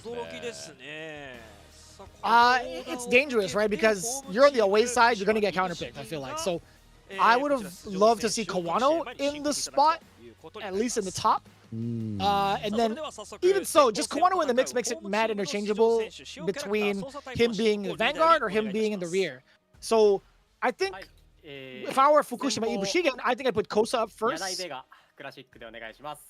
Oh, it's Yanai Bison. Crazy. Okay, so it makes sense. Also, I think Bison does a great job of rushing down Dalsum, not allowing him to get started, at least not as often, I think. Bison has some pretty great counterpoke normals too to kind of stuff out the limbs, and also kind of like skip neutral if need be to get around like the fireballs, right? He could do OD Psycho Crusher, he could do Shadow Rise also, but we'll see how this plays out. I think Bison does a great job of suppressing everything that Dalsum wants to do upon wake up, because Dalsum doesn't necessarily have the right choices to wake up with anything dastardly outside of having a super. So we'll see if the pacing is going to be right for Yanai. Some of the Bison players think it's annoying. They don't think it's impossible. You know, like there are ways to stuff and stop Bison on the ground to disallow like those normals from coming through. Like you'd have to kind of maybe read the patterns and maybe anticipate like a fireball, or if you see a fireball, OD Psycho Crusher in, or as you mentioned, like maybe buffer a button and have a drive rush behind it, like maybe Crouch Fierce after they go for like a medium or something like that, right? To try to get in. Aerial approach can be good here for Bison in some ways, but can also be bad. Sim also has jump medium punch to check and challenge you if you try to go for hell attacks, or I should say not even hell attacks. The Shadow Rise from full screen, like that will just be blessed by the stand medium damn near every single time. And also, you know, you have the arc fireball too as well. But the variance of the stomp and how you can come through with like the Devil's Reverse Punch edition could also make it difficult for Sim to also anti you continuously. Psycho uppercut. The Sim uppercut that he has isn't always going to be safe and solid. Back heavy punch Yoga Lance isn't always going to be hitting at the right distance. So I think it's annoying on both sides. And we'll see if Yanai can be annoying with that Bison. But Waichimochi has been warmed up in the league a lot more. Yanai says though, I'm sorry, Waichimochi says in his interview, thank God we confirmed for the playoffs. We need 20 points to become first. I was expecting Yanai, but I think I'm getting what I need to win against Bison.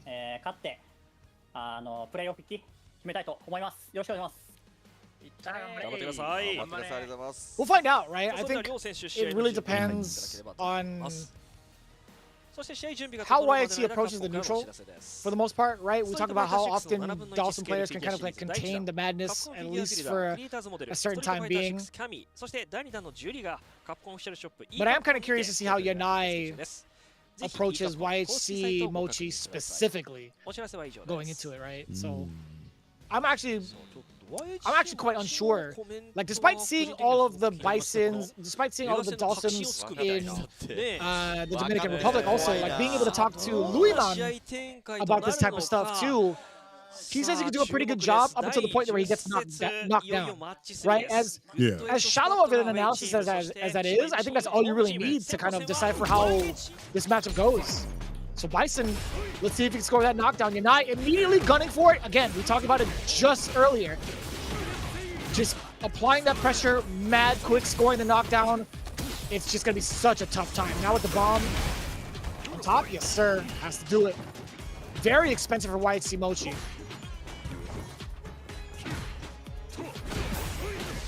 And the buffer is there with the medium this time. Crouching medium punch caught his button as well. The bomb is applied. Force interaction, overhead lands at the perfect timing into the super to seal the deal. Yanai, not only is he playing this perfectly, he gets the perfect KO to let you know this dude is doing everything correctly when it comes to applying pressure and also having the right buffers at the right distances, drive rushing with the right buttons with the crouching light kick as a starter.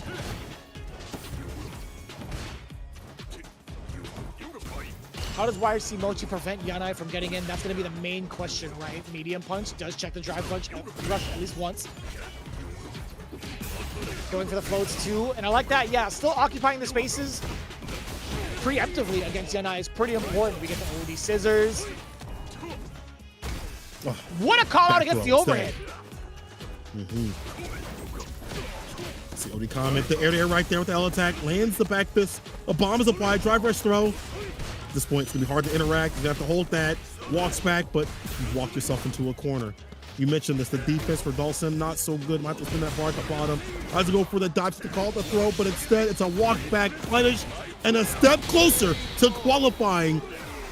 This might be a nightmare for Shinobism Gaming. IBUSHIGIN only needs one game, 10 points, and they're one step closer to doing so.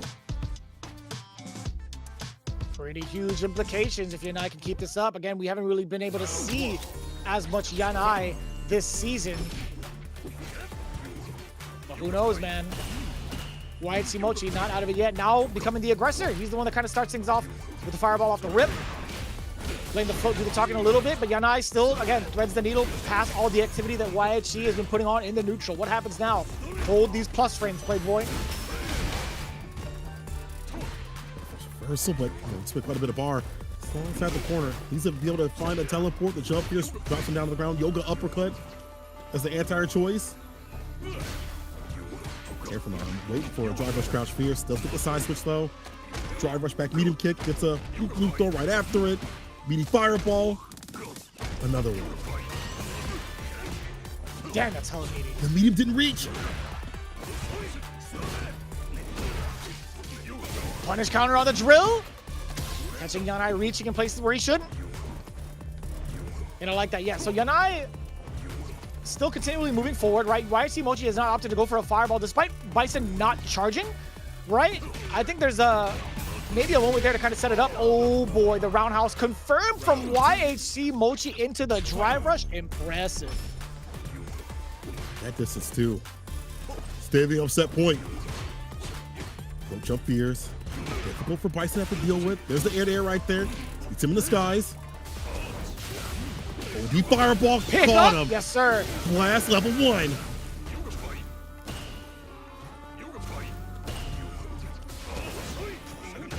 Uh-oh. Has to respect it. Perfect parry. And what a call out to the standing roundhouse. Still catching a limb on the way back. Plus frames. Hold that. Damage to the drive gauge. Well calculated. Puts the glasses up. Yanai sneaks in the drive impact against YHC Mochi. The overhead is blocked. Watch out for that bomb. Uh-oh. Brother, the full convert. This guy is sick. Uh-oh. Not yet. Right. Doesn't even need it. The bomb goes off, and Yanai is going off right now. Set point again to qualify. He's got a lot of bar to utilize. Bison with level 3. Third round, a lot of drive gauge utilized is going to be a dangerous threat if a hit connects. Two sequence sort of thing.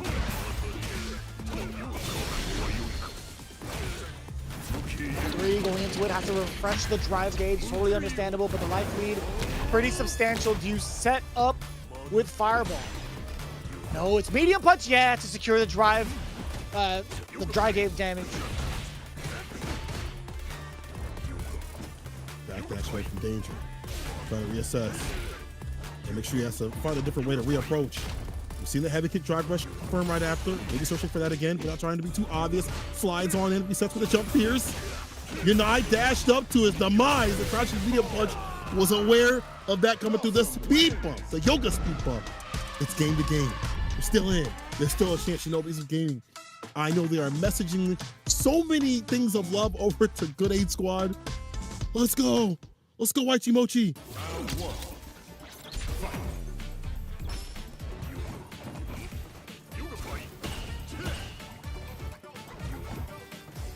I like the utilization of float to kind of keep it ambiguous. Yanai, yeah, he was charging up. He has to respect the fireball, though.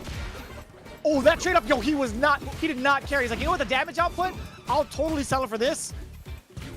I don't mind getting burned just a little bit off of it. I think that was an overall great decision for Yanai. Oh, man. So well thought out thus far from Yanai. Oh, for that crouch fierce and a drive rush. He found the whip punch right for the air-to-air. Too far out though. Drive gauge not looking so good, but that help is looking fantastic. He's walking to the corner. Back medium kick, the string into the burnout, the air-to-air. As kick picked up one more interaction with level 1 behind it. Should be able to seal the deal. Jump heavy kick, try to catch a throw tech. The back dash is there instead. Defense, where's the offense? Almost back with gauge. Almost got the jump in. The back throw instead. What a whip punish! Yanai crouching. Huh? Crouching medium punch to catch the lip. He said he trained for days to fight Sim. He has some great ideas right now. Set point for his team.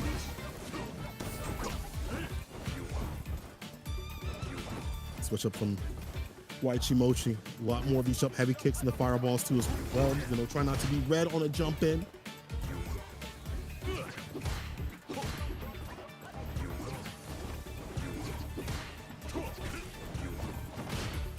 I'm so afraid that crouching really punch buffer into something devious. He'll go for the OD to get more distance away from the OD fireball. Very smart stuff. Oh, the jump reset! YHC Mochi sneaking in that jump. Pretty sneaky, man. Can't believe they actually got away with it. Frames applied. Yanai again. Going back to back roundhouses. Jumping away from the Comet. Anticipating the side switch. You already know. Back throw. For that one opportunity. A cycle crusher in the level 3 will be the victory. A bad fireball will make it fall. Can he find the access point? Good recognition. Yeah, Mochi's making it very difficult. Because of the float, he is going to keep himself within that medium range. Oh, that was definitely his own fault. YHC Mochi overextending with the slide, getting the punish counter Yanai. Pretty much all he had to do as soon as it was presented to him on the silver platter, just pretty much take it. That was a little bit anticlimactic, but YHC Mochi really banked on that slide to work. Unfortunate, but it is fortunate here. Fukushima IBUSHIGIN. Man, it's not the way I thought it was gonna go. I'm surprised that Waichimochi would throw it out, considering he had so many different looks with jump heavy kick, jump fierce, fireballs, and things like that to switch it up a lot. But wow. Shinobism is out. Fukushima IBUSHIGIN is in, and all by Yanai. We haven't seen Yanai for the majority of Street Fighter League. I think he's only played a handful of times, if even that, to be honest, as you mentioned, taking more of a coaching sort of style. But at this point, coming back from the stands, operating fantastically, had been practicing the sim matchup, knew it was going to come through, and was definitely ready, prepared at the proper distance to whip punish. Had the drive rush right after it. It wasn't even a buffer, excuse me, what I said previously. And then that mistake right there, I'm surprised Waichimochi had even went in when we saw such an alteration of jump heavy kick, jump fierce, other buttons and things like that, and the fireballs. I'm surprised he even went in. I was waiting for Yanai to get hit with a jump heavy kick or jump fierce on his side of things. Right. That was so well played in terms of the patience and like Yanai kind of like gathering the intel against YHC Mochi, right? He's really picking and choosing his spots when to get aggressive. Like, I understand that he was getting aggressive in the very beginning, which is a great way to kind of start things off and get that first W, but him adjusting to the speed of YHC Mochi's floats have been so imperative towards his success. I really enjoyed watching him dissect the matchup, and it's really well deserved to see him secure, him being the one to secure the spot for the team to make it into playoffs is a real point. 225. Let's see how far they can fly. Sasa with the Rising Star coming up with the Ed against Bison. I don't mind it, right? We had seen literally the Ed versus Bison matchup not too long ago. We've seen it a bunch of times over, but I think Pugera has had a pretty firm understanding of like how this matchup has gone thus far. He's doing a really great job also developing his character. On the side, Pugera every so often will play a little bit of Ed or just like experience the character. Remember at EWC, he was like, man, I'd love to play more Ed or have him as like a secondary, but it's just too much time I have to invest with Bison and it's too far into the season. But from that, I'm sure he understands how to play the matchup overall at a very base level. Now, Sasamo has been playing Ed since the character dropped. Like the character dropped, he dropped. DJ did not care about how strong Ed was perceived. He stuck with the character no matter what. And then when the shift in the meta happened and people started finding out more level 2 combos and things like that, he became that technician that people went to in terms of not only for matchups, but what to do in certain instances. So he's also a developer of like level 2 combos and things like that. He's also a developer of like intricacies in these matchups. He's been recently able to shine a little bit more often, as we see. Just recently been able to showcase more of what he can do with the Ed. But yeah, I don't mind this matchup either way. I think it's, you know, we've seen some of the Ed players be able to adjust against like the Bison and be outside the distance, outrange them, outbox them to the mid and further ranges with the stand medium kicks. You know, being able to back it up with the fake fireballs, he will do Spark to kind of fake out like an OD Cycle Crusher, make them waste the bar, and be negative so you can get maybe like a walk-up throw. But I agree. I think this decision is good. That means maybe at the very end, Kakadu goes up to close things out, possibly for like the run back, or we maybe see Kosa, possibly. We'll worry about that later. That's for maybe 20 more minutes in time. So, what do you think about this overall, though, this matchup? Yeah, I mean, there's not really much to kind of like add on to it. I think the way that Sasamo's been currently developing his ed, I think there's a lot that can be done against Bison, but it still could be a toss-up whether or not Pugera can anticipate flickers correctly. We saw a lot of his drive impacts come in at ranges and reactions towards like the flickers a bunch. I don't know if Sasamo is going to really be that type of dude to make them that predictable. So it really comes down to whether or not Pugera can close the gap, and for his point of view, and also whether or not Sasamo can continuously push out Bison, right? But we'll see. We'll see how this plays out. I don't know exactly. I don't think Bison necessarily has like some sort of an advantage. I always feel like when I play this matchup out as Bison or as Ed, I still think it's a pretty thorough 5-5, right? Both characters don't necessarily have the right wake-up tools. Ed has a slight advantage in that in regards to his upper because it's not active until like the 13th frame, so you could successfully meaty him with a light normal, recover in time to bait it out, etc. In comparison to Bison, where he's forced to use a super art on wake-up for defensive decision-making. So we'll see, man. I think there's a lot to really consider on what these characters can do defensively more than offensively. Yeah, we're seeing also just how players will scale back on certain tools that might get them in trouble. Like, you know, for the Bison players, they won't scissor kick as much. They won't even driver scissor kick, which has been a big thing that Pugera, Problem, and DCQ were doing in the early days of with the character. Even if you are spaced out, it's such a big threat. And we've seen more of the Ed players get ready and prepared to check any sort of forward advancing movement, drive rush, dash up, or even that too as well, scissor kick, even though it can be kind of risky to get that counter hit. So that being said, the neutral tools like Stand Fierce, Medium are pretty damn good for the side of Bison. But in reverse, if you get outboxed, it's kind of hard to get those tools off. So I agree. I think it kind of goes back and forth, seesaws back and forth from both sides. Whenever I talk to the Bison players and Ed players, it seems that way too as well. So it'll come down to the player-to-player sort of aspect. And I agree that because Sasamo has had so much time with Ed, I don't think he'll be throwing out flickers or even buttons that get drive impacted. I think he'll be using those as baits. I think because he's had a big head start on the character, he understands that more than most people that play the character, if not top 3. We'll find out between these two players who's going to take it down. Yeah, I feel like he's so active too with his scissor kicks. What the heck was that? That was actually kind of sick. The fact that Sasamo caught that on the way down. Dash the kill rush forward. Damn, caught up the startup with the scissor kicks, unfortunately. He's gonna be way too close in the first place. I don't know why he went for that. Let's cut up in the corner. Drive rush. Catch the tap parry. Gets the back throw instead. This is good. Yeah, you haven't caught up in the corner. That's what you want. We talked about lacking second defense. Gets the scissor kick on the button. It's a whip punish tool. That's what we're doing with it. Out of the corner. Not too bad. Pugera going for a back throw instead while the bomb was on him. Huh. What do you do now, Stand Fierce. Got 2 bars. Hey. Just about to have 2 bars. Oh, no shot. Oh. Trying to punish. Any sort of limb. Oh, I thought that was in a catch.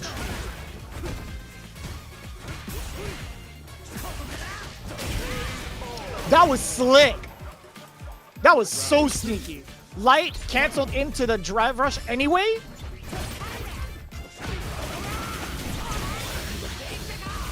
All right, double 2 coming through. 1 bounce, 2 bounce, 3 bounce, 4. The DP, they're gonna throw right after.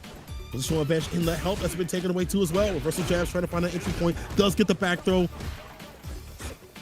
Gotta keep him there as much as possible for Pugera.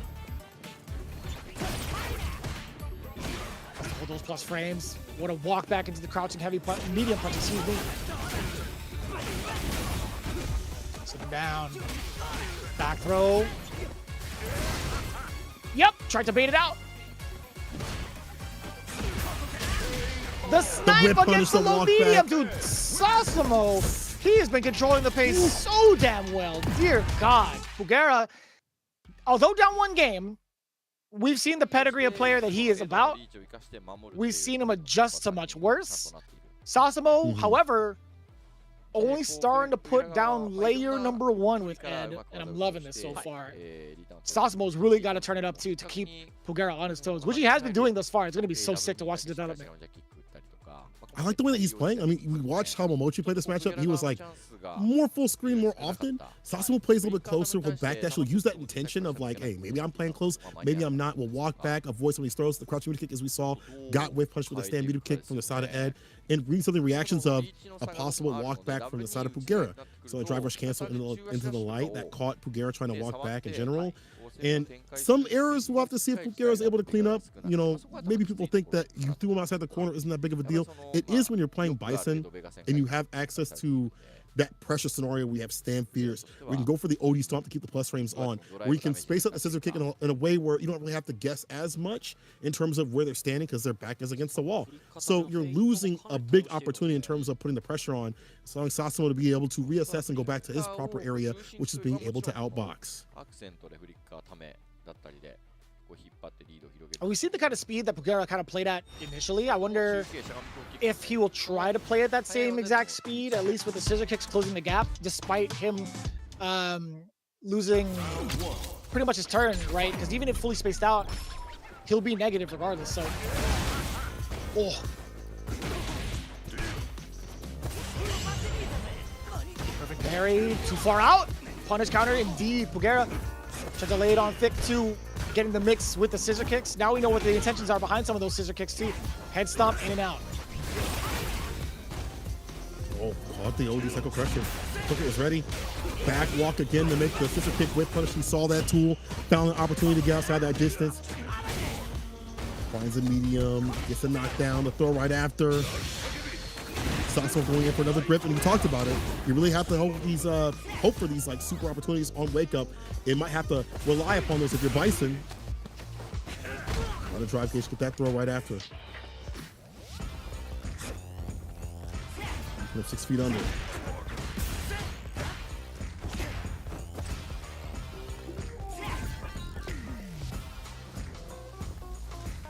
One more touch. Anyone's game. Stand meter kick. The ruler tool. And the OD lose the turn, but he tried to go for the throw. Not in range to do that. Yeah, that slight walk back from Pugera made Sasamo think he was going to be able to get it. But man, look at how much gauge is already drained against Sasamo. But luckily for him, he still gets to maintain the momentum, right? He does use the flicker, does get a very, very advantageous scenario with the plus frames. But Pugera with a very important tech. Up until this point, though, Sasamo getting it all back. Level 1, not going to be, yeah, not going to be real, unfortunately. Let's fall off the head stomp. Goes him close. Gets the walk back with the medium. Resets with the drive rush back throw. That heavy kick. With the throw. Sasamo text. Quicker on the draw. Quick with it. Quick witted. Using that quick jab. That 4th frame. It's in with the super. And still has bar in the bank to utilize in this final round for him.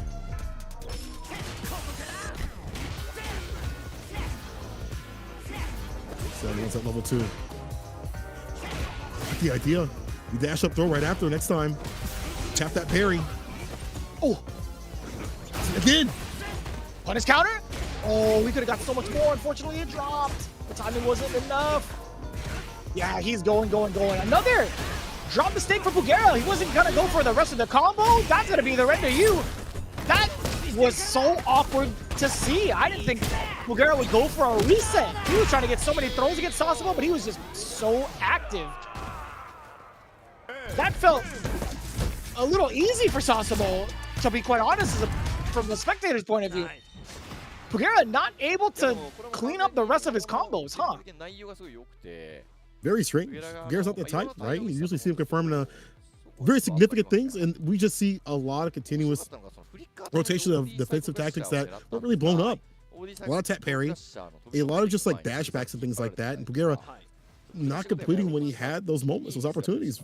I agree. I think this is one of those moments where Sasumo didn't really have to overextend too much. You see him just walking back and like, hey, if you're gonna whip, I'm gonna get my hit. I'm in the proper range for that stand Mido kick to do what it needs to do. This was great. You know, slight walk back as you mentioned, to be able to get that punish counter against a throw. But nothing after that, not even like a back fist. I get it. You don't want to maybe spend OD gauge, scissor kick, but you at least get a bomb on. And Sasumo with the pop off. 2 games of totality right now. Are we gonna see a blowout? Interesting. Very interesting. strange. Now, this could set up pretty nicely, though. I feel like for Good 8 Squad, if they manage to get the W. So hear me out.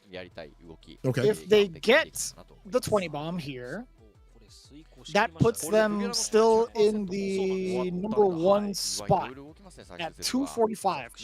If Fukushima Ibushigin, I want to see what they have. 20 points right now. So they take over Saishunkan Seoul Kumamoto's spot if they manage to score the tiebreaker. I actually want to see what the head-to-head is. But in a world where Fukushima Ibushigin gets the 2nd seed, I think they have a pretty strong shot of facing off against Saishunkan Seoul Kumamoto and taking them out, which is something that I feel like Good 8 Squad wants to do. In terms of who Good 8 Squad potentially wants to face off against more, I think they'd much rather face off against Ibushigin in comparison to Kumamoto, just based off of their records, right? So we'll see. This is pretty much everything right now for the seeding. Like if Good 8 Squad again manages to get this and secures the #1 seed, this could be a pretty big deal. Yeah, the 3-way tie. Yeah, so technically Ibushigin, is under Saishunkan Seoul Kumamoto, even with the tie. That's kind of wild. So, ideally, Good 8 Squad wins here, and then they end up maybe losing the tiebreaker. Because they'll still have a 5-point lead against. I actually don't know. I'd have to double check that actually. Yeah, if the tiebreaker happens, I think that sets up Good 8 Squad for sure. Either way. Whereas Fukushima Ibushigin will be behind them by 5. Right, so we'll see. We'll see how this plays out. I'm actually kind of curious to see how this point spread is. In an ideal world, Good 8 Squad obviously wants to be #1, but they also want to have Fukushima Ibushigin in the home squad advantage for playoffs. I'm talking about like which team we'd rather fight. I agree. I think this one would be better or easier to fight, just like on paper in terms of like the characters and things like that. Even though it's not happening right now, I would much rather fight these cats than I would rather fight a team with, you know, Daigo and Co. with a ton of different characters that are fleshed out at the highest. Especially when Higuchi's on that team, that is a tall order. So I get you. But then again, the way that Fukushima Ibushigin has been playing lately is so kind of dangerous. Like beyond just what's on paper, the players right now, they've been turning up. Like Sasumo, even recently, even though there were some moments that Pugera had dropped quite a bit actually, I could see the ideas that Sasumo has behind it. And I think that even if Pugera didn't drop those combos the majority of the time, I don't know if it would have went that different. So we're getting an interview here from Gachikun. He says, I played a similar situation last year, but I really like playing like this. I know how heavy the pressure is for the leader. I hope that Kaku will keep up with me.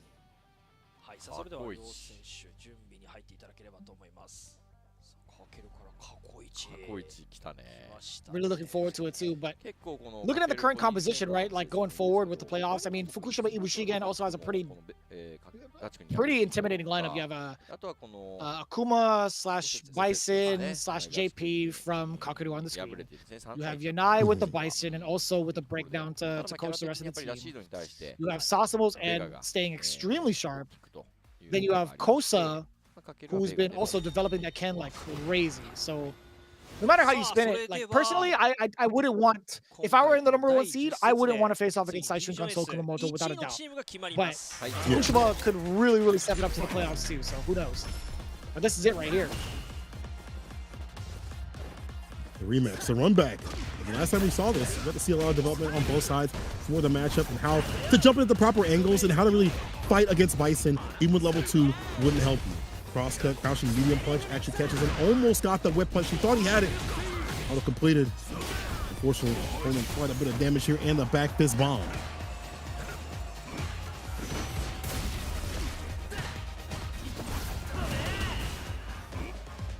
out of there with the enhanced whirlwind.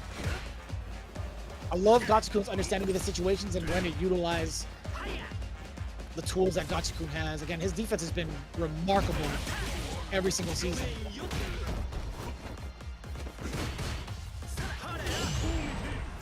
Perfect parry in the punish right at. No, not that time. Never mind. That was a heavy version. So he should have went for a drive impact after. Perfect parry. That wasn't a counter hit combo. Strange drops from inside of Gachikun, thinking that he has something and he doesn't. D, drive reversal. Close to burnout though. But not out of options. That level 2 in the pocket.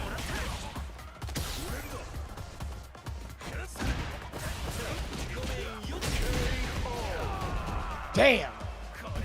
Still managing to clutch it out. Gachikun getting the first round. Kakeru, what are the adjustments? Mentioned last time, scissor kick, not a bad option. Hard for Rashid to have to punish that. Nice and close to the stand jab, but that's very, very difficult to be consistent with. He interrupts the scissor kick. Throw right after. Dash up, crouching meter punch for the plus frame. Tries to get the crouching meter kick. But Kaku's defense has always been good. It's not just about the perfect parries. These other forms of defense, just even blocking, are fantastic. Whittling away with the standing medium kick, excuse me. But Kakeru's still pretty much on the back foot, at least in the drive gauge department. Has to close on in, yeah, but he still has a slight life lead to his advantage to hang back a bit.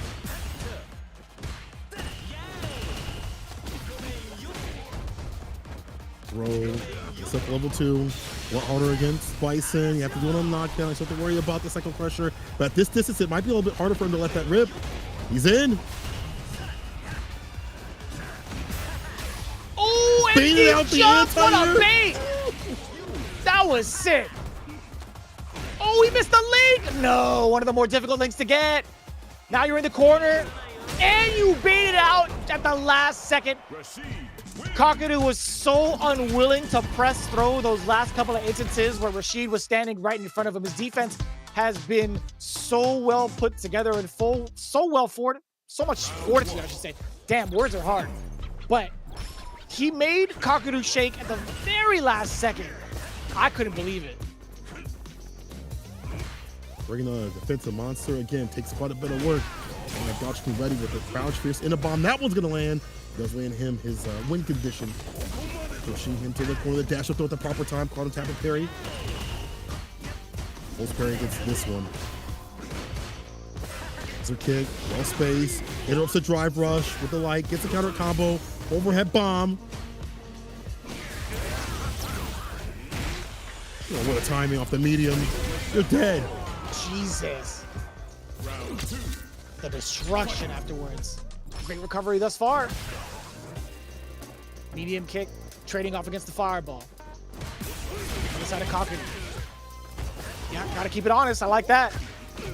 Option select uppercut coming in from Gachikun is everything right now to get started. Forward throw. We'll complete the combo. Just want to go for the stomp frame. Try to catch a punish counter. There we go. Nice and close this time for the stand light punch to hit fine. Walk up throw. Oh, another one. I'm just racking up. Try to go for the shimmy. Waits a little bit. And Kakeru land a crouching medium kick. Or a walk up back though instead. He'll take this.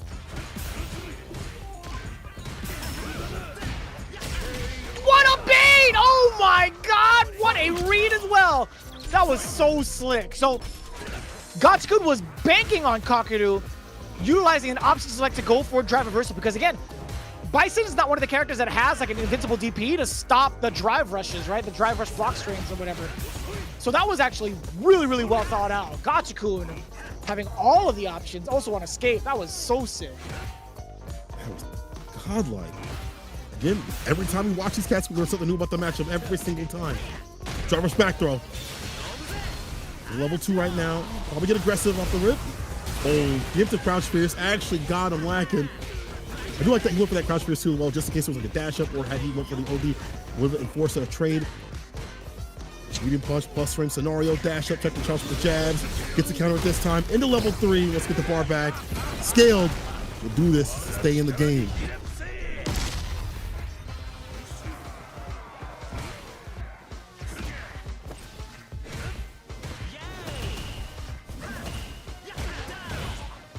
Damn. Microphone. Oh, what a time to press the button. Crouching medium punch for the counter hit. Not gonna kill though. Oh, this is huge. Level 2. You might be dead. You might actually be dead. Can I kick it? Plus frames? Oh, you had to do something about it. There's no choice. No, it's absolutely no choice but to press that button. I totally understand it. I don't even know if there was a world where Kakeru could have withstood one more string to build up level 1 for himself and then maybe bust out through a gap. But yeah, there was no way he had enough life to withstand another set of normals into like a canceled special. That was so unfortunate for Kakeru, but great for Gachikun. I gotta say that was everything. That drive reversal going into level 2, that was the green light for the W for sure. Damn, he's and the bar expenditure right there. But I mean, Kakeru just not having the right calculation on his combo previously for that also to happen too as well. But going back to your burnout point, like had he had the bar, you know, Gachikun would have been prepared for that. Would have had a different sort of string, or would have had a little bit of bait in between. But Gachikun is rocking this matchup in a fantastic way against somebody who has had some of the most defensive play we have seen with not only the parries, but when to block, when to keep the drive gauge too as well, when to stay solid, and when to utilize tools to also enforce from that transitional point from defense to offense. That medium kick is a really good tool, I think, of this matchup that we see just kind of walk down the character, especially denying any sort of like drive rush button that might happen at that close range. We see Gachikun just stay outside the distance, hit the stand medium kick from his side of things, over the fireballs, and then bait out other things that could just lead him into big boy damage. Now, 2 games up here for Gachikun. I almost want to say Kakeru, you know, turn up, get some more aggression on.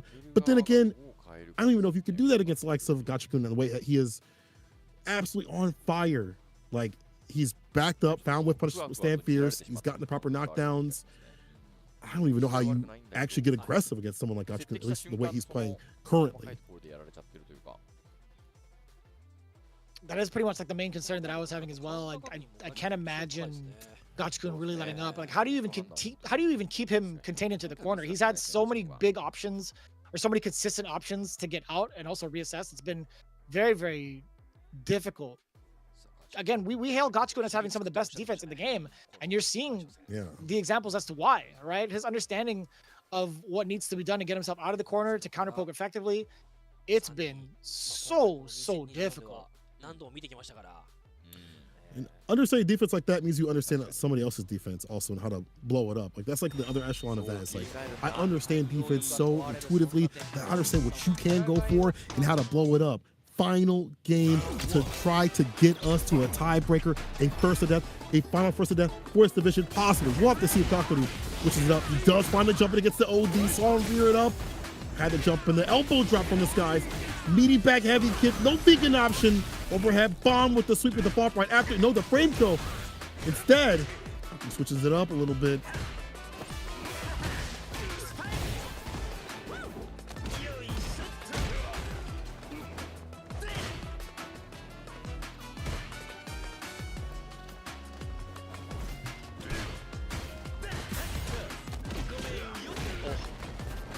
Getting started now. Gachikun trying to wade. Okay, I was gonna say try to wade his way in, but not to the extent that he wanted. We got Kakeru at least getting around on the board, closer and closer to getting at least his first dub against Gachikun. The trade combo, but not committing to a crashing meter kick drive rush right after, or like an OD scissor kick would have been good too as well. Stan Fierce finally finds the mark, gets a knockdown off the eagle spike for the Oki, gets a grip right after it. No set up for level 2 again. A lot harder unless you have him up in the corner and can deal with a possible cycle crusher, maybe a trade, depending on. Yeah.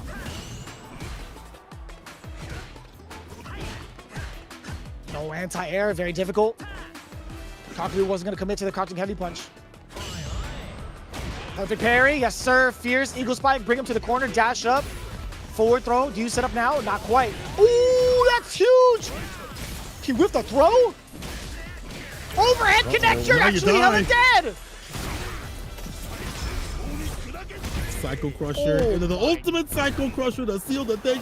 Kakeru is still in. Cycle crusher. Worm. surprised that it was the overhead that did Kakeru in. Actually, just did Gatsukun in, excuse me. With how great his defense has been all season long, that's kind of rough to see it go down that way, I'm not gonna lie to you, but great for Kakeru, a game on the board at least. We're loving this development. It's one of those things where you're like worried about driver crouching right kick or something like that you duck that decision. Either way, up in the corner now, time to go to work. You see enhanced light mixer right after, so you get the combo and the mix up, jump fierce, and the throw right after. Oh yeah, look at Gatsukun right now. One more. No, he should be too much. Yo, finish the job. There we go. Brother, what is this walk speed? I gotta look at it again.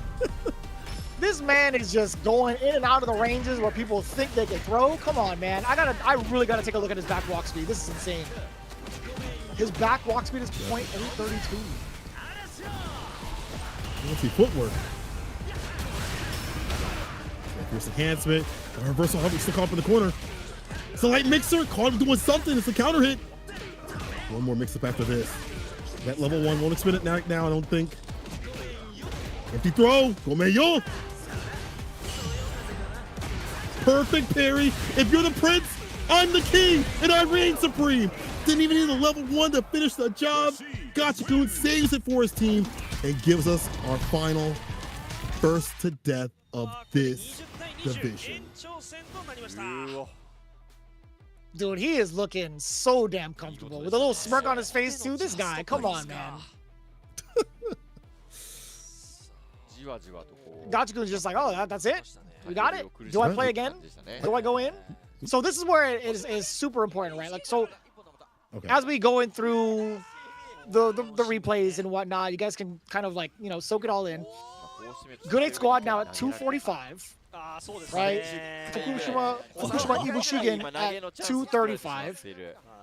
If they win the tiebreaker, then they go over Saishunkan Seoul Kumamoto, which they already have. So yeah, I would imagine they'd be just fine if they win the tiebreaker. Or actually, it doesn't even need to. I think they tied up. So all that needs to be done is just to kind of round it out for both Good 8 Squad and Fukushima IBUSHIGIN. I know it takes away like the wind beneath our sails in terms of anticipation, but this is pretty big implications going forward with everything assessed and done with.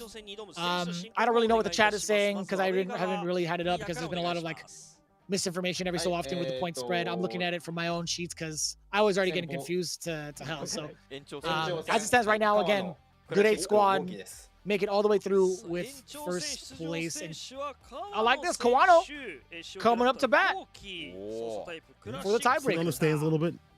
Not warmed up, but hey, yeah, I don't mind this at all. You know, the evil champion. I'm glad he's found his character. You know, seeing him with the proper character and implementing his style, the way that he wants to play on a character is always fun to watch. We saw that with Luke in Street Fighter 5, and now we're seeing it with the Kuma properly. Luke wasn't for him in the previous season. We can all see that. Even though he had fantastic results, you could definitely see the dedication to Akuma. You can see the work with Akuma this season a lot more than Luke, and I like what he is doing with the character a lot more. So we saw Misasimo, the Shining Star, going up to bat against him, willingly going up on a quote-unquote bad matchup. That is on paper maybe bad, but sometimes I'm starting to think that bad matchups and good matchups are starting to get more skewed when it comes to like player expression and how certain players play in terms of defense and offense. You know, Street Fighter 6 is a very unique game in that way, or maybe modern games are like that, where it's not a very standard thing. Yeah, maybe this character beats this character, but it depends on the player and how they play, how they implement certain things. Like Kawano, for example, more of a burnout master out here. He's willing to go into burnout, keep that lead. More of the fireball pressure too as well. Sasimo, an absolute Ed fanatic. He's been very well in terms of what to do against like damn near every character, very big technician. So I want to see what he does. I want to see what he brings to the table, what he brings to this matchup overall when it's Kawano at the helm. But here's the point spread. Oh, 245. Okay, so Fukushima 235. IBUSHIGIN is actually like tied. I mean, so they are tied with Saishunkan Seoul Kumamoto, but apparently with the tie, they're still below them. They need to get this 5 points to get favorable seeding. I was right. See, man. Okay. I can't believe Chad. I can't believe Chad. I'm telling you, man. I'm gonna keep it close. I was definitely right. So for favorable seeding, Fukushima IBUSHIGIN does need the 5 points to be on the home squad, to have the home field advantage going into the playoffs. That is huge. That is very, very huge implications. Ooh. They set up Sasamo though. They're putting all their hopes and dreams in terms of like placement, which will matter in terms of seeding on Sasamo, which is surprising. I thought maybe Kaku might go up, even though he didn't have the best performance against Gachikun. I'm surprised it wasn't somebody else, maybe even Kosa. But you know what? Sasamo, he did fantastic against Pugera. Maybe, despite how that matchup went, he still feels a lot, more emboldened to get these Ws. He has been a lot better off in the second part of the season, so hopes and dreams in terms of seeding are on him.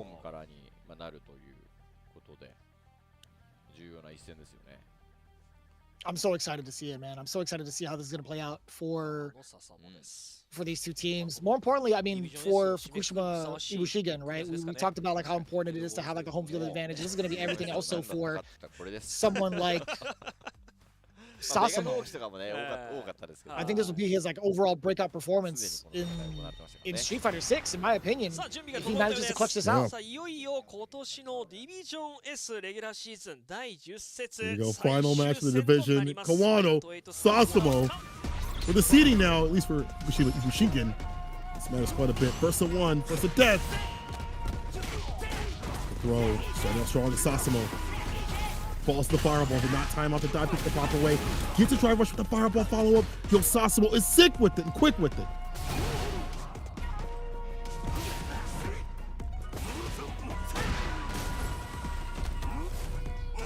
So with the back throw, Sasamo still maintaining his life lead. Does have a huge amount of drive gauge and life too.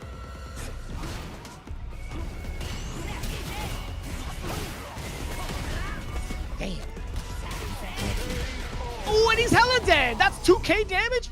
Damn. I thought he was going to be living by like a pixel perhaps, but my man made out of paper. Poor Akuma. Last cannon. Sasamo. Set point.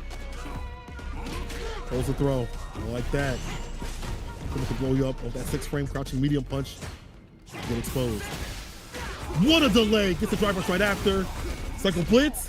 What's after it? A heavy button. Get the part the bomb for that level 2 as well. Drive rush, tick throw. There we go. Holds the flicker. I like the backdash a little bit. Reassess. Perfect pair. Get the bar back. And the neutral jump into level 3 for the victory. Sasamo. The sunlight shining on him. What a read.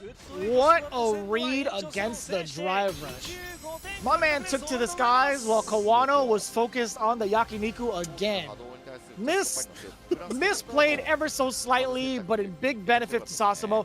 That is going to be the home field advantage in their very first round for Fukushima IBUSHIGIN going up against Saishunkan So Kumamoto. I cannot believe it. That is actually so sick. Of their very first Street Fighter League. A lot of people wanted Kaku and a lot of these players, especially for Sasamo, to return, and a lot of these other players to be back in business or make their debut. And look at this, 25-20 to end things out against Good 8 squad. Second place, new kids on the block, bro. Second place out here. Home position starting off very strong. Good 8 squad. It doesn't matter who comes up at this point. You have to be very threatened by this team overall, by any team, even Seoul being as strong as they are on paper. Look at what these cats, these young guns have been able to achieve in the run back. Sasamo had said before, he said, I was losing to Kawano, but I'm in good condition for the leagues, though. And that was a well-placed person at the finale. I was like, hey, put up Sasamo at the very end. You have Kaku, you have Kosa. I mean, Sasamo's great, but for him to go up, maybe eat my words. I'm loving this right now. I'm loving the way that this entire composition of the team has put themselves together towards the very end, making it into the playoffs and their debut into Street Fighter League, not as individuals, but as a team as well. Well, technically for 2 of the players. No, technically just 1, because Yanai has been in previous seasons for Street Fighter 5, right? So it's cool to see them make it to playoffs on their very first season as a team.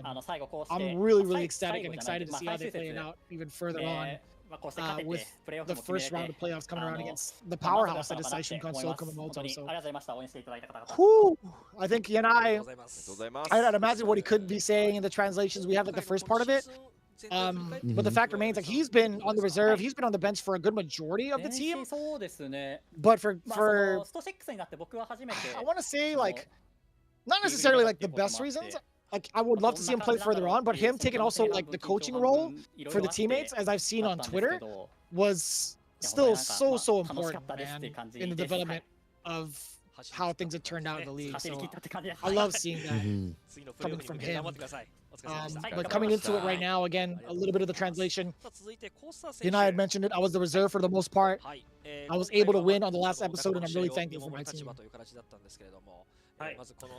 That's like an RPG, man. Like, you switch up the class a little bit, stay back. You know, you're kind of like the commander, or kind of like the strategist, and then today he was the warrior out here, being able to, you know, complete the entirety of the team. And I do want to see him, and we probably will see him at the finale.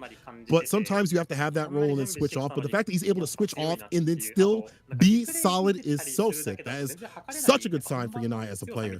Usually people that are on the bench are not as warm. It takes them a little bit more to grind up to that point to the other players, but not for him. It says first time with the league with Street Fighter 6, but it was fun. So we see him in 5. The first time we seen him in 6, though. This time. And Kosa, man, shout out to Kosa, who's been doing a lot of work inside and outside of Street Fighter League, developing that in a very technical fashion.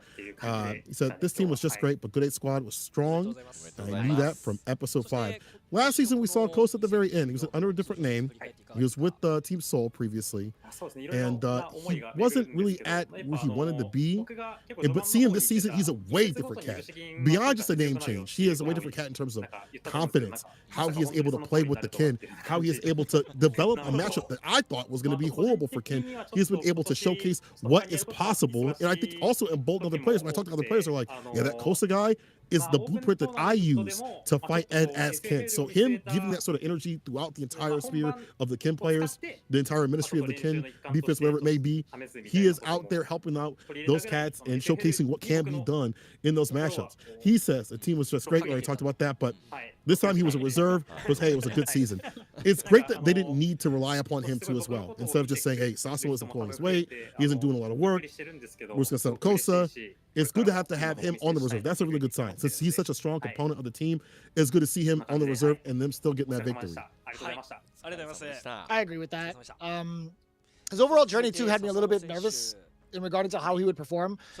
We had seen him come into the second half of, I want to say, like season 1, but also in like Street Fighter 5 also. But it's cool to see. Oh no, I'm sorry, for Street Fighter 6. It's cool to see how much he's learned in the amount of time that he's been with some of the teams here, and figured out how to adjust in regards to like how the meta's played, in regards to how the players are performing. It's not even just like navigating as a Ken player, it's navigating as a Street Fighter player, right? So him emboldening and improving on his overall status as a Street Fighter Pro player, and also like learning how to like pretty much like reinvent the fundamentals. I feel like in regards to like the pro level, it's been a very fun journey to watch Kosa find the success that he has had while on this journey with this team too. I mean, the same could be said with Sasamo, right? Sasamo also was a rising star with his DJ in season 1. This is the most I've seen like this whole team improve, just because of their firm understanding of how the game is played. I think this team shows that off really, really well. Yeah. And it shows that practice and that confidence in your character, whatever you pick, and sticking with it no matter what, how far it can take you. Obviously for Kaku, he added more characters to his toolkit and kind of left JP to the wayside, so maybe forget about him for a second. But overall, I like the way that Sasamo had stuck with Ed, despite how many people had maybe said Ed was weaker last season. Even this season, when we just got the first patch, they're like, they didn't buff him, they didn't give him anything. He stuck to his gun, stuck to the character. He said he didn't really care about how strong Ed was overall. He just wanted to play the character because he loved the character and develop the character in a way that we see him have some of the best understanding of that character just in general. And even back to Kaku, to be honest, even if he is not playing JP, his tendencies on defense and perfect pairing, he's brought that over to Akuma to be able to survive some of these situations that other Akuma players probably won't. You know, same with also with Bison too as well. Sasua says he's really happy. He won against Pugera. He really respects him. Look at the CFN. until I see it in a dream. I couldn't do it as I imagined the first half of the season. I'm still not perfect, but I'm getting better each game. I'm really happy for the playoffs. I'm happy to see him operate such confidence in this sort of way. And he really is getting better with each game. It's actually kind of phenomenal to see it happen too. As we get the rest of the words coming in from the team captain, Kakeru has been having a phenomenal season since his pretty much debut into Street Fighter 6, technically. But seeing him grow from the player that he was in Street Fighter 5 is also like a wonderful treat. I think he was one of the more prolific players kind of starting off into Street Fighter 6, and I'm glad he's like maintained his current status as a pro and developing other characters and picking up like the DLCs. Overall, I'm really excited to see this kid's growth because he is such a prime example of generational talent for sure. 100%. And his skill to be able to pick up those characters so fast. It employ that defense that he had with JP and move it over to other characters takes a lot of work. You have different defensive options beyond just ODDP. You have reversal jabs that you're looking for. What you're getting off a counter hit's going to be different too as well. What you're going for Oki right after. The timings, everything's going to be different, right? So him to be able to do that with the quickness and kind of entrusting some powerful characters that did end up being powerful, thankfully, is a big bet, and it worked out well for him. He also, I mean, he bet it on Akuma, where people thought, yeah, Akuma's good, but like first two, or Akuma maybe dies in a few hits, he has to play perfectly. Kakeru didn't really care. Played him Topanga, he played him other places, and cooked up. So I do like that. Kakeru says, Throw's ready, but I guess I have to train more, because we have to play against Good 8 Squad in the playoffs. It's my first time in the season. I was really happy and proud to play such a fascinating league.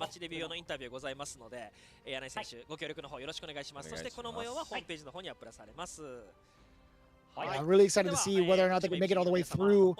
They have to play in the first round of playoffs. They're looking forward to meeting up into the grand finals as their parting words. Fukushima IBUSHIGIN, ladies and gentlemen, I gotta say, you know, one of my favorite teams on paper, one of my favorite teams to watch, to talk to as well on their streams. They're very open to communication also on their streams. Be sure to check them out if you can. I'm sure they're going to be streaming immediately after this anyway. But also one of my personal favorites. Again, number 2, Good 8 Squad. Seeing Kumamoto is really, really cool. Every single event, every so often at every Capcom Cup, I should say. Seeing Pugera also is a little bit of a throwback to one of the NorCal regionals that we faced off against. And then seeing Gachikun as well is always quite the treat. I love seeing the composition of these players, and I love seeing the competitive side and the development of these matchups coming from elite lab monsters like themselves. So I'm sure they have a lot to say. I mean, win or lose, despite losing those extra 5 points, I'm sure they're absolutely ecstatic making it into the grand finals in the most favorable seeding.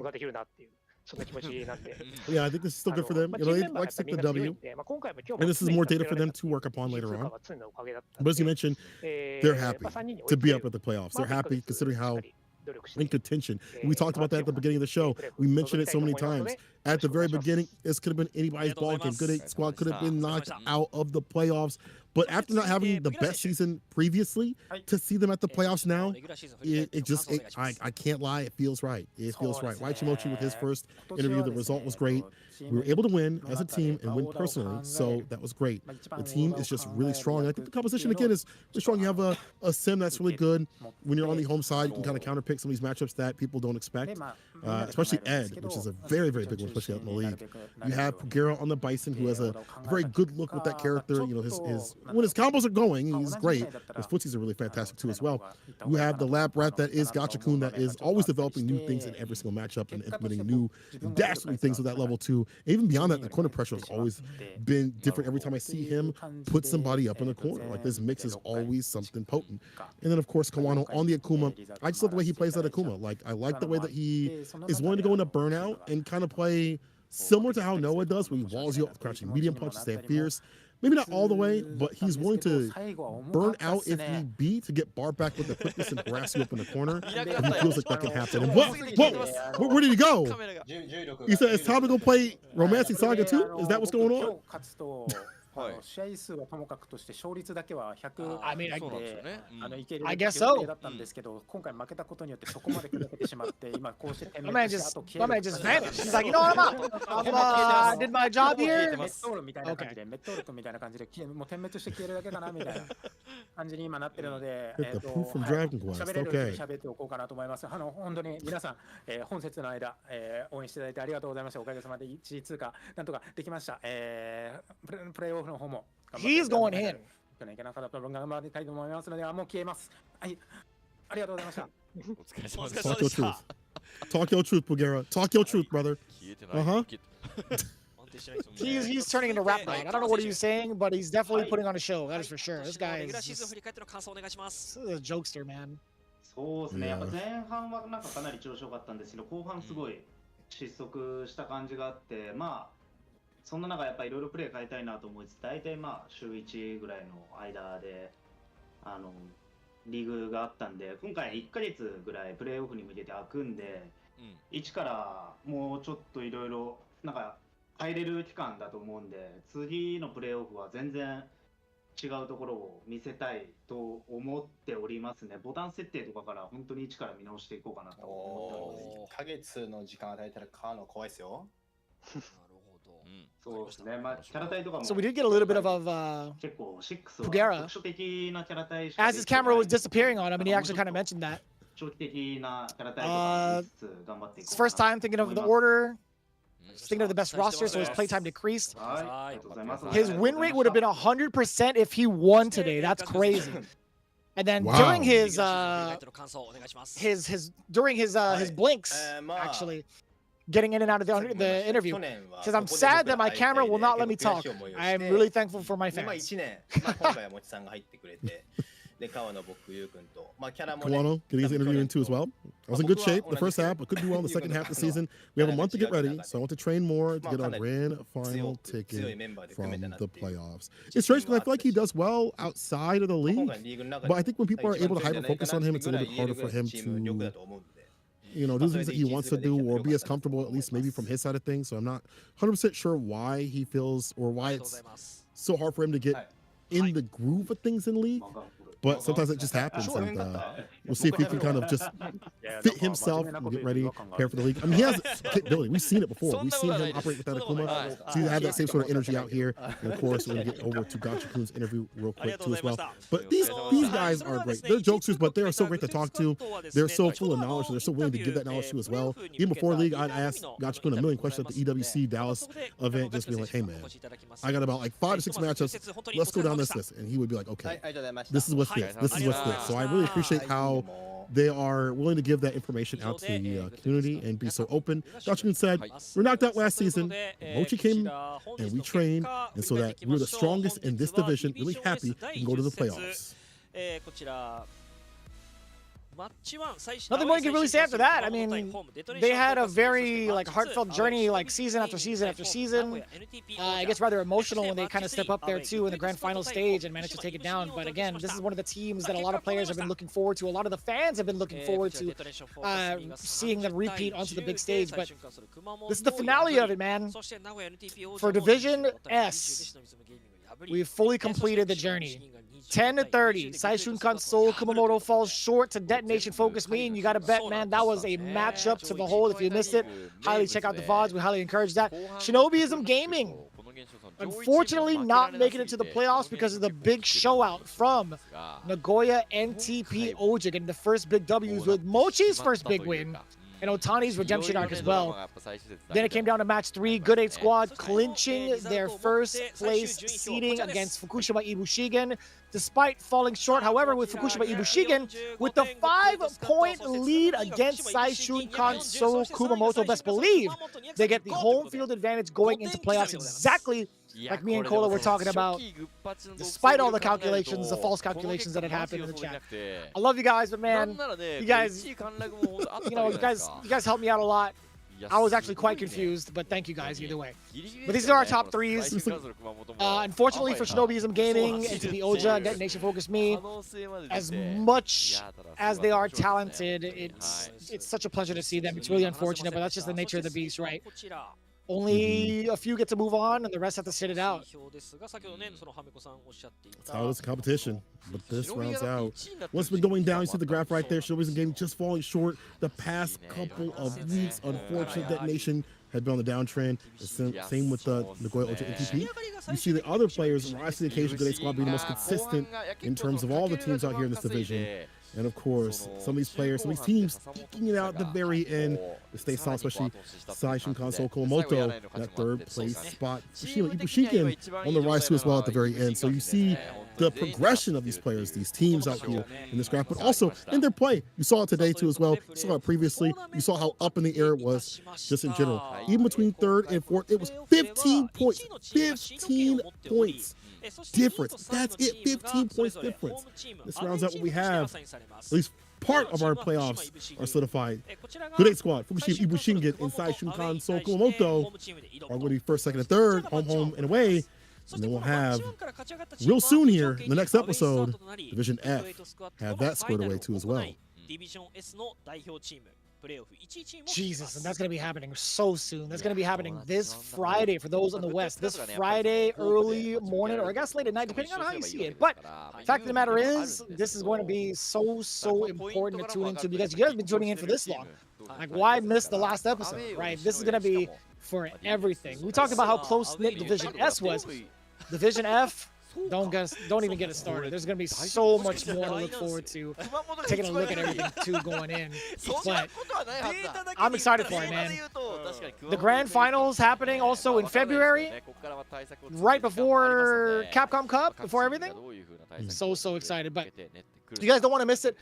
December 21st and the 22nd, that's going to be day 1 and day 2. Can't wait to see it, people. It's going to be an exciting one. See these teams up. Once again, big shouts to Good 8 Squad, IBUSHIGIN, Saishunkan, Kumamoto, all the other teams as well to make this top point, to give us some of the best Street Fighter 6 action we have seen thus far. We've seen the meta evolve out here. We've seen some great counter picks. We've seen some of the best action I've seen in Street Fighter in a long time, especially some of the other stuff in the other division, which we will mention a little bit later on.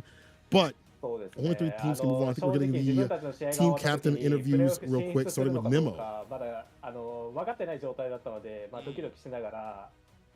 There has to be some sort of jab there against DetonatioN FocusMe's captain, right? Oh, 100%. But he's also been kind of like a... I was paying attention to Twitter as well. This guy's been memeing also. There was a screen cap of Junior and Shinji-san. Both looking really distressed during the Legendist event.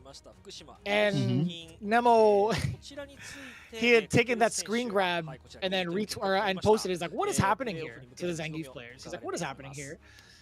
A little bit sarcastic, but he's been memeing while participating in League. This guy, it just never ends with him. Absolute demon in and outside of Street Fighter 6. Nemo says though, we didn't know if we were able to qualify at the end of our match, so we were really nervous.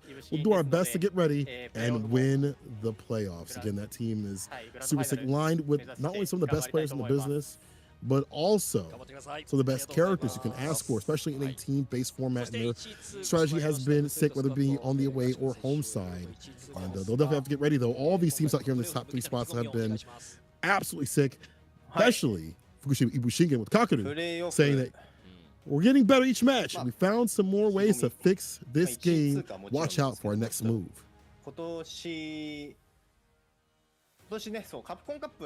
I'm very surprised that it was very straightforward like that. But going into it, Kakaru, I gotta say, man, he's been really improving and really ecstatic overall to watch. Right, getting his words in. Excuse me, I actually had misread the earlier interviews, but Gachikun coming in with his statement, having the chance to go to Capcom Cup from the team's perspective, from the SFL perspective, is a pretty huge deal. Right, I'm actually really excited to see that happen. We get more of like the statements coming in from everybody else, some of the other team leaders as well. Oh, think about it, if you really ruminate on it, you might have Waichimochi at Capcom Cup, depending on Bulgaria at Capcom Cup. We've seen Gachikun obviously out there, and Kawano as well. It could also happen for FUKUSHIMA IBUSHIGIN, depending on what happens and they win and they take on US EU teams. We're having a lot of new faces out there. It'd be great to see. Yeah. I'm actually trying to see. I wanted to see in total how everybody's doing in regards to Capcom Cup. Right, we're looking for qualified players thus far. So in Japan, if we're looking at it right now, Shuto's qualified, Tokido's qualified, Itabashi Zangief is qualified from Japan. Right? Seeing Gachikun up there would be amazing. Because then we have a bunch of Capcom Cup champions back into the mix, right? Knuckle-Doo's already in, Idom is already in, Mena RD is already in.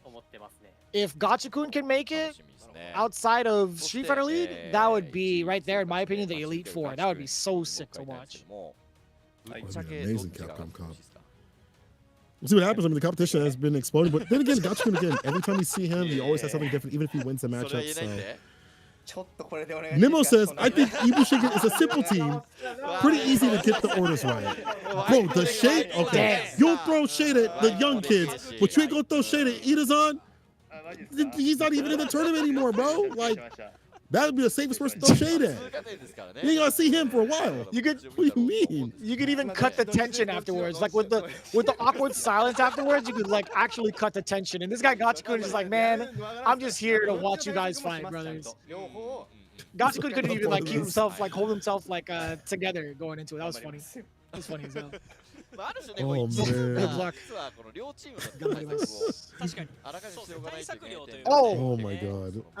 The team we want coming to play us, it's a secret. They're not gonna choose sides just yet, right? So very smart, very political. I see you, Gachikun. I totally understand it, but either way, he had mentioned it. He said we'll get ready for both teams. Like on a serious note, I don't doubt that happening. You narrowing it down to 8 players is not going to be too difficult, I feel like, and also having overlapping characters between these two teams, I think they'll be just fine in terms of preparing and also having, having the home field advantage going into the grand finals, or at least into the grand finals and playoffs, I should say. And even to the final remark, we'll get ready so that the team doesn't even matter. So well said. Like that energy. It don't matter who comes up, they'll get knocked down. Those were Gachikun's words. No, they weren't. But still, I felt that intent, Gachikun. So we'll get the Division F schedule, but I gotta say Division S has been nothing short of amazing. Been watching all these teams, watching the players evolve inside and outside the league has been great. You know, sad to see some of these teams have to go to the wayside, but that's just how it goes. But sadder part is it's just the fact that a lot of this is just ending. It feels like it's so fast. I was talking with production right before everything started. I was like, can we get this to start a little bit earlier or go a little bit longer? I'm not sure. I just like having to wake up and be able to experience this just firsthand and be able to watch this meta and watch these players evolve week after week, and then take some breaks obviously for the offline. But it's been great to be able to be a part of this. You know, it's been great to see some of these teams work their way up, great to see them fight and call their way up for points and things like that. But it always feels like it ends so fast. I kind of agree with that, considering it just gets so busy, the weeks just kind of fly by. But in reality, man, it's been months. We started things off in like what, July? July up until like now. That is a long time, man. And to cover this many teams, like it's wild. I think more so to see how far things have developed from the very beginning up until this point, right? Also with like DLCs being included in and seeing how fast everything shifted since then. It's been such a journey, but the journey doesn't stop. At least for Division F, we have our 10th week with CAG Osaka going up against Belt Favu Gaming, Crazy Raccoon versus Yogibo Rejects, as well as Vero going up against Hiroshima Team Ikuza. So, a lot to really consider with the current point spread and who's going to be making it in. You guys have to tune in all the way through to find out who will be making it all the way to the playoffs. Some teams that we know won't be making it in, like Favorite Gaming, unfortunately will not be in that echelon for the playoffs, but they can, again, play spoiler like we saw with some teams today. Other teams will be fighting tooth and nail to get as many points as possible, and maybe at some points waiting to see what other teams are going to be doing in their matches as well. That again just means that we get some great action as everybody is gunning for as many points as possible. And then we ended out with the final day of Street Fighter League play, but then we're going to the playoffs within a few weeks. I also can't wait to see what's going to happen in between those weeks where all these players, all these teams are developing strategies individually. They know exactly who they have to fight. There's only a few teams left, as we see up on the screen. We already have Good 8 Squad, FUKUSHIMA, IBUSHIGIN, Saishunkan, Kumamoto. In part of the playoffs, we'll find out the rest of the three. Next time that we meet, Grand Finals will be happening on February the 11th. So it'll be a few months time after the playoffs to grind out what's going on, see what's going to be happening, maybe see if some people get into the World Warriors and things like that and use that energy, propel them over in a better spot for the Grand Finals. But only one team from both divisions will reign supreme, and then one team between those will be moving on. And this is the finale of the schedule, the 22nd, the last time we meet for the preliminary regulation play. Excuse me. Words are hard. And then that's it. Then we go to the playoffs. It's kind of wild, man. Kind of wild that it's come down to this. And again, this is like ever so important, right? There's a lot more on the line now with Capcom Esports pushing the entirety of the tour with the current prize on the line and also the new ways to qualify into Cup, right? I think the incentive now to really focus in with Street Fighter League, being able to get a spot into Capcom Cup for the winning team is a pretty significant deal, so that their focus isn't really separated, or their focus isn't really divided, I should say, and that their intentions towards qualifying are overlapped with each other, right? Qualifying for Street Fighter League Finals allows you to qualify for, or like winning Street Fighter League Finals, the World Championships allows you to qualify into Capcom Cup, so that's a pretty big deal. Right, and a lot of these players too might not be able to even qualify by normal conventional means, just because they don't necessarily have the means to travel.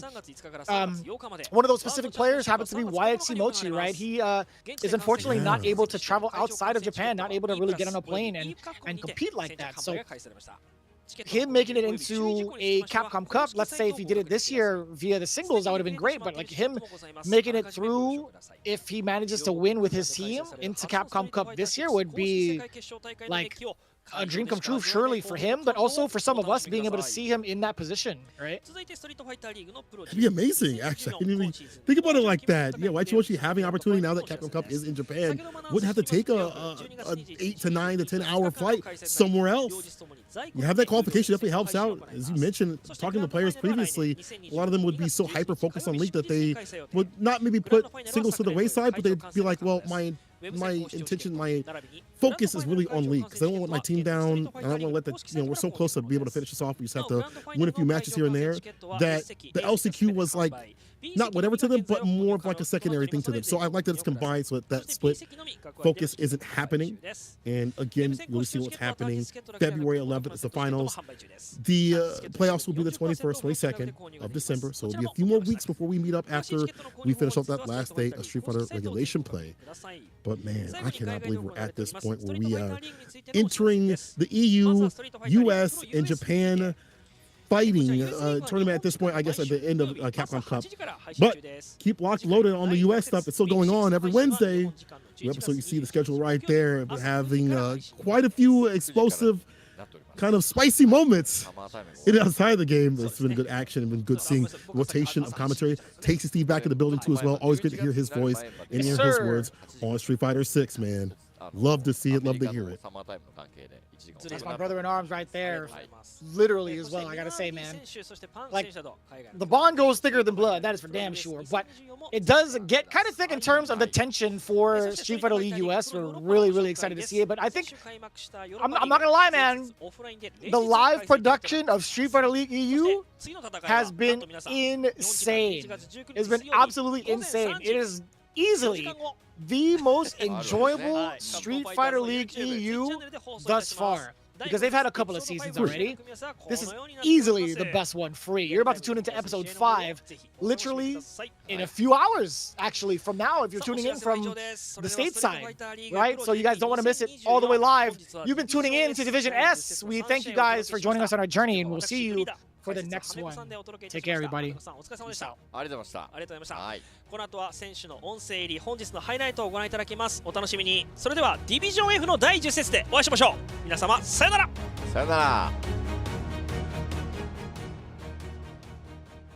守りきりづらいですよね。どうしても触り合いになってしまう。サッシャーからそのままこれがパニッシャー根本のパニッシュ。さすがにサイカクラッシャーからそのおおやっぱちょうだいやっべえラッキーだぜついてるぜいや相模ジャッキだかさすがに満面の笑みです。まずいこれは2週間分の笑顔が出てきてます。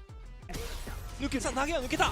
オーディハドだね。オーディハドバードだ、前投げオーディハドこれはいい全然だった今の。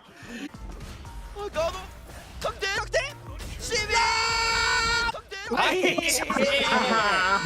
マジか崩したね。ゴッド素晴らしい100億点。いやーよく修正した。頑張ったなこれは。